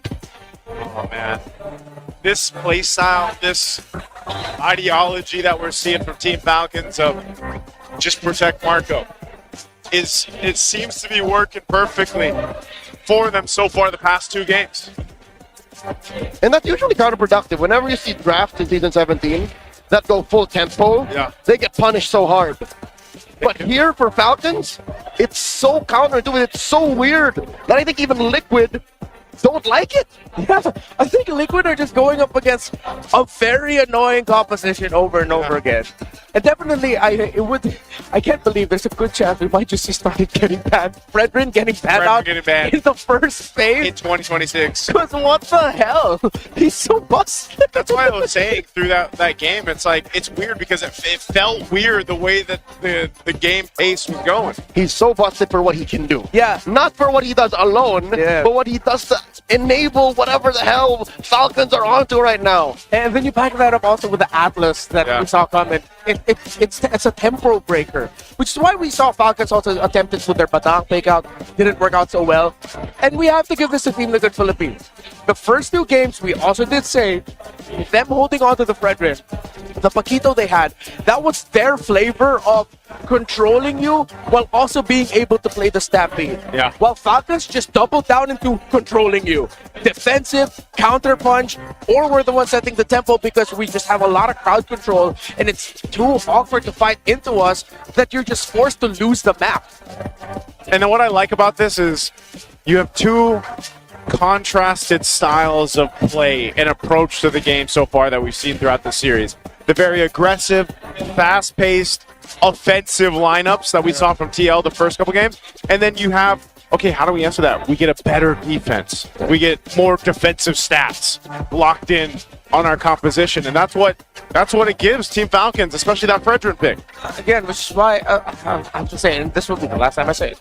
It really feels like I'm seeing Onyx ID versus AP Brand in Rizal Memorial Coliseum late 2023. And remember that time. Here's the thing, it's not for everyone. It's not for everyone. If ever this is what prevails tonight, it's what's bringing us to Paris, then everybody be prepared to watch 20-minute games again. This is literally what is showcased through the last 4 games is the evolution of the Titans themselves. Like this was a story within the story. Oh, that's true. Of what we're seeing. Because we've seen them go through like multiple eras of their gameplay as well. That's how they've been good through the years. Through the years. They have to. And that's why, when you see the best teams at this point, at this stage, they're able to make these drastic changes from playstyle to playstyle throughout a series. And now that, it's evened out, like you guys mentioned, it's almost anyone's game. This one didn't reach the 20-minute mark. I almost thought it would, but that just a very strong, decisive fight there towards the end and the way that they were able to go ahead and capitalize on the right targets, keep Marco alive, is what kept them from getting it stretched out too long. You didn't get to that 20-minute mark. Team Liquid might have been able to do better if they got to that point, but it just never happened. And Team Falcons really, they worked on getting to that point throughout the series. Allow me to present this, gentlemen. Did Liquid overcook in this draft? Did they enjoy the benefits of Flex in red a little too much? Okay, for me personally, I don't think they overcooked. because it made sense, but I think they just weren't ready with how sharp the formation of Falcons would be to hold on. And how hard they pivoted from there. And how hard they pivoted from there. Yeah, this is, all the more why we're talking about how Team Falcons have adjusted against a lineup like this, a team like this, from doubt to domination, going into MPL Philippines Season 17. A lot of people share their thoughts on what potentially could happen to Team Liquid, and I think these stats alone throughout the season show you what we're talking about. Might be the most dominant run a team has ever gone through in a regular season, going straight to the grand finals. But I'm not washing my hands here. You can check out the clips, look back at history. I wasn't one of the doubters. Yeah. Even with Cheeky, especially with Cheeky. Yeah. I think there was just a lot of people that wanted to share their insights, not just with Team Liquid, but even like the likes of Onyx Philippines. Like that, there was a whole lot of talk about that too, and right now, number 6 in early exit last season, the soaring higher is the Team Falcons after a struggle of last season. This, on the other hand, falls on the other side of the spectrum. I think all of the super fans, the whole MPL universe, we're looking at Falcons saying this might be their champion season. We put them as up there as like one of the top 2 teams. Again, it was Team Liquid Philippines that they met in the very first playoff match last season, and they got eliminated. They lost 3-1 in the opening match of season 16. And if Haji ends up winning a championship with Falcons with this, he's not escaping the missing piece allegations. He's the perfect piece, but you just got to find the perfect team for him to complete that picture. The three-peat MPL Philippine champs never has been done. We had the back-to-back back in Season 4 and Season 5 with Sunsparks. At that point, I was just a viewer. I was a fan. And I saw throughout that. And then, of course, you have Season 7, Season 8. Blacklist International. I remember these as well, the back-to-back. So it hasn't been done yet. There's a potential that if Team Liquid wins tonight, this championship, their third one, history is made. Do you remember where you were, Enmar, on these fated days? Season 7, I was in the panel with Momi. Season 8, we were on the desk with Rockhard. Season 4, I was on desk with Rockhard. Yeah. And Season 5, I think I was online panel during the pandemic. That was pandemic, right? Because that's the first time that I watched an online... all online production. All online production. Because before that, I had stumbled upon it in the mall in Season 1. And that was amazing. But let's go ahead and, before we head on to our next game, we have an interview with our host and a KOL out there. What's going on? Tabla na ngayon ang Team Liquid Philippines and Team Falcons. Kaya naman, buhay na buhay pa rin ang San Juan Arena! Also, right here with us ay ang mga bumubuhay din sa community ng MLBB. Welcome to the Champions Arena, our MLBB Philippines KOLs. Pakilala nyo naman ang inyong mga sarili. Sino ba? Sino muna? Ikaw muna. Ako nga pala, ang nag-iisang mabait sa larangan ng MLBB. Ako po yun, si Pabida. Daw po. Ay, huwag ka naman kunwari. Hindi ka mabait. May basher sa gilid. Okay, next.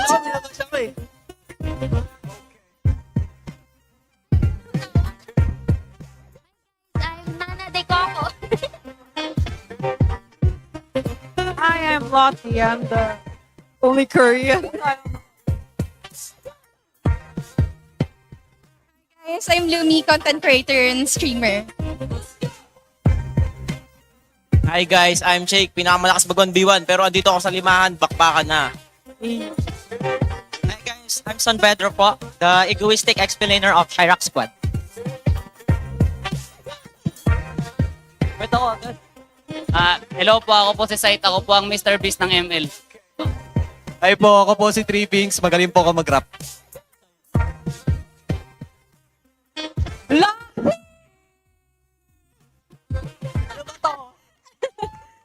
Not the least, China Martina, guys, from Chirac Squad.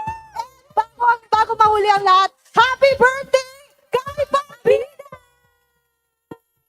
Okay, sabay-sabay tayo. 1, 2, 3. Happy birthday, Pabida! Thank you po. Okay. Pabida, pidang-pida ka today. At ramdam na ramdam mo, sure ako, ang pagmamahal ng MLBB fans sa'yo. So ano bang Thank you po. wish mo today? Wish ko po, sana mag-rank up na ako. Ang hirap eh. Ano bang rank mo ngayon?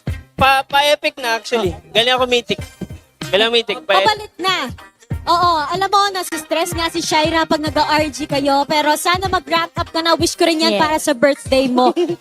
Pabida, alam mo, pagkatapos itong MPL, feel ko magra-rank up kayo. Gayahin mo lang yung mga build ng pro players. At ngayon, si Lux naman. Gusto kong tanungin si Lux bilang lagi natin nakikita sa MPL Arena nung regular season. Now you're here in the Champions Arena. Kumusta ba ang vibe nyo dito? Okay, ang na-vibe ko here is sobrang authentic. Kasi grabe, so, Grand Finals, oh my gosh. And guys, alam nyo namang, Nick talaga yung sinasupport from the start. Pero since TLPH yung andito and TLPH din talaga yung una ng mga naging team kong sinusuportahan. TLPH tayo right now.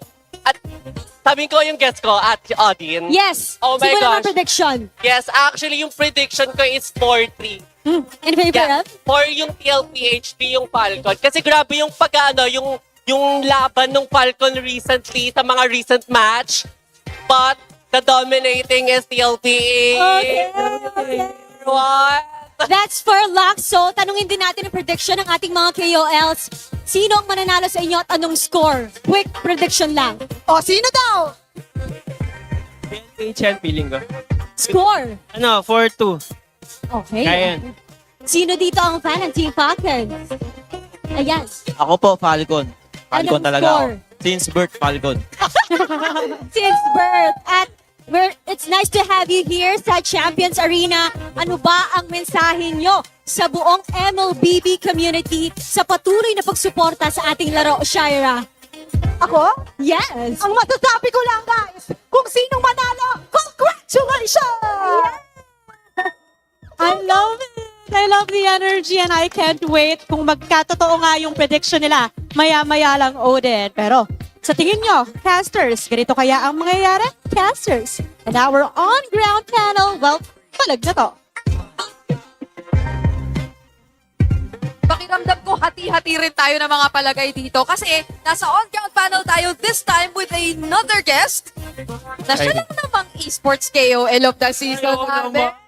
Grabe. Iba ka namin, Tix. KOL champion. Isipin mo, ang daming KOL sa mundo. Kasama kami ni Bray. Di ba nakadamay kami? Pero ikaw ang the best. How does it feel? Sobrang saya kasi kahit wala na ako sa pro team, supportahan pa rin ako ng mga nasa esports. And yun first naman ako kasi sinasama ko rin sila sa content and sobrang thankful kasi pumapayag sila. Oo. Guys, sana ay sinusubaybayan nyo ang hot news ni Bentings. Ang favorite kong ginagawa ni Bentix yung parang pinapakita niya kung bakit nananalo isang team, di ba? So, ikaw ba ngayon parang napipil mo pa rin na pro pa rin yung outlook mo sa game? Hindi, mga ano na lang. Ano ba tawag daw? Yung mga alaala na lang. Alaala na lang. Basta na lang po ito. Hindi na ako sobrang updated kasi iba pa rin yung mga nag-i-scream. Mas maganda pa rin yung pwede lang maituro. Ako puro ano na lang, yung mga dati kong natutunan. And hanggat maaari, kung pasok pa naman sa meta, i-share ko yun. O, tsaka lahat ng mga share mo, Bentings, ay nakatatak na po sa lahat ng mga naglalaro ata ng MLBB. Kaya naman, ang hirap-hirap na pong mag-RG ngayon.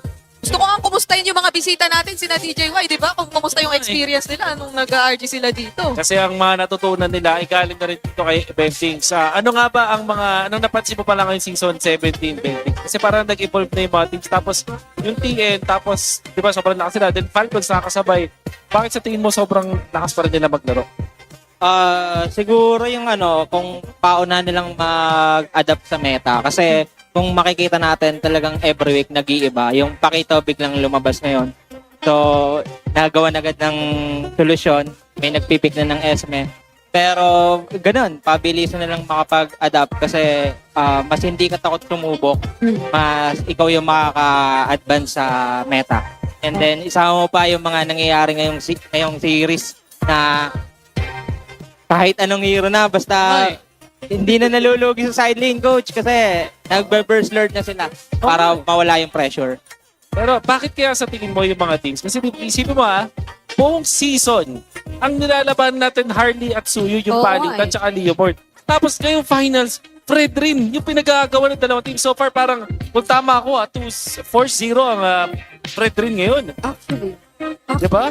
Parang pwede natin i-double check, pero so far, parang kung sino. O, diba? Kung sino may friend. Ano masasabi mo doon? Bakit ganun? Oo nga, feeling ko yung yung pinakalabanan na lang sa Lord na lang eh. Talagang nire-raise na lahat nila sa Lord. So, kung sino yung pinakamalakas mag-retry pag may Lord, syempre isa doon yung Red Rin. Sila yung mas makakakuha ng advantage. At syempre, sama mo pa kung bakit gamit na gamit si Fred Rin, lumalabas yung mga past XP natin na may hilig mag-rotate. So, magandang partner na may sasalo ng tank na hindi kayang ibigay ng XP lane na Pakito and Benedetta. Oo, really good insights yan na nakuha natin kay Benfings. Pero silipin natin na mabilis highest GPM in a game this regular season. Sa 5 beses na nakita natin siya, isang tao lang. Isang Totoo ba tao to? sa 5. Yung ginagawa niya yung unang record, tinalo niya yung kasunod na record, tapos hinikita niya ng sobra, pati yung rank 1 sa kanya. Grabe naman to, 1,043 GPM. Para kay Cartesi, eto, pwede mo bang gawa ng video to, Bentix? Explain mo sa amin paano nila abot yan. Kasi grabe, kasi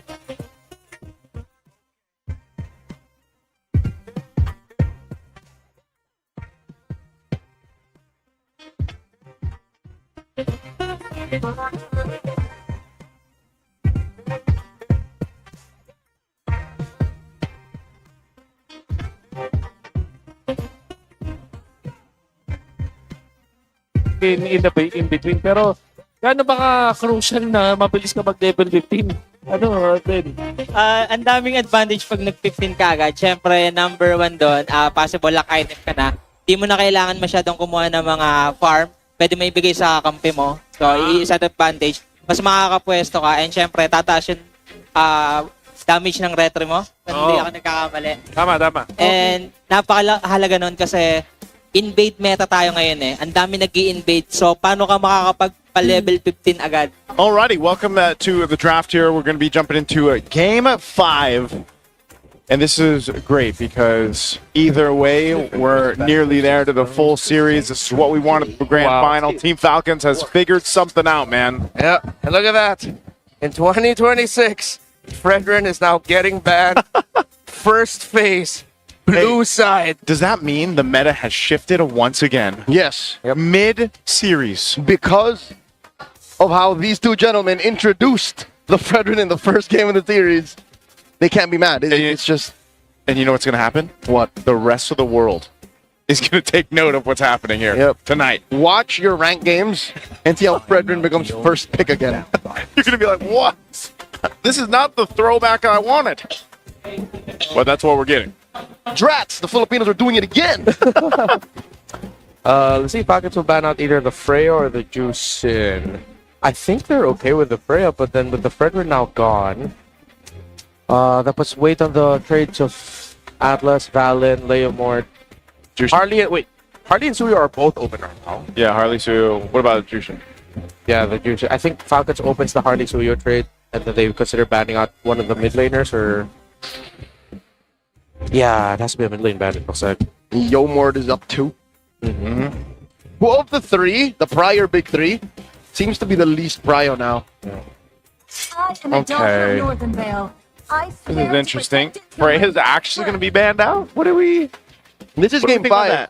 This is game 5, so Liquid's choice to be blue. And it bodes well for Falcons again that if they open the Harley Suyo trade. The Paquito's open. Oh, the Paquito is open. Is it like that? That... Does that warrant the first pick Paquito? Do it be like that? Yeah. I mean, we have seen first pick Paquito previously.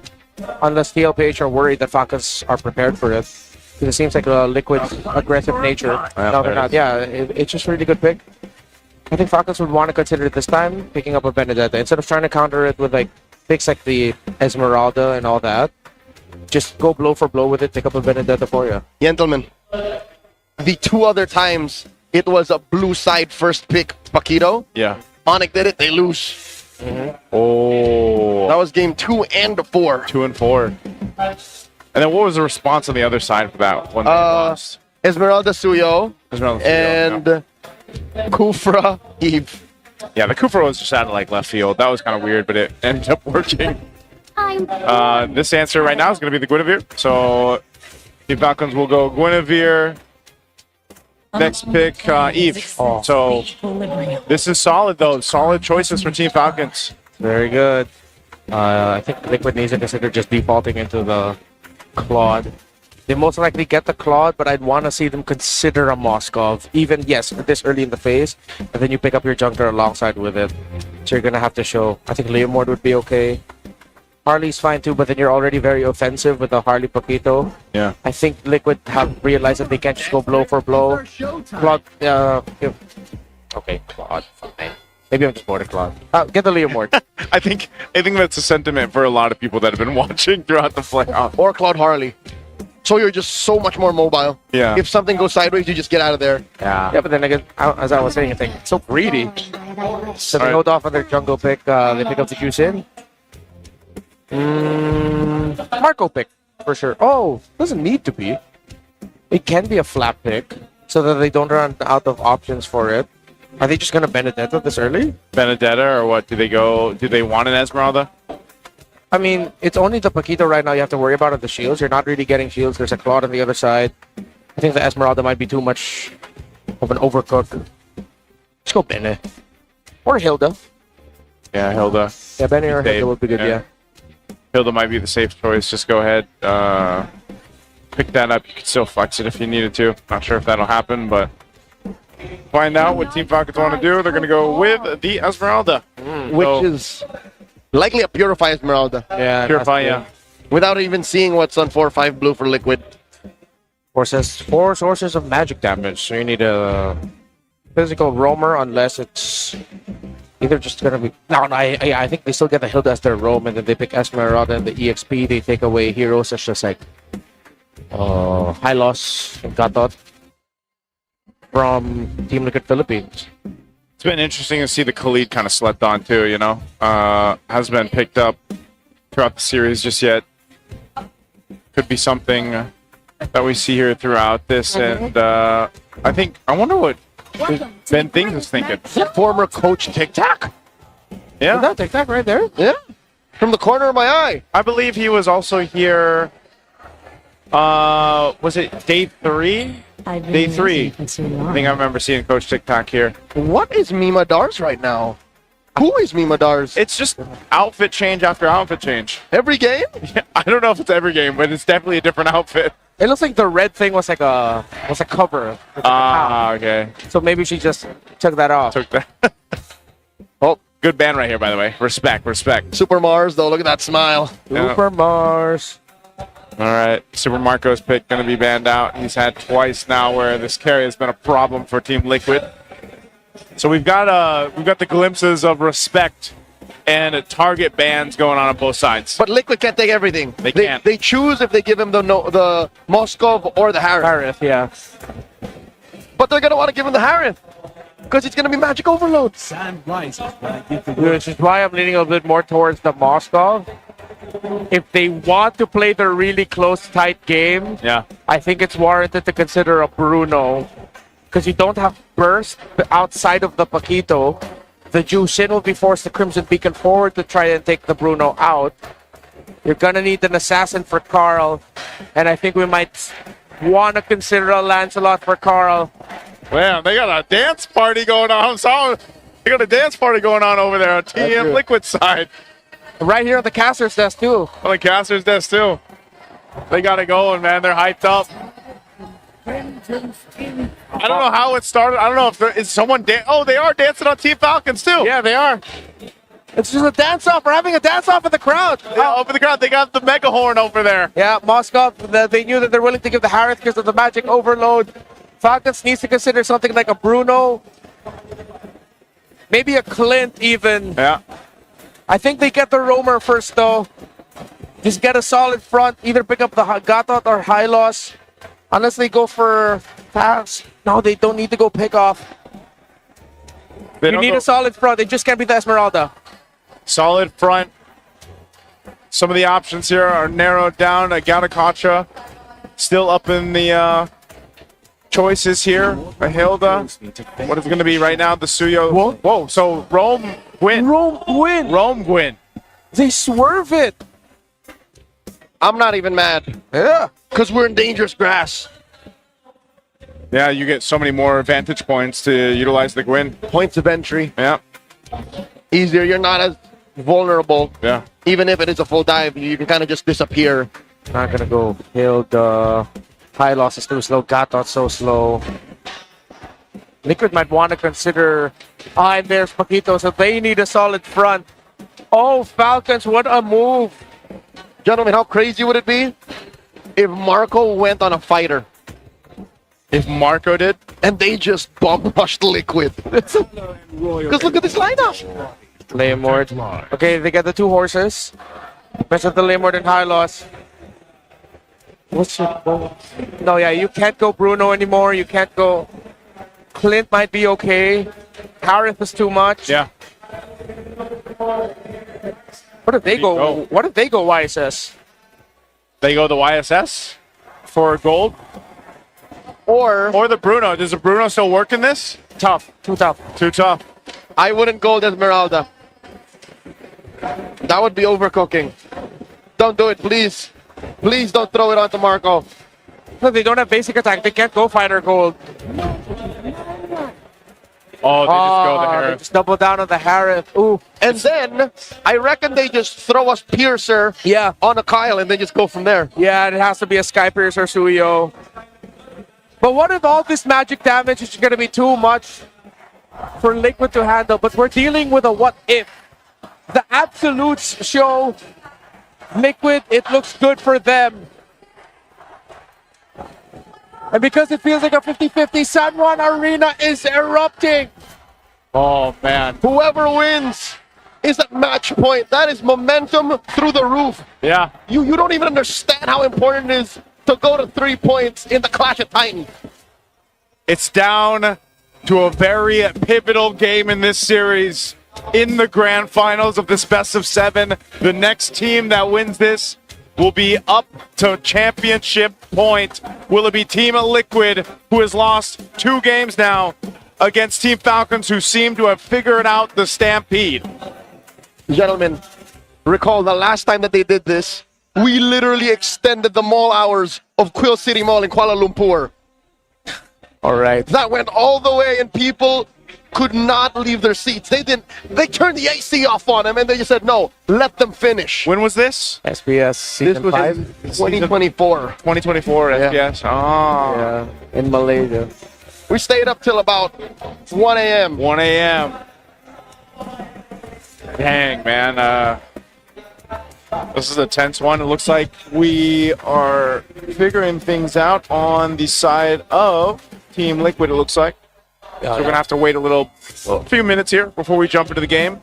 It's been pretty smooth throughout the evening. But it looks like we are, we're taking some time here. Scuba. Joseph, have you jumped on the scuba craze? I haven't, man. Try it. The furthest I went was scuba 6-7, and even then, scuba. No, dude, it's fun. Try it. I'm not doing it. Even in my head, You're missing out. I'm a grown man. Grown man, by the way.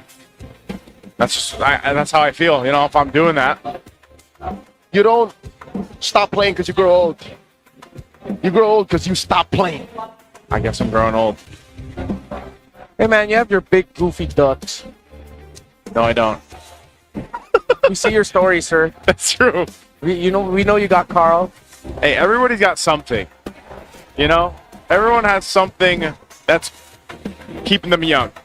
I'm sure you can look at that because, guys, we can't be like the players right now jumping into game 5. We're done with our playing days, at least in Lambdon. What I have is just undiagnosed. Okay. All right. Let's take a look at the emblems. Yeah. Pretty standard across the board. Oh, let's look at that trade in mid. Pretty aggro. And this is the tough thing about playing the Gwyn Rome. I mean, we had our very clear opinions about it when Twisted Mind played it earlier this playoffs. It's just so highly punishable that now it's paired up with an Esmeralda. It's Haji who's going to be saving the Roman trio. And it's tough because, especially in a laning phase engagement like this, there's not much the Guinevere can do. She shines when it's fighting time. And it's so much magic damage. It's the Gwyn and Suyo though are a great combo because it's a long stun if you get hit by the Blade Surge and of course her jump. Yeah. So it's a good combo. Yeah, you can see the combo, you can see the vision. Yeah, the question is just will it get to the point where magic damage is just too overwhelming, or Radiant Armors are going to be Falcon's biggest enemy? Kyle's game with the Suyo is important too. Oh, forcing out the Flicker and Sanford. That's a great start for Turtle 1. Through the wall too. 30 seconds till the Lord comes through. Yep. Once that turtle comes up, they'll go ahead and get things into position. A Flicker being down from Sanford is a great start for Team Falcons to at least secure this. We'll see how they set up around it. Carl's just going to go ahead and grab a camp real quick. Ogwyn about to hit that level 3. And this is one of the great things I will say about a Roam Guinevere, though, is like you don't have to be that level 4 to bring value to these early skirmishes, these early fights, right? You have enough with the jump, that spatial migration to set things up. You do most of your thing. Yeah. Marco gets the hit on the Gold Crab. Dangerous grab floating very well for the Suyo. Lots of angles. But Sanji, great zoning. Okay. In comes Sanji.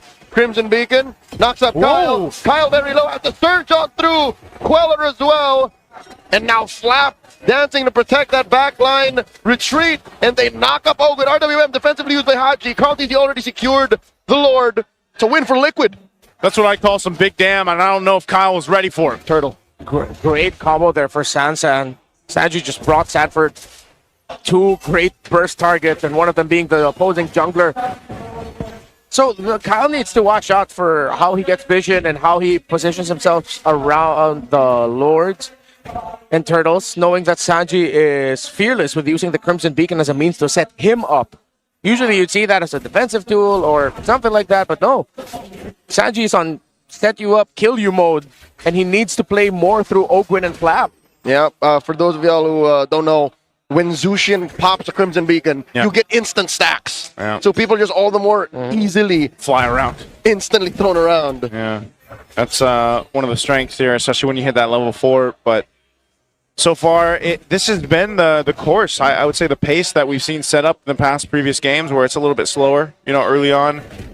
Instead of like game 1, game 2, where it would just come out swinging right away for TL. So they maintain a bit of a lead off of these little interactions across the map. But Team Falcons, now that you have a level 4 in Ogwyn, maybe they can look for setup potential. Oh, still a very slow-paced game. You see the effects of game 3 and 4 in this. You're really just playing around for the objectives. No one's... Oh, wait. Whoa. Flappy are hit with the Law and Order. Used to back off. Had to purify. Glorious Pathway used up by JP already. Yeah, Ogwyn wasn't able to knock up anyone because when the Glorious Pathway was brought down, that little bit of extra movement speed just meant that Ogwyn wouldn't be able to land the spatial migration. Unfortunate for him. I think him and Flap were looking for a bait play combo type. Oh no. Flap in trouble once again. 40 has lethal intent. Flap dashes through, catches a shield. And there's not much of action for Falcons either. It's quite scary how much damage Teddy Paquito can do. Oh. All right, he should be fine. They're going to trade it. They don't have to trade too much. This is going to be an objective second turtle in the hands of TL. Yeah, cross-map trades. Falcons know that maybe fighting the turtles are going to be a bit risky for them, so they're just getting the farm. They know it's important to get the Sky Piercer on the Suyo. But here comes the first item for Carl TZ. It is the War Axe, while Haji gets his glowing wand. It's not going to be a Sky Piercer rush. He full builds the Hunter Strike. Probably best go ahead and build that anyway. He's been dealing with so much pressure towards him. So 5 minutes in, Falcons haven't put anything on the board. Yeah. Are we afraid of them expiring? Is that the problem with this Magic-centric lineup? Oh, well, the good thing is it's an Eve, and no matter how much of that Magic defense you build up, she will hurt. Yeah. And I think that's also the theory around this Harith. Falcons can play this game as long as they don't suffer any big losses. Again, their counter punch is really good. It's one of those ones where it's like you just wait. If you have to just kind of hold on, buckle in, and wait for the late game, especially when Super Marco's online, then you have all the tools you need to go ahead and set team fights up in your favor. So Team Falcons seems to just be taking that route. Like, let's just kind of sit in, get to this point where we can, and it's TL trying to actually find these moments to potentially make them happen. Good take there. Wow. Teddy with the last hit. I think it was the Art of Thievery that got it. Uh-oh. Flap here, refusing to purify up until the last moment. Has the falling Star Moon into a wall just to survive. Sandy knocked him up, but it still lives. Kyle instead gets fell by Carl Teasy and served up a kill, a double over to Sanford. Here, WM, cancelled here. Now Hodge has to flicker back. Cyclone Eye through as well, but JP will continue to pressure them. Ogwin can't save him. Oh my lord, Hodge gets squished here. Not much a Guinevere can do, and Liquid aren't done. Under the tier 2? Another double for 40. That's why they call him the Apex Predator. And the straw that breaks the camel's back, you were just waiting for that moment where everything snaps, and it snaps in favor of Team Liquid. Again, they have the lineup for it, and Sanford now has secured all 4 kills for Liquid in this game. Gentlemen, remember when we posed the question, should you not give the Paquito over to Sanford? I think that's been answered once again. You know, again, it was a priority pick. He's sitting on 4-0 now. He's already got that Hunter Strike, and you're seeing the way they play around it. I think that's why it's such a threat and why it is such a priority, because you're seeing how they're allowing Sanford. Let's see if he does something here. He's 1v3. They're looking to shut him down. Quick knock up. All the ults thrown out, but here comes Sanji to save him.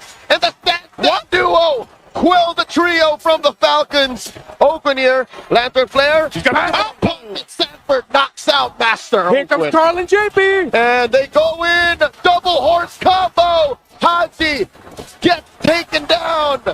And Kyle does not know what to do. Carl gets the double. And Flap follows through. Sanford 6-0-1. Marco don't know 1-0. That ain't no horse. That's a Ducati. It never fails them. The Hylos and the Leomore together just has a good history for Liquid. And maybe the slight overcook was the fact that the Suyo ended up just going into the jungle and there was a roam Guinevere. Call me a hater of the pick, but just for the role specifically. But let's see. If Falcons can make a comeback so far, though, it is all Liquid. Teddy's gold compared to Marco. He does have a 1,100 gold lead. Here comes another glorious pathway. Nowhere for Ogwin to go. Goes sideways. And under goes Flap. Zaman Force. That does compromise Marco. Blazing duet to the face. Teddy gets a double.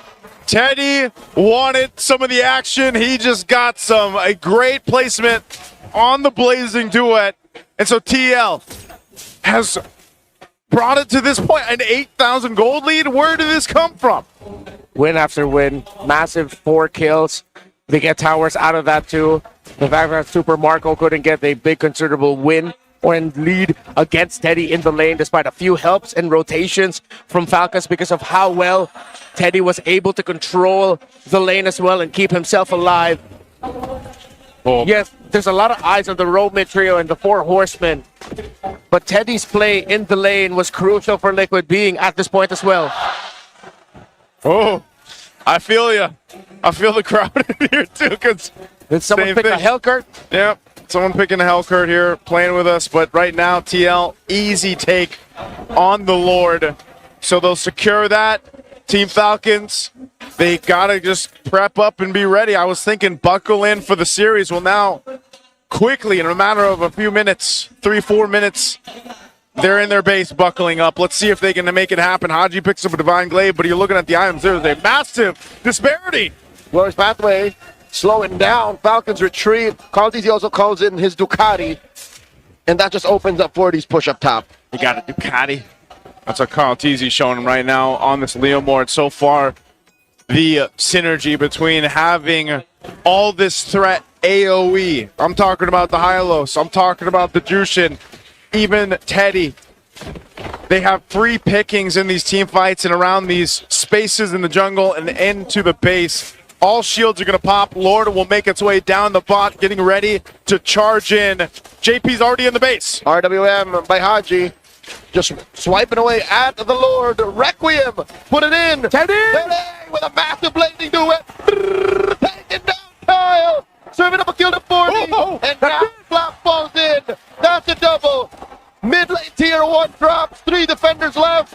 Falcons are reeling as the Liquid slowly but surely take out Ogwin as well. Ogwin hold it on. Liquid at match point. One away from making history and solidifying themselves as the greatest, making it undeniable. One win away from the first ever 3-peat in MPL PH history. History is on the verge of being made here in the Champions Arena. Can feel it. It is full of Let's Go Liquid on one side, and on the other, the Falcons Nest is looking to see if Team Falcons can readjust the flight again, because this game, Game 5, was not theirs. They kept the pace from the first early game, but then boom, quickly was the work done by Team Liquid. Sanford's Paquito here was massive. Of course, this link up with Sanji. As great as this was, a lot of the big turnaround highlights came through the San duo. Sanji and Sanford together, and I wouldn't be surprised if one of those names is going to be the MVP. Oh, we know it's Paquito. We know it's the Paquito, guys. We know it's the Paquito. It has to be. Again, you can't give this guy the Paquito for the next game. There it is. We're all getting uppercut. Oh, whoa. He's flexing on him too. Man, what a performance. 8-0-2. Paquito, Sanford. I don't know. Oh, what else can we say about this? It was clean from the very start. Oh, he was trying something else. He was on his way to a Rose Gold Meteor. Yeah. So there's a little bit of innovation in the late game build for Sanford, but I can't even call it a late game build. It ended so quickly. Well, Renmar did mention that it was a magic-based damage. Oh, we were almost in Harry Potter land, right? But he basically, he went Hunter Strike first. He finished his boots, and then he went the wings, and that was like enough. I mean, this game could have gone either way. It's just that, I think that first turtle was misplayed there by Kyle and Falcons. Because Liquid already had the information that Kyle was holding the bush right behind the turtle pit.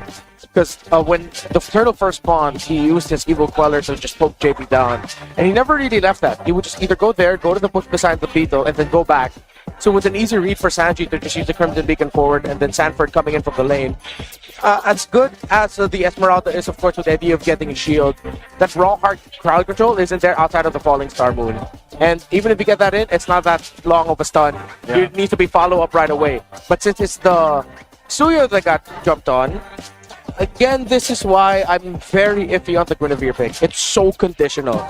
To do this, you need this to succeed. For that to succeed, though, there needs to have been a step that you took beforehand, which is either getting Vision or getting into the place first.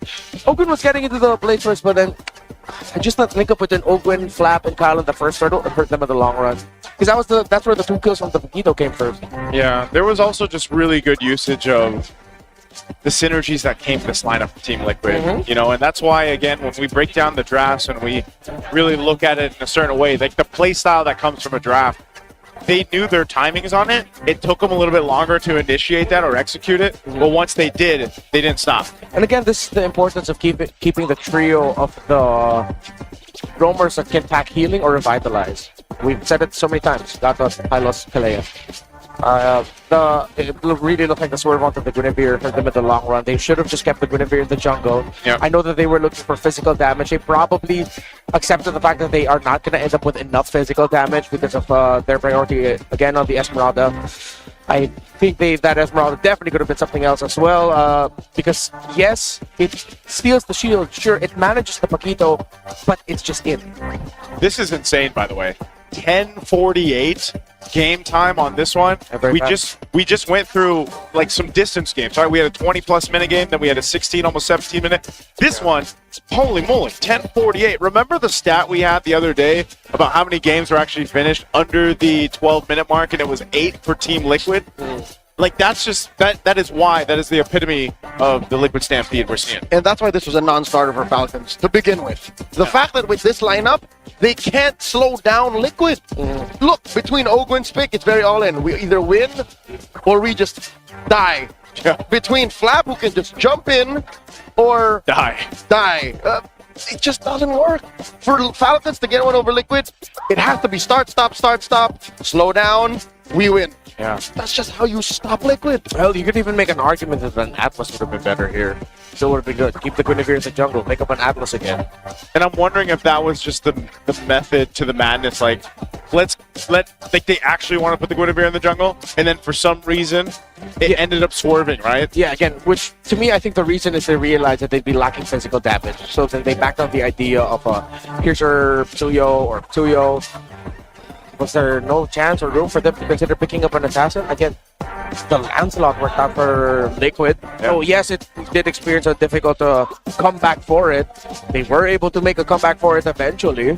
Yeah. Still, I think one of my biggest learnings in this playoffs, they just don't pick Liquid.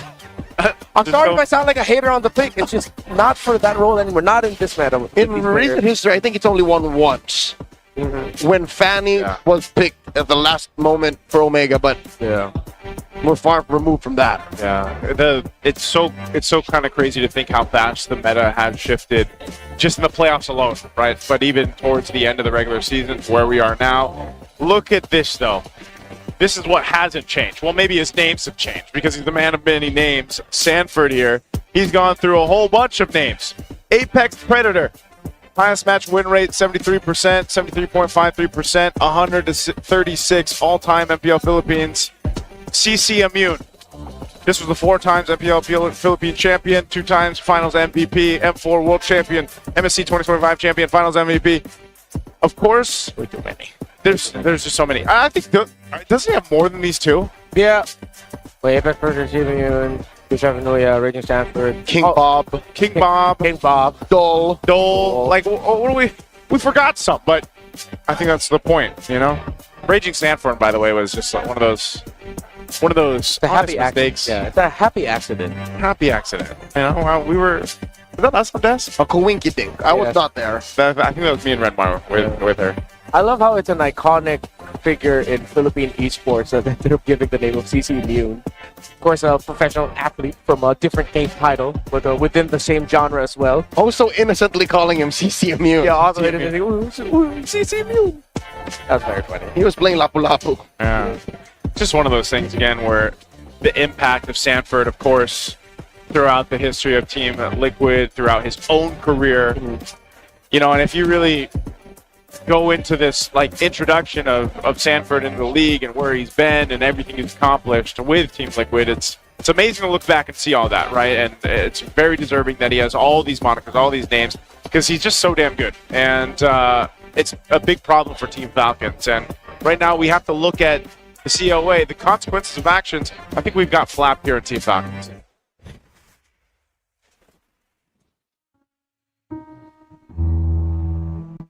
Bago kayo mag-teammate, anong impression mo kay Flap? Impression ko sa kanya, masayahin. Tapos, at the same time, din siya. Parang, mabilis lang din siyang ma-down.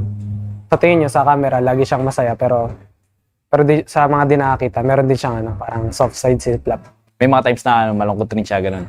Tapos may mga times din talaga na, ayun, down yung tao. So, parang, kami naman yung take turn para i-lift up siya. After nung M2, parang sobrang down Tapos walang pumapasok sa isip ko na senaryo na kaya ko ba bang mag-champion, ganon. Gano'ng kalaking factor si Flap sa success niyo ng M5? Sobrang laking factor ni Flap, lalo na sa final stage. Parang siya yung game changer din ng time na yun. Malaking part na rin talaga siya nung pagkapanalo namin sa M5. Talagang nag-focus siya sa sarili niya para mag-improve yung laro niya. Nagpa-stay sa akin is yung talaga MSC Kasi gusto ko talaga makuha yan Kasi yun na lang talaga yung kulang ko. Kaya yun yung nag-motivate sa akin. And at the same time, nung last season, kasi sobrang miracle na nun na nakapasok kami. Kumbaga, sa sobrang liit na chance na yun, kaya namin makapasok. Kaya yun din yung nag-drive sa akin kasi kahit anong porsyento talaga tinitake ko and tinitake namin na sa team. Kaya parang sobrang proud out din ako sa kanila. Paano ka natulungan ni Flap na mabuo yung decision na pumalag pa rin this season? Kailangan namin bumawi this season kasi lalo na MSC. Gusto namin bumawi. Tapos minomotivate kami ni Flap na huwag na namin siyang iwan sa team. Si Flap talaga, parang ayaw niya rin talaga ayaw niya rin kami maghiwa-hiwalay. Tanalo, siya parang siya yung unang umiyak nung time na yun. Gusto niya rin talaga bumawi. Kasi pangit yung naging run niya this last season. So, tas ako rin. So, yun, nag-connect lang kami. Naasahan nyo na mas gagalingan namin and mas prepared kami. Kasi gustong-gusto ko rin talaga mag-Paris eh. Namin din. Gusto rin namin mag-Paris. Hi, ako nga pala si David Charles Cannon, aka Flap from Team Falcons XP Laner. Palag na to.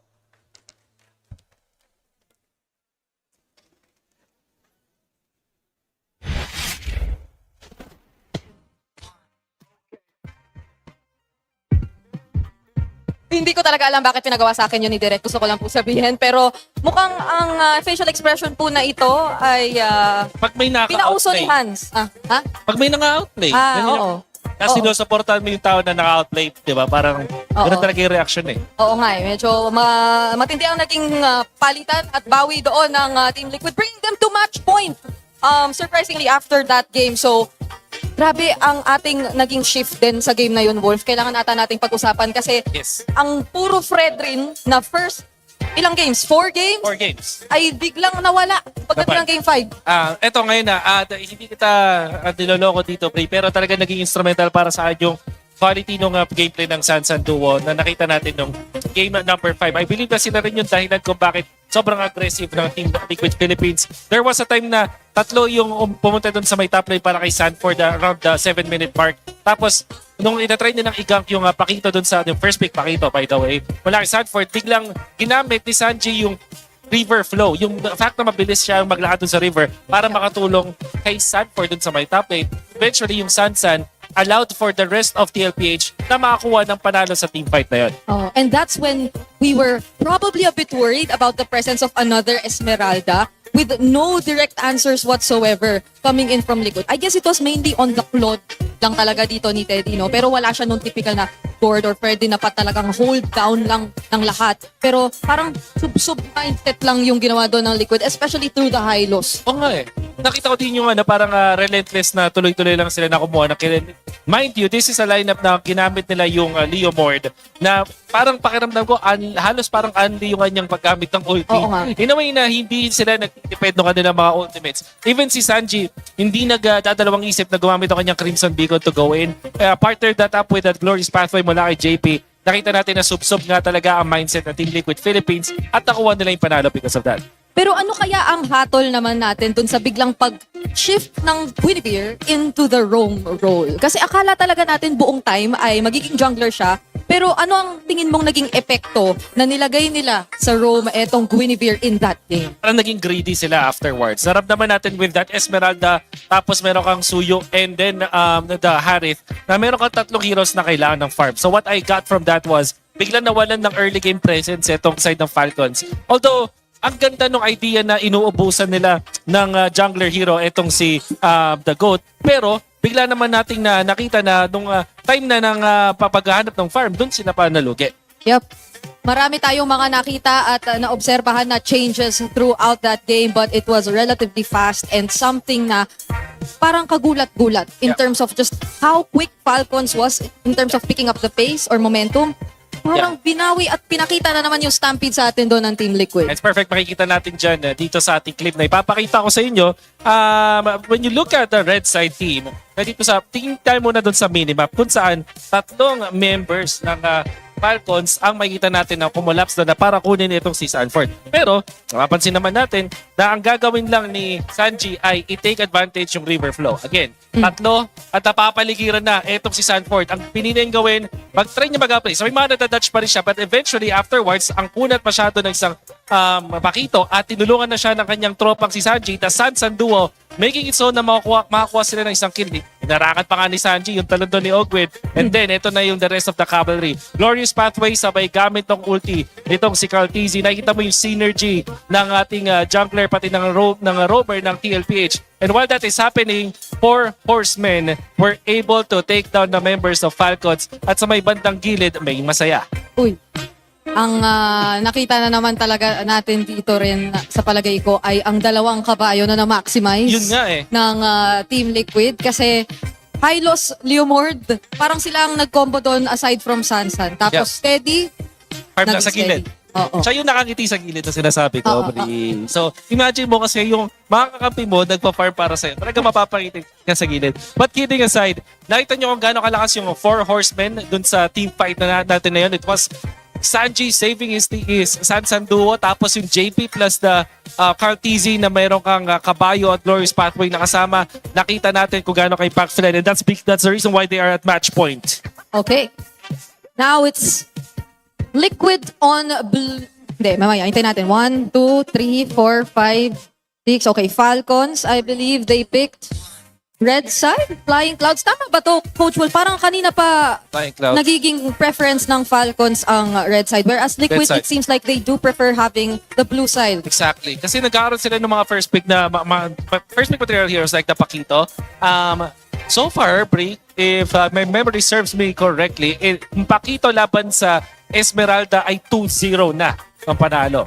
Ooh. Ito balikan lang muna din natin saglit dahil Haji makes a return to the international stage after 1,232 days since the M4 World Championship Grand Finals.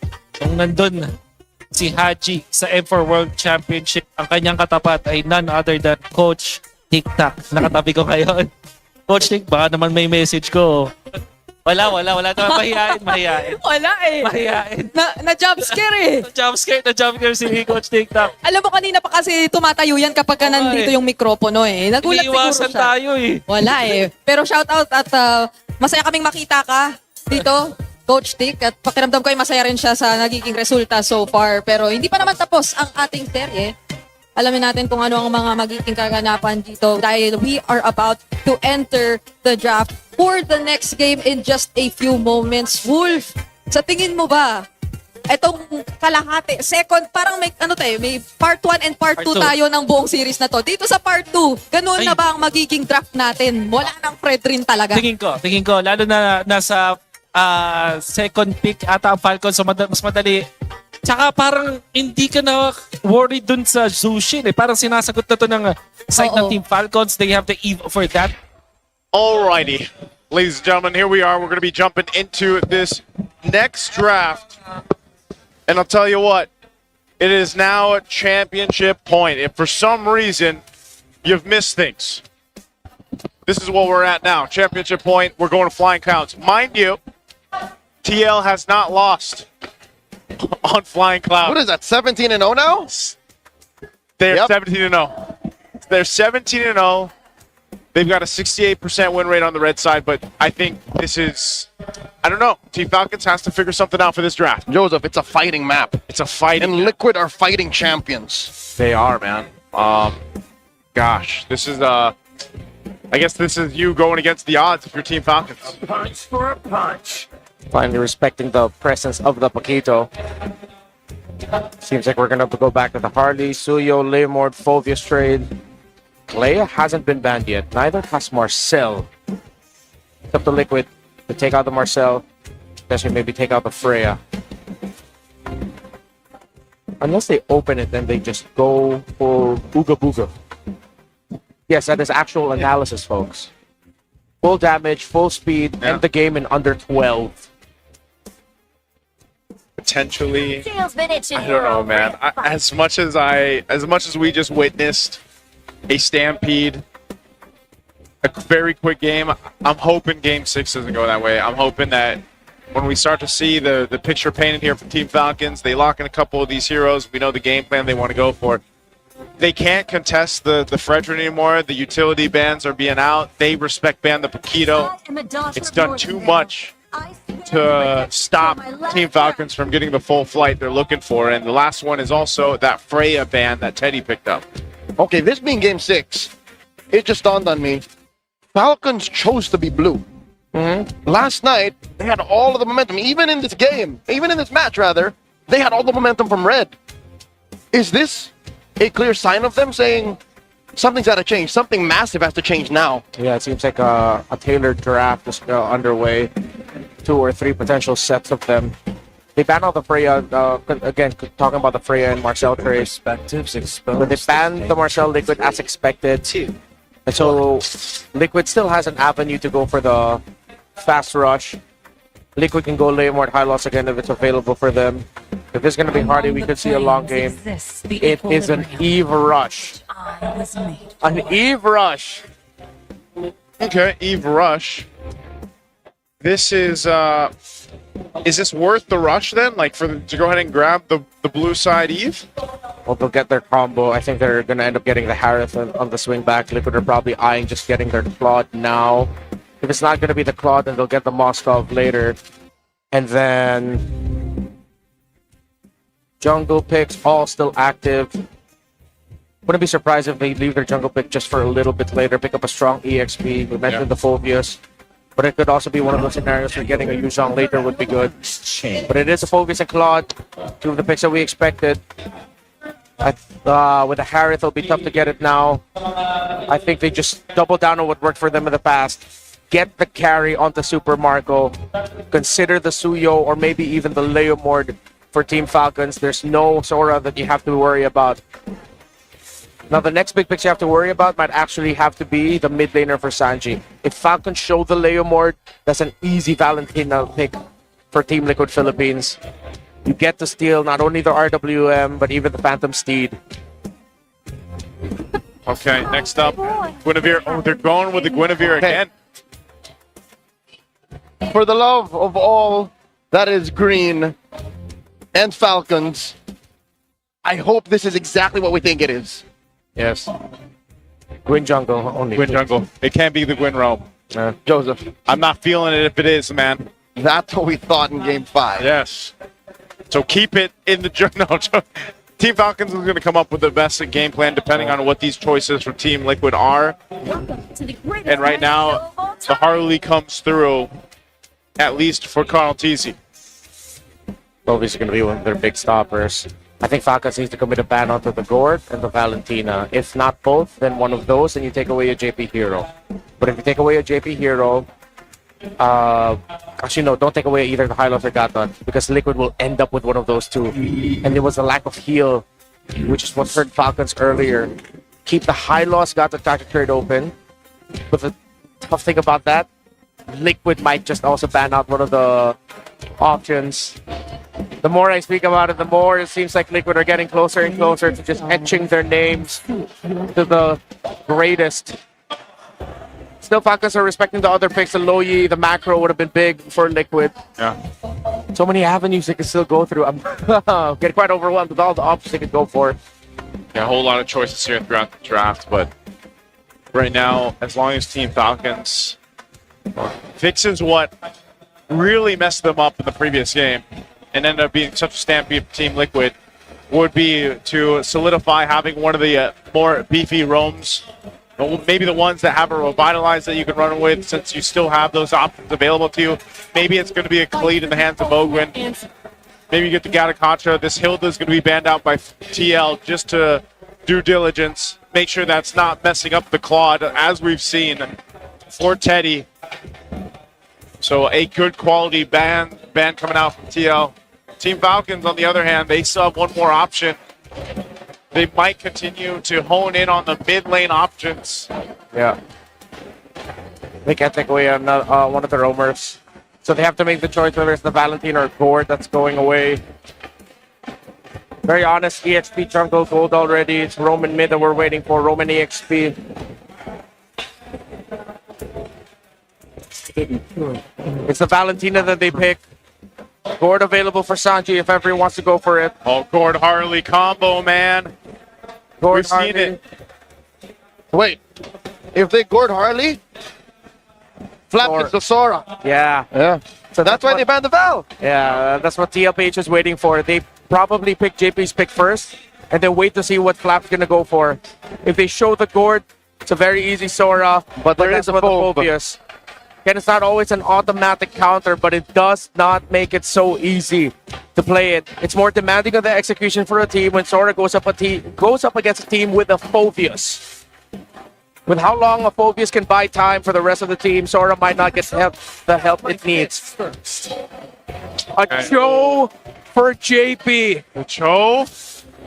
Man, this combination, having the Cho and the Phobius, were big components of their win against Onyx. If they want a big boss and a lot of crowd control, you consider either Batang or Atlas.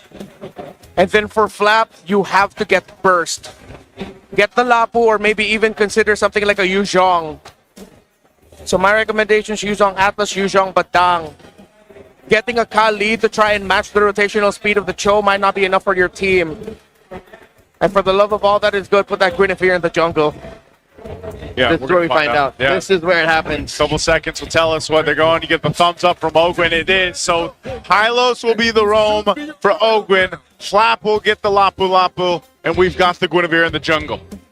So it's very similar to combo and execution to when they went to 2-2. Yeah. So a little more hope for Falcons here. I definitely like this a lot more. What's the answer going to be in the mid lane for Team Liquid? They could simply just go the Gord, but they're going to go the Jushin instead, providing them with one of the strongest mid lane picks, if not the strongest hero for that role. Cho and Jushin don't get the combo, but the Cho and Harley does. It's up in the air, and it'll all boil down to the first two turtles. Whoever gets those and how it looks after will be the winner. Will it be Liquid ending it here in 6, or will Falcons force a fated game number 7? Man, we need that game 7, Team Falcons. I feel like this draft was the one that they needed. Let's see if we can make it to the full series. It all starts here because right now, after the stomp that Team Liquid had in the previous game, they are riding into the Land of Dawn on momentum for this one. So will they continue it forward, or will we see the Falcons once again soar higher? Marco and Teddy, we go back into the last two players that made the walkouts for their teams, how they'll manage the laning, and how they'll manage the eventual mid-game power spike. Master Assassin for Super Marco, expected a Festival of Blood for Teddy. Cause Gwyn jungle will get faster access, 2 cooldowns. Yep. After using the ultimate, but there are 2 purifies on the side of Liquid. And it's the main targets for this Guinevere, that Jushin and that Claude. Meanwhile, Marco is the only one packing a Purify for the team, but there's a good amount of CC immunity built into the Falcons lineup as well. Yeah, even with this. Ooh. Oh. Little. Gets Crab. And he spams TP. You don't see it on screen, but you can see it on the map. Whoa! Mid lane. Can we drag him back? Ogwin trying to get out of here. JP secures it. And a flicker out of Haji might go down. Oh. And Carl finds him. The GOAT is bloodthirsty. One kick from JP, and that's not even the way of the dragon. It was just literally an attack. And you've got 2 kills now for Team Liquid. A mishandling of the trade. Carl Teasy, after going full orange side clear, shows up, exchanges basic attacks, and he shows up just at the right time as Sanji and JP layered their crowd control together. Who in 2026 shows a Genflix Aerowolf emote? That is a deep cut. That's elite ball knowledge right there. That's elite ball knowledge. I wish I had that knowledge. Now I do. Thank you. Those were the times, Joseph. Those were the times. Very old ID team. So now with this lead, Turtles up. First one of the game. Team Falcons is looking like they want to go ahead and grab control of it. TL, want to contest? JP, relying on the Jeet Kune Do here. It's him against 4 members of Falcons. In comes Sanji with a Crimson Beacon. Requiem helps Kyle secure. Turtle goes over to Falcons, and Sanji gets taken down. They trade for Kyle. Now Open caught inside. RWM by Haji. In comes the dunk from 40, and 40 gets taken down by Open. Carl takes down the big horse, and SOD. No one home. Falcons win, but just barely. Yeah, Kyle had to use his Violet Requiem. Teddy blazing to wet, and they are going to steal the purple away. Kyle is hungry. That's his lunch money. What a perfect play there by Liquid, but Haji got the last hit. Void Blast from the Eve. Okay. Haji says thanks. Carl didn't have the retribution, so it went from bad to good. Yeah. Not too bad. This gives Haji a little bit of a advantage in the mid. Oh, they dogpile on Sanji. He purifies, but he gets taken down still. Now JP, tail end of the Bravest Fighter dodged. Falcons pick off. That is Onyx-esque in how they executed that. They found the pickoff right away, forced out the Purify from Sanji, but Sanji already took too much damage. The aggression. Falcons needs to keep this up if they want to force game number 7. Yeah. Just when you thought, Team Liquid was pressing on that same pedal that they've seen in game 1, 2, and even the previous game 5, they get to this point where Team Falcons has responded. That's great for them. They made the adjustments they needed. Super Marco's been able to go ahead and just farm up in his lane.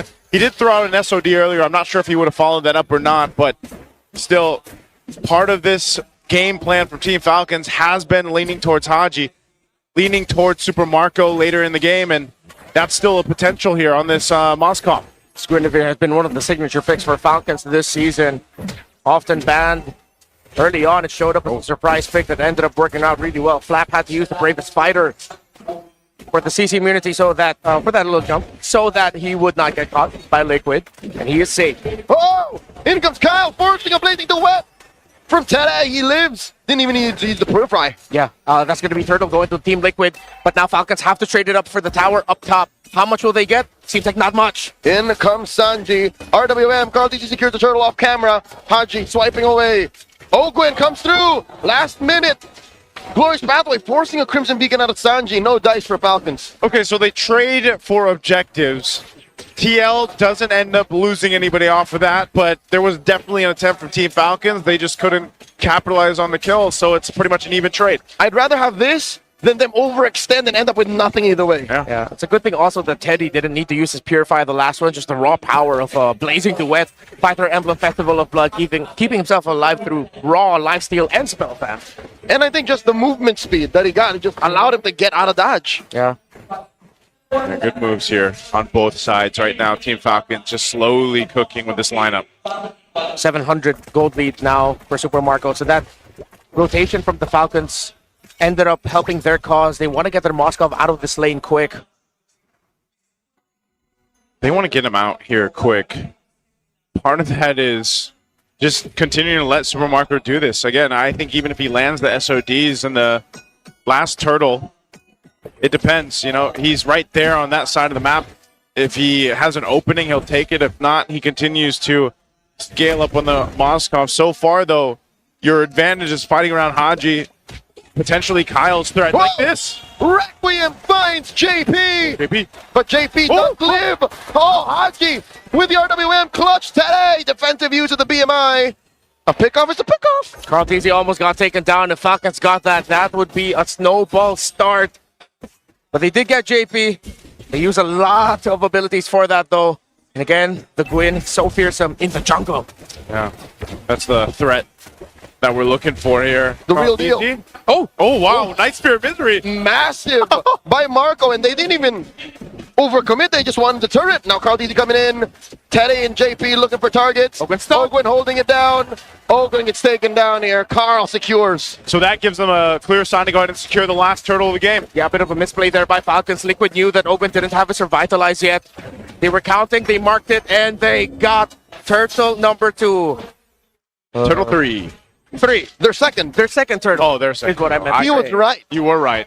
But also, I am right. So we're all right. Yeah. We were talking about the first 2 turtles, but it ended up becoming dead even because no one got a clear lead. But now this turtle 3, Falcons needs to start getting towers off of the sides. That's how Teddy and Liquid were able to get one up top. So now it's going to be Kyle helping out Super Marco to break this. Just a trade. Yet again, across the map. Oh, yeah, they're going to trade it. Teddy just does a bit of damage to that one, but that will be the tier 1 falling. That's a lot of minions, man. Even with the damage reduction of the turret, it still took out way too much health. Oh, and Flap is taking his time. He doesn't trust the map. He doesn't know where JP is. Yeah, okay. Nor Carl, so he's not sure if he wants to overcommit to the defense. Look at JP right now, man. He's just behind enemy lines. Just taking a gander around. One might say light-like. Yeah, looks very light-like at this point. They want to go for this tier 1. Oh, my lord. Deadly Magic, it's Haji who catches it. Yep, they'll be alive, though. A bit of a body block there by Ogwin. Kyle thinking about recalling back to base or staying in the pixel. And he makes the right call and goes back. As Liquid now have control of the river and the map, Falcons' time is running out for their mid-game. But their time comes back online for the late game through their Moskov and their Eve. Yeah, that's what they're playing here for. Tier 1 going to be worked on again. TL playing around this advantage of mobility where Team Falcons is centered up. Kyle won't land it. Whoa! Dear Lord! Marco put within an inch of his health. He stays. Ballsy. The same area where Marco spotted out Carl Teasy when it was the carry versus the YSS. Carry versus Harley. Harley, there, thank you. Look at Teddy again. Opening up the map. Marco's getting there. Yeah, Flying clouds. Falcons are lost in their own jungle and in their own side of the river because of the threat of the Cho and how fast it can rotate. They really cannot read the rotations of Liquid. They don't trust it. Bravest Fighter from Flap, boosting one from Sanji. And now in comes the Bravest Fighter, bleeding to win it by the RWM. Teddy trying to deal some damage. Sanford caught through. Does flicker out. That's a great pick. This is the Lord up. Carl Teasy still up, though, so Team Falcons, even with taking out Sanji, they still have to be cautious. Harley. Just like against Onyx, as long as they pick off the Zushin, they are ready to go. Lord here, within a tenth of his health, and Kyle secures. Oakland will get picked off, though. JP taken down. Flap is wailing away. Will get taken down here. And now Carl and Teddy. Kyle with the setup and the freeze. Oh, he gets taken down here. Pyrrhic victory for Falcons. They get the Lord, but they lost too much. Liquid with the pedal on the gas. Falcons tried to get some kills, but Liquid were able to sidestep and survive. The Lord, though, will still be able to get out of the Falcons base. It spawns now. While Flap is back in 5, Kyle is back in 11. Falcons will be able to push out. 6 games in. One thing is true. Yeah. RWM plus the SOD and the SOM. Haji with a shutdown. Carl falls. Traded out for. Looking for more. Super Marco here. That's too much pressure. He flickers back. Dodges back rather, but it's too much. And there's not much of a punish from Falcons as they get run through by Liquid. Sanji with a Crimson Beacon. Infernal Pursuit by Stanford. They both just live. And the turn flare from the chef. One thing is true, that might have been an overstep. They got the Harley, but it cost them too much. Still, the members of Falcons will return, and this Lord will get the charge and pop the passive. In the big picture of the macro, it works out for Falcons. In the small picture of the gold, in terms of the outplays, Carl Teasy is 3 levels ahead of Kyle. But that never stopped Falcons. Yeah. More than once in this series, Kyle stepped up and knew that it was all about utility. And if there's a way for Falcons to slow this down, that's what they got to do. Time and again in this series alone, you've seen as long as it's slow and steady, Falcons win. But if it happens in the blink of an eye, even if it's Falcons who initiates, Liquid wins. Oh, look at this. Into this. That's a kick. Onto Ogwin, RWM. Plus the Glorious Battle used offensively. SOM into the wall. A lot of damage coming in from Marco. Now he takes down JP. Sanji with the Crimson Beacon. Compromising Super Marco. Teddy with a blazing duet. Taking down Flap. Taking down Ogwin as well. 2 for none. Make it a 3 for 1. Teddy with a triple. Sanji finds Marco. 4 for 1. And that's a wipeout. Teddy is a maniac. The minion waves are far. But does Liquid have the damage? Does Liquid have the speed to march through the mid and into immortality? They're taking it down to tier 2 turret. You have a couple seconds for Team Falcons to come up. JP will immortality tank this turret. He'll just get that and go reset. Slow it down. Liquid have demolished that mid lane inhibitor. Now in comes the rest of Falcons. JP dashes on through, flickers out. Glorious Battle by SOD. Sanji does use the Crimson Beacon to survive. Super Marco into Teddy. Blazing duet. BMI through. And Haji punishes him. There's the shutdown. Ogwin gets taken out here. 2 for 1 the trade. Teddy makes it happen! From steady Teddy to deadly Teddy! It cost him his life, but it's 2 members of Falcons who fall. But Falcons also made the right call. but Liquid got the counter. It's not over yet. They're still fighting. This is why they're the Titans. Oh man, this spear and a great beacon from Sanji. But look at that, Teddy there for the team and comes out swinging. Still could be anyone's game, folks. But the map is blue. And I'm not talking about the color of the Falcons towers. I'm talking about Liquid. Still in control, but Falcons, they're not going down without a fight. They keep on fighting. Marco has SOD. Oh, this is a deadly dance. Lord here at attentive held. Kyle comes in. Teddy secures. Glorious pathway. In comes Teddy. And there's a Requiem, but no follow through. Ogwin here is going to get taken down. Sanji gets in. Kyle taken out. Teddy finds another. What's Marco thinking? Chubby wave down bottom. Oh, they send Sanford back to defend. Falcons needs to withstand this. Haji didn't use his real-world manipulation, so we'll have it with him. But Kyle and Ogwin are down for too long. And it's 5 against 3. The 4 horsemen and their Teddy. Liquid and the cavalry are feeling it. It's possible that they turn into the 4 horsemen and the GOAT. There's the RWM. Lord still standing. Sandy taking a lot of damage with hoof stops. Heard through history. A stampede by the cavalry. Going back to back to back. Team Liquid Philippines are your FPL Philippines Season 17 champions. We are all witness to a legacy that will withstand the test of ages. Emulated, never to be replicated. Their fierce gallop into immortality will echo forever. Team Liquid PH are the greatest of all time. One hell of a grand finals we had here in San Juan Arena as all sides erupt with the ending we had here.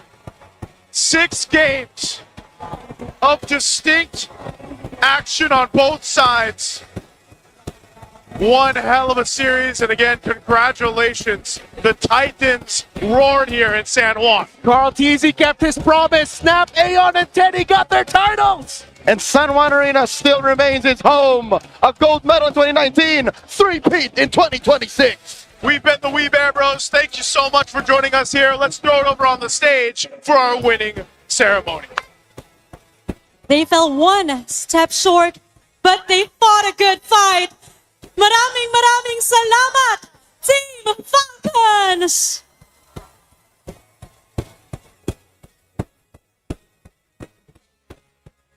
And now, MPL Superfans, make some noise for your Season 17 champ. Weeks of grinding and sacrifice, all leading to the single moment of immortality. Welcome, your FPL Philippines Season 17 champions!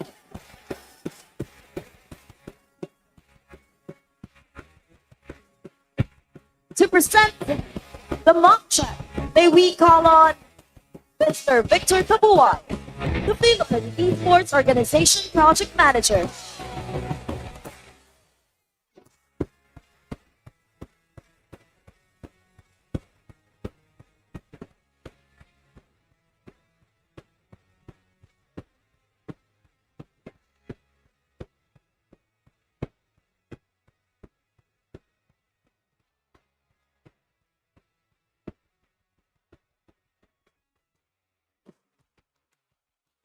Present the medals and rings. Please welcome on stage Mr. Julius C., the Chief Executive Office of Ferry.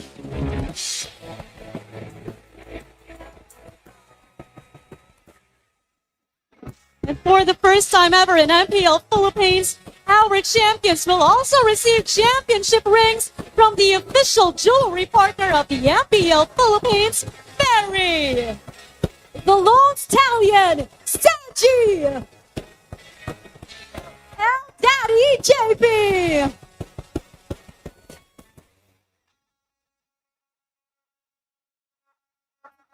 Daddy.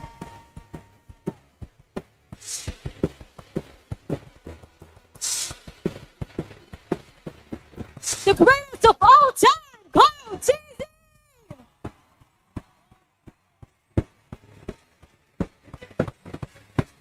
the apex predator, Stanford.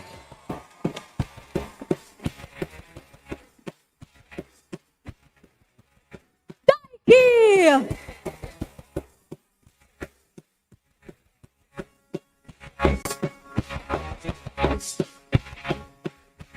Coach Snap.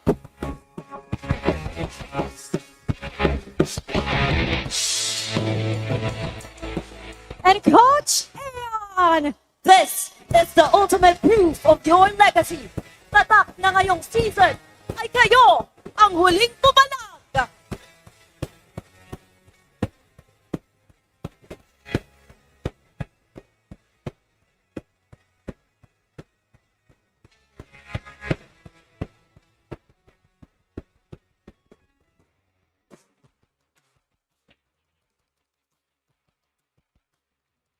And finally, we award our finals MVP!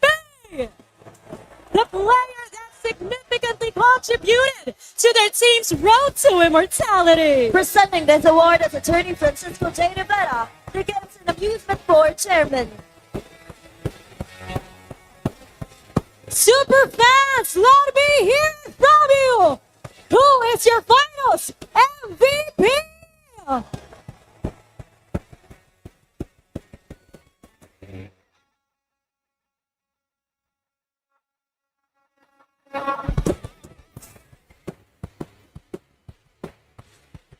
Congratulations!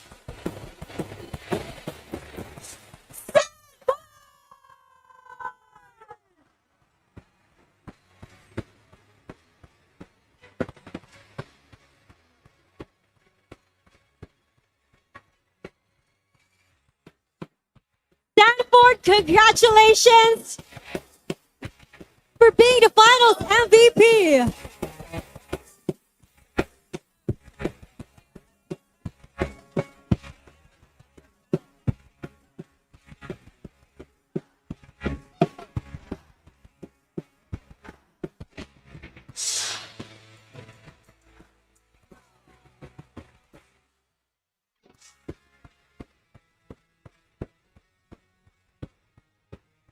Stanford, congratulations! You're already a champion! Not just a champion, it's a 3P! And you are a finals MVP! What's one thing that you want to say to your supporters, the whole cavalry, and your family?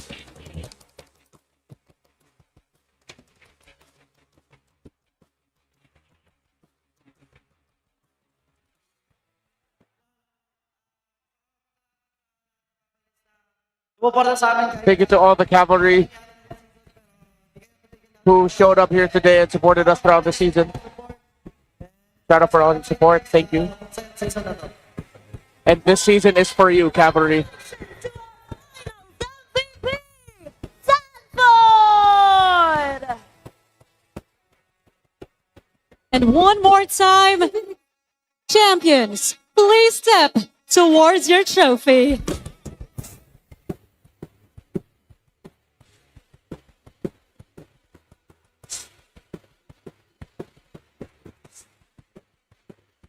On the count of three, raise it up for the world to see. In 3, 2, 1.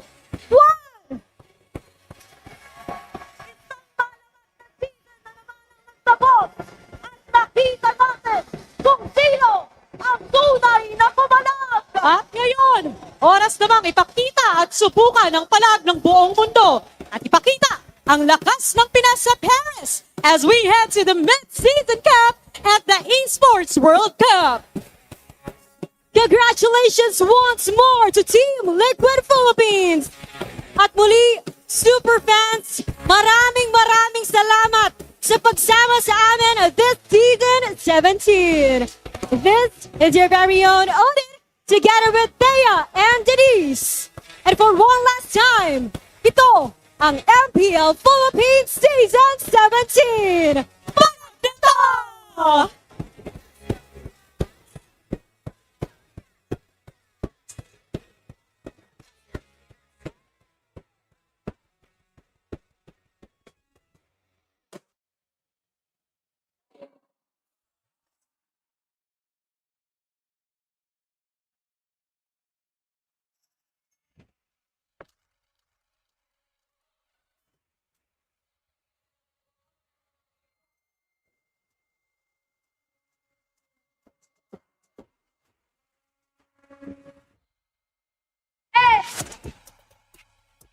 magana na yung pinagpagura natin. Peso's goal has always been to build a sustainable path from the grassroots to the global stage. So, and here we are. Excited na din kami kung sino ang huling papalag.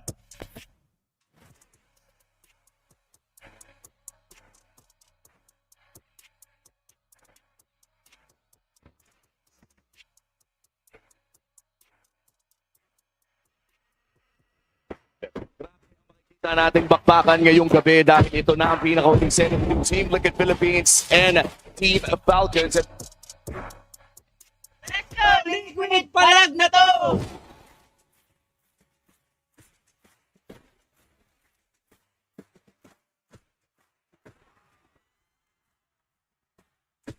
Lapat at ang buong kupo natin ng Falcons ay pinipilit lamang na ma-defensahan ito pero napakahati na rin talaga ni Dali! At rekta na sila tagan sa to. Ilista mo na sa hammer, B!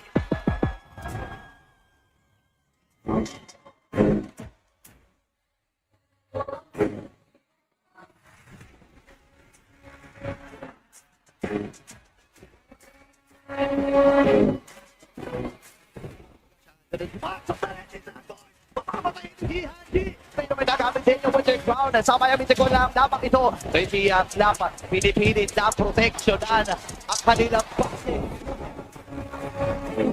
Nagsisigam dito. Nakuha na ng Team Falcons ang kanilang unang panalo sa Grand Final. Pwede na ata ilista ito. May 2 for 2 ata tayo. Sa iyo lahat ng tempo sa mga Falcons. Team Falcons, sila naman yung hindi makahinga. Bawat kang umura kapag kalaban mong Liquid. Match point na ang Cavalry! Isa na lang ang kailangan ng Team Liquid Philippines para magawa ang hindi pa nagagawa.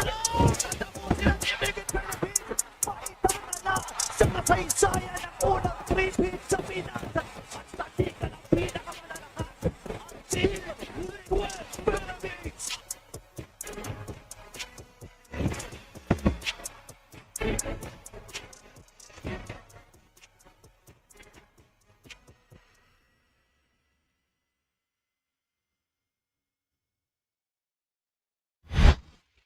O tara, palo ka ba? Punch!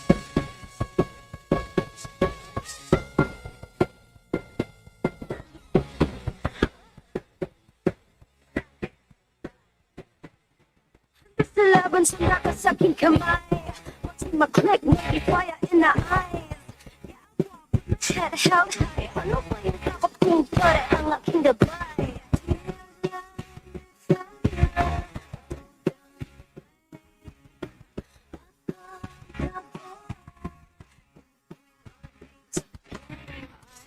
Christ in us, cause it's our time.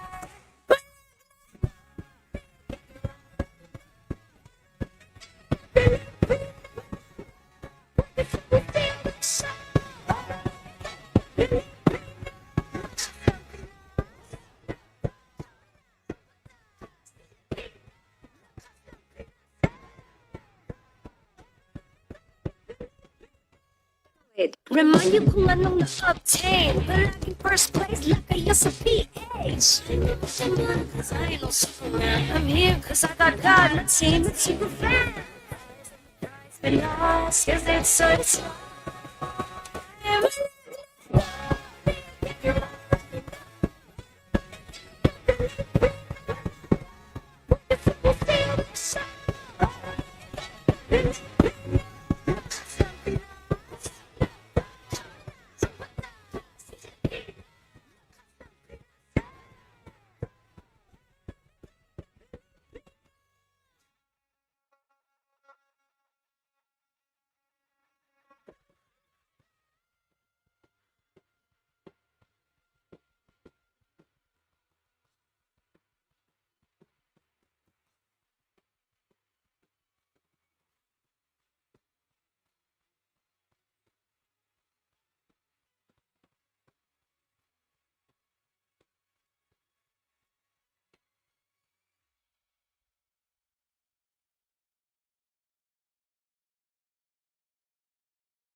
O tara, palo ka ba?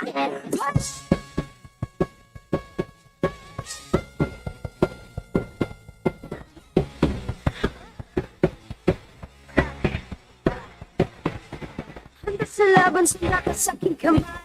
What's in my click, may fire in the eyes.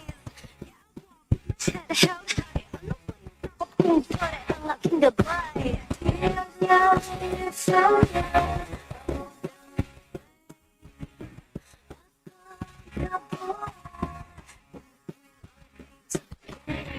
surprising us, cause it's so tough.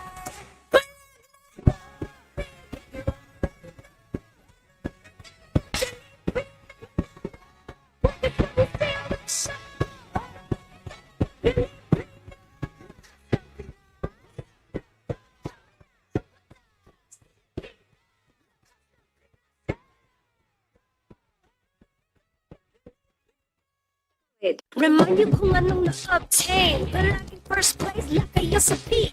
Cause I lost I'm here cause I got God, not team, it's you fan. Been lost cause it's so tough.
O tara, palo ka ba?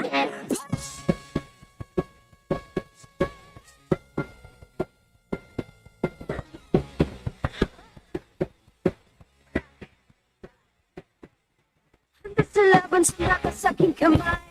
What's in my click, may fire in the eyes. Yeah, I walk with my head held high. Ano ba yung dapat kong pare ang aking gabay? Tingnan niya, isang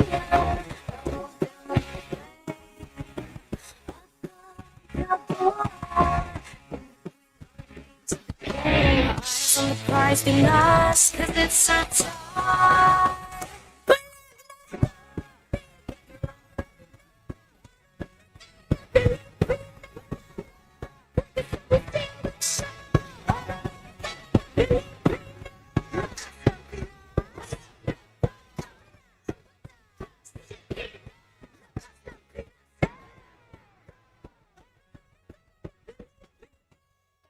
Remind you kung anong na-obtain, pero laging first place like I used to be. Cause I lost I'm here cause I got God, not team, it's super fan. Been lost cause it's so tough.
O tara, palo ka ba?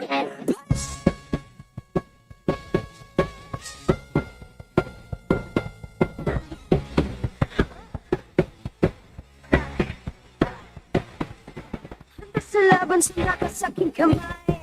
Pati mag-click, may fire in the eye. Head held high, ano ba yung takot kong pare ang aking gabay? Yeah, it's so good.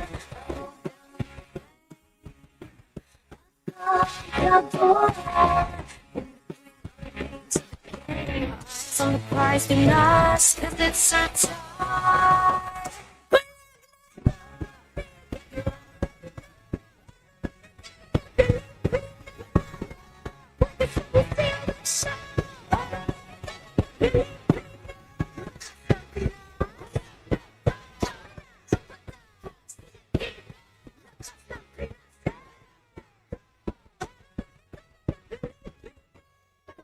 Remind you kung anong na-obtain. Palaging first place like kayo sa PH. Cause I ain't no Superman. I'm here cause I got God and a team of super fans. Cause it's so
You know, esports is not just for the younger generation.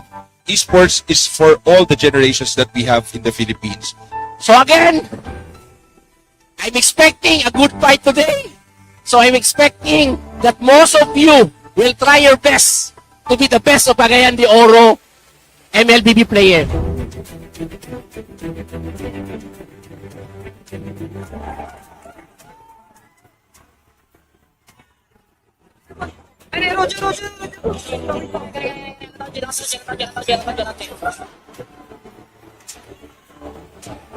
The final go, Vertigo with the retribution. Makukuha pa rin mga kaibigan. Kurisaman Force, makukubos ata sila right here. Naku po.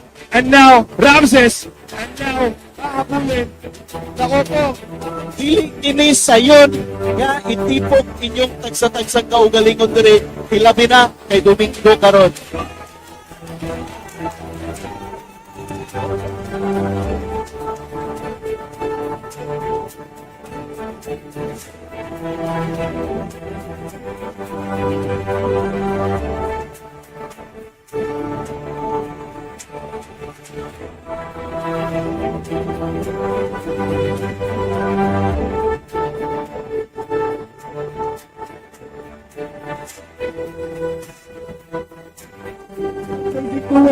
Ito na! Pinalibot! Ito na! Ito na, Diyos! Victory!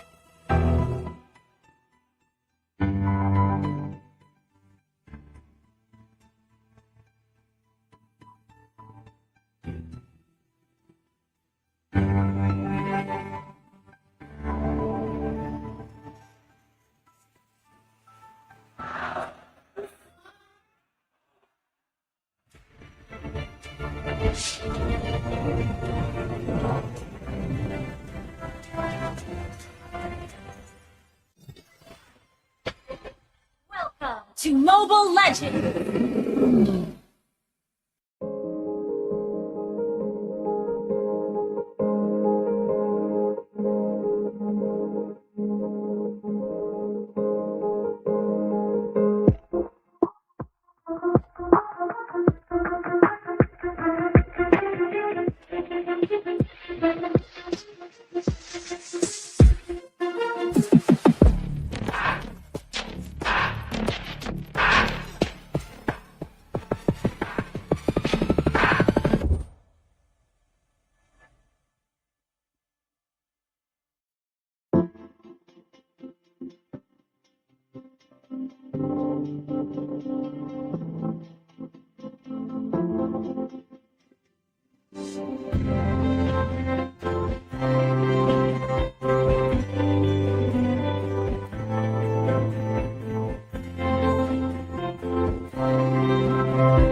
Mobile Legends!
you know, esports is not just for the younger generation.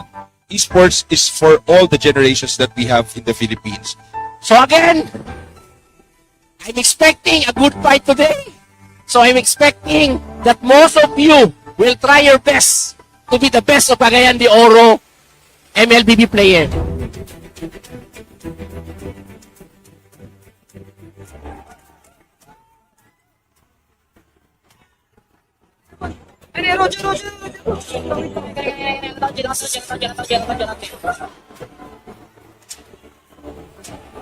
The final go, Vertigo with the retribution. Makukuha pa rin mga kaibigan. Pero Zaman Force, makubos ata sila right here. Naku po. And now, Ramses. And now, kakabulin. Naku po. Dili kini sayon nga itipok inyong tagsa-tagsang kaugalingon diri. Hilabi na kay Domingo karon.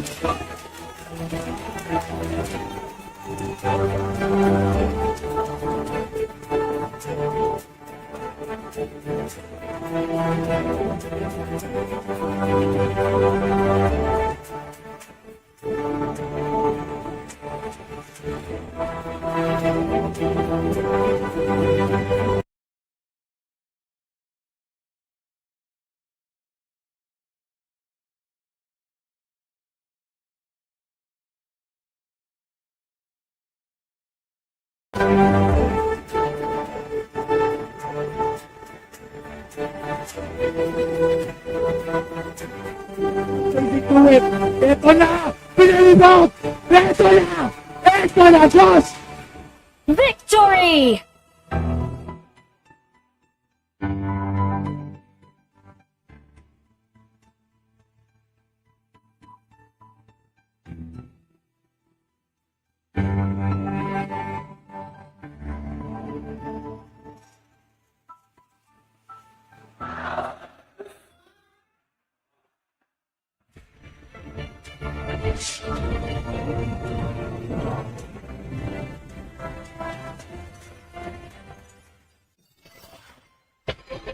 Welcome to Mobile Legends!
Okay.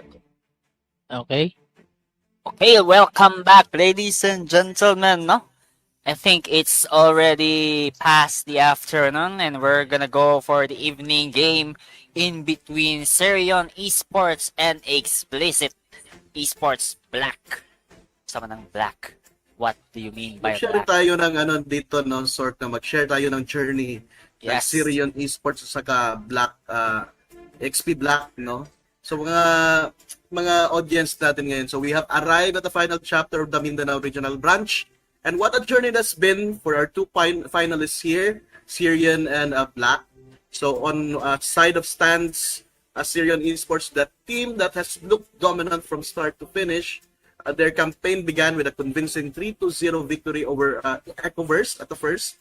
So followed by a hard-fought 2-1 win against XP Knights. So when the semifinals arrived, they delivered another statement performance sweeping XP Black 3-0 to secure the place in the grand final. So calm, disciplined, consistent. So that's been the story of Syrian throughout this tournament. But on the other side is a team that earned every step of their journey.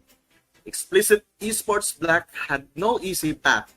So they battled past homeboys, took down big boys, and despite falling to Syrian in the upper bracket, they refused to let their tournament end there. So instead, they bounced back in the lower bracket with a dominant 3-0 victory over big boys, proving that they still belong on the grand stage. So this finals matchup is a clash of two different stories.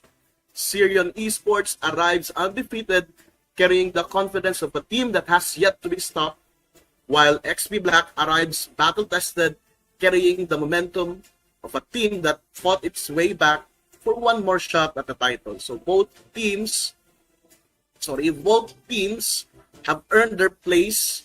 Both teams have shown they can perform under pressure. Now the stage is set. Syrian Esports versus Explicit Esports Black.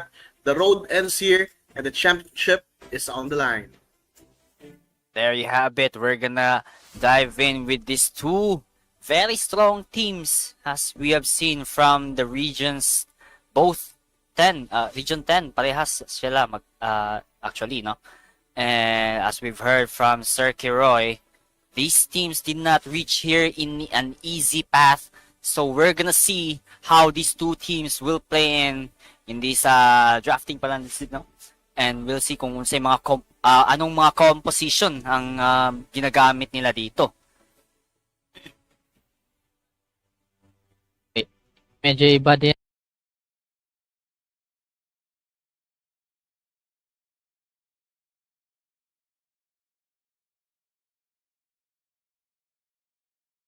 Ng kanilang mga